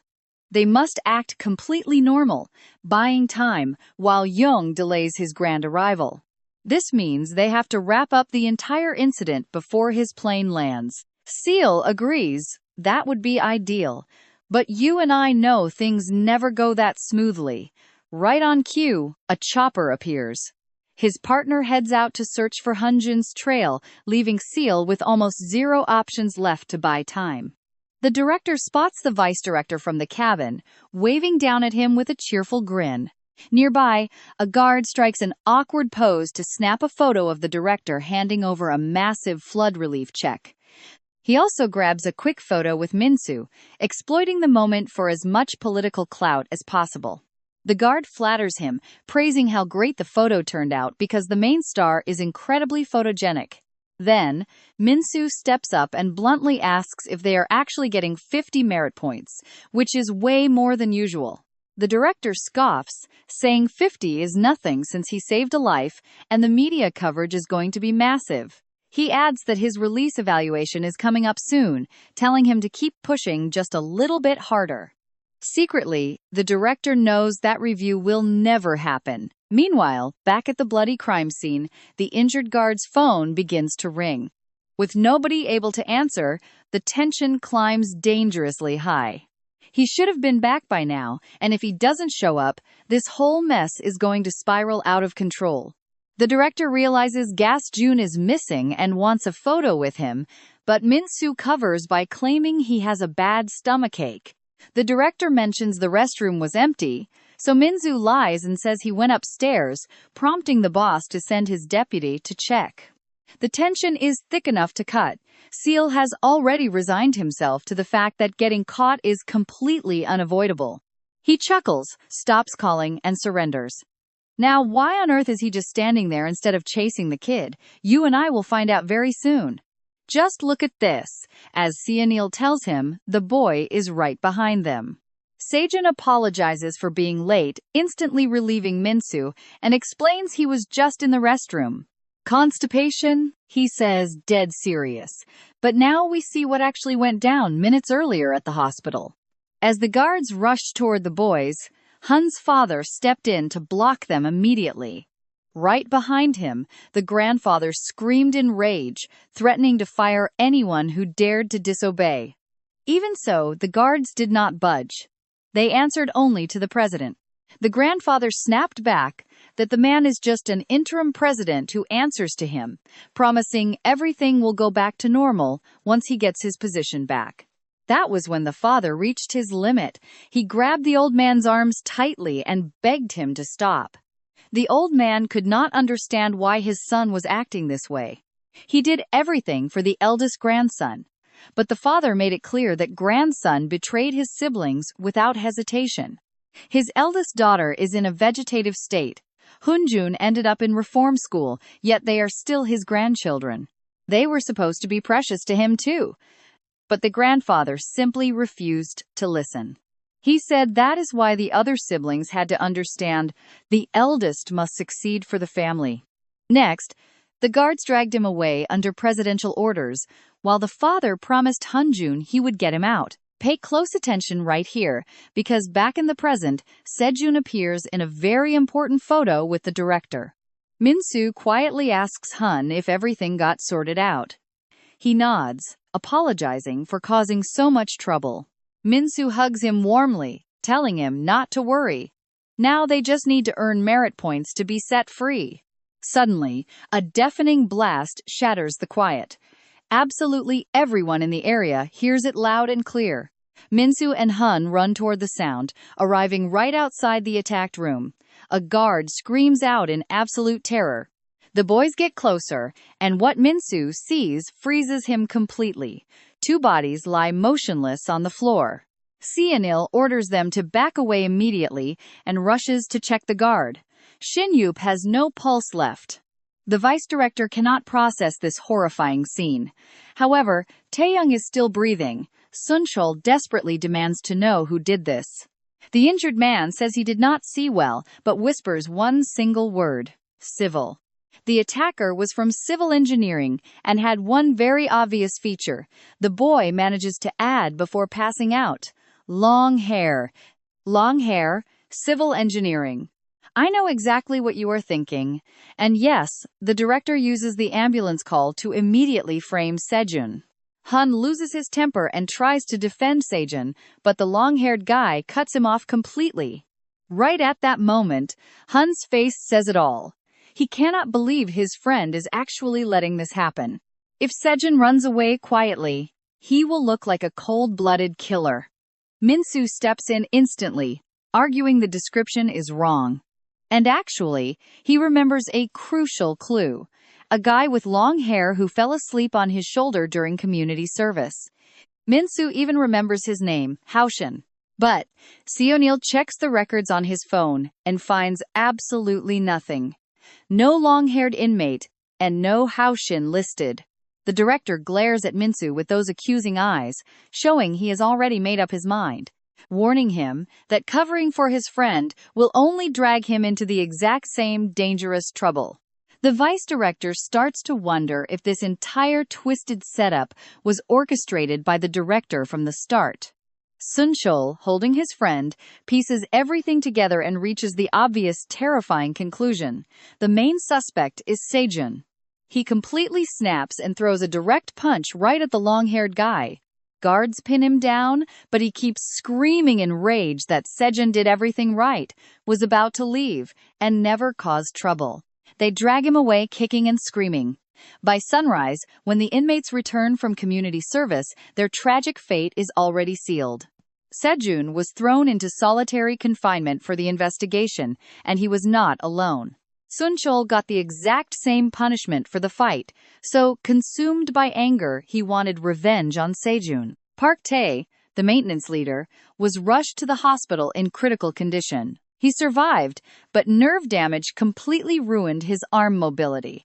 They say he was so close to being released. As we watch this funeral, a boy comforting his broken mother, you and I are left wondering what comes next. She collapses, and that is where you and I leave things today, watching the reformatory staff honor their fallen guard. The director kept his eyes glued to the floor the whole time, not daring to look at anyone. Yang was there too, watching silently. Trust me, Cell immediately felt something was seriously off, and warned them they needed to get out right now. Yang tracks his every move. Meanwhile, over at the reformatory, Senol walks down the corridors before coming to a sudden halt. He leans against the wall, sliding down to his knees as he begs Officer Shin for forgiveness.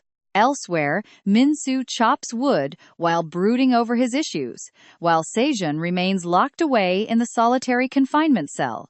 Shin is dead, and Min-soo is absolutely sure the long-haired guy orchestrated everything. He remembers that face perfectly. What he can't wrap his head around is how the guy vanished. His buddy Bucktooth approaches, knowing exactly what is troubling him. It is obvious. Then he drops a truth bomb. There is a very clear pattern here. Young inmates who rack up points or get close to release always end up severely crippled. Only the director could wipe the record of someone like Park Hyosun. That means this whole conspiracy involves the red uniforms. Cut to a restricted area, with guards standing watch outside. Inside, two people speak with relief about returning, complaining about how suffocating it was to hide behind the vice director's back.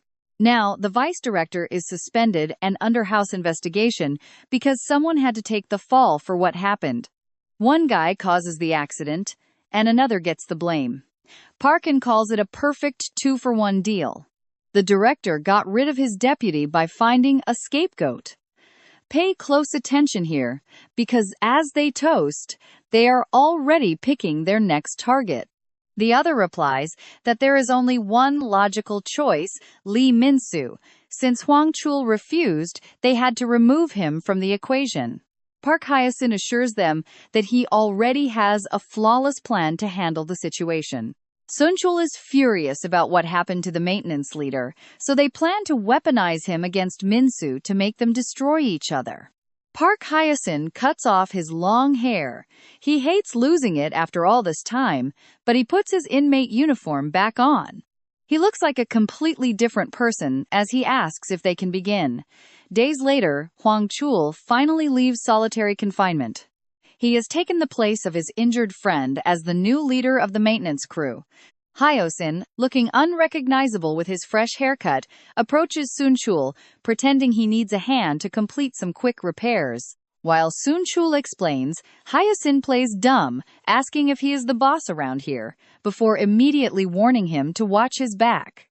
He tells him that Lee Min-soo has targeted his crew after already seizing absolute control over the kitchen and civil engineering. Word on the street is the maintenance team is next. He wants to unite everyone under the red uniform, putting Sunchul in grave danger. Hyosun presents this simply as rumors and idle gossip floating around the facility. But the coincidence is too crazy.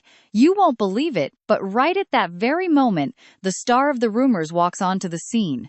The moment Min-soo steps inside, an angry mob surrounds him, demanding answers to find out if the rumors are actually true. Several inmates warn him that they won't stand idly by if he tries to make a move on their new leader. Minsu defends himself, arguing he never wanted to join, that it was a setup, and Sejin never attacked the former leader. Suddenly, he scans the room and stops. He recognizes someone. It is the guy who fell asleep on his shoulder during community service. Minsu grabs him tightly by the neck and exposes him to everyone. He is Park Hyasun, the real culprit who crippled their leader. The crowd doubts his words, since the kid has short hair and does not belong to the civil engineering faction. Sunchul steps in, grabbing Minsu's arm to stop him. He warns that they still have tons of work, and if they want to fight, do it later. In the meantime, he demands Minsu stay out of the way and stop causing pointless riots without any real justification. Order is restored as the crew goes back to work. Outside, the sweltering summer heat is obvious with a dead cicada on the ground. Suddenly, a pale, bruised girl, one eye, totally swollen shut from abuse, stomps right on it without slowing her pace. She heads toward a trash pile and drops a mysterious bag with a cold, dark stare, walking away in absolute peace. Seconds later, she bursts into wild laughter. The bag sits abandoned until the zipper twitches and terrifying eyes peer out from inside. A crane slowly creeps closer. Park Hyasun snaps his eyes open. He is back in the present, staring up at the cold ceiling lit by bright white lights. His thoughts are pitch black in this cruel world. If you are useless or become a burden, you are instantly thrown away. And if you are weak, you suffer the same fate. Suddenly, he checks his phone and spots an order to temporarily recall the guards. Right on cue, the guards call a quick meeting and move out. With no eyes on them, Minsu and Sunchul are finally face to face. That is where we leave it, seeing how Hyasun survived to avoid being thrown away like actual trash. Let's dive in and watch Minsu strike first, reminding Suncholo of his promise to help with anything that isn't a physical fight. But for Suncholo, this definitely does not count as helping in any way. Hyasun watches the fight, wondering who will get eliminated, since both are giving it everything they have. Suddenly, they stop fighting each other and team up on Hyoshin, a brutal twist absolutely nobody saw coming. They stare down at him as the night ends with Hyoshin flat on the floor and the two boys standing tall. Minsu's plan is simple: hand him over to the guards so the truth can finally come to light. But before they can, someone enters and completely ruins the mood, wearing a red uniform that instantly terrifies everyone in the room. The guy is young, blonde, and looks incredibly relaxed. And the first thing he says is he expected more from Hyoshin, who recognizes his voice instantly. Smiling, the blonde says he came for him, asking if he is happy to see him, but Minsu interrupts, declaring he won't hand Hyoshin over to anyone. He needs him to clear his friend's name, but the blonde's response is nothing but pure boredom. He isn't there to rescue anyone since they aren't close, though he admits the guy caused way too much trouble. Pay close attention here, because Hyoshin suddenly remembers something major. A conversation about how that public murder made the vice director untouchable, but turned the whole incident into a massive danger.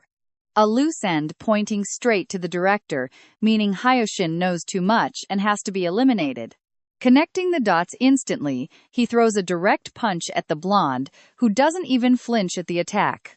He effortlessly dodges the blow, mocks his smarts, and sends him crashing straight to the floor with a single strike.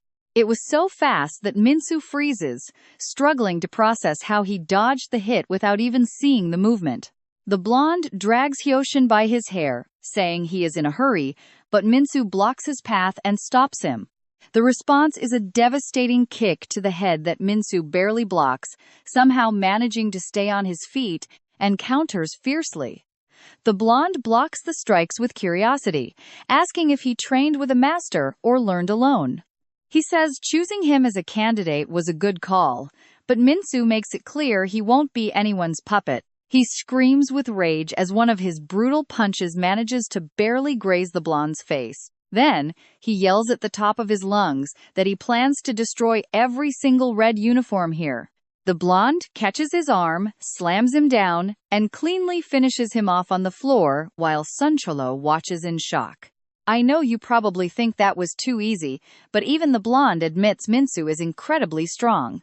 Strong enough to skip the trial phase and go straight to a red uniform, but Minsu rejects the offer instantly. He refuses to be anyone's weapon, which only makes the blonde smile with complete calm. The other red uniforms step in, and the remaining inmates don't last a second. As the dust settles, Kang Min adjusts his glasses, having learned something highly valuable. With everyone in the room defeated, Minsu suddenly spots him. Sejun is standing right beside the red uniforms. Completely losing control, Minsu demands to know why he is wearing that damn outfit. The blonde explains they always had two candidates. Since Minsu refused, the other boy accepted the offer without hesitation. Minsu stares at Sejun, begging for answers, but he stays silent and walks away as the others drag Hyoshin out. Left on the floor surrounded by bodies, Minsu wonders why without getting any answers. Meanwhile, out in the city, things look very different. Samin adjusts Yi Young's tie, and, as they always do, she asks him what the big occasion is this time. His father wants to introduce him to someone important, so she pinches his cheeks so he won't look so miserable. He apologizes, explaining he is deeply worried since he has no news from the reformatory. She hugs him, understanding his pain and worrying too. But they must stay strong and do their part from the outside.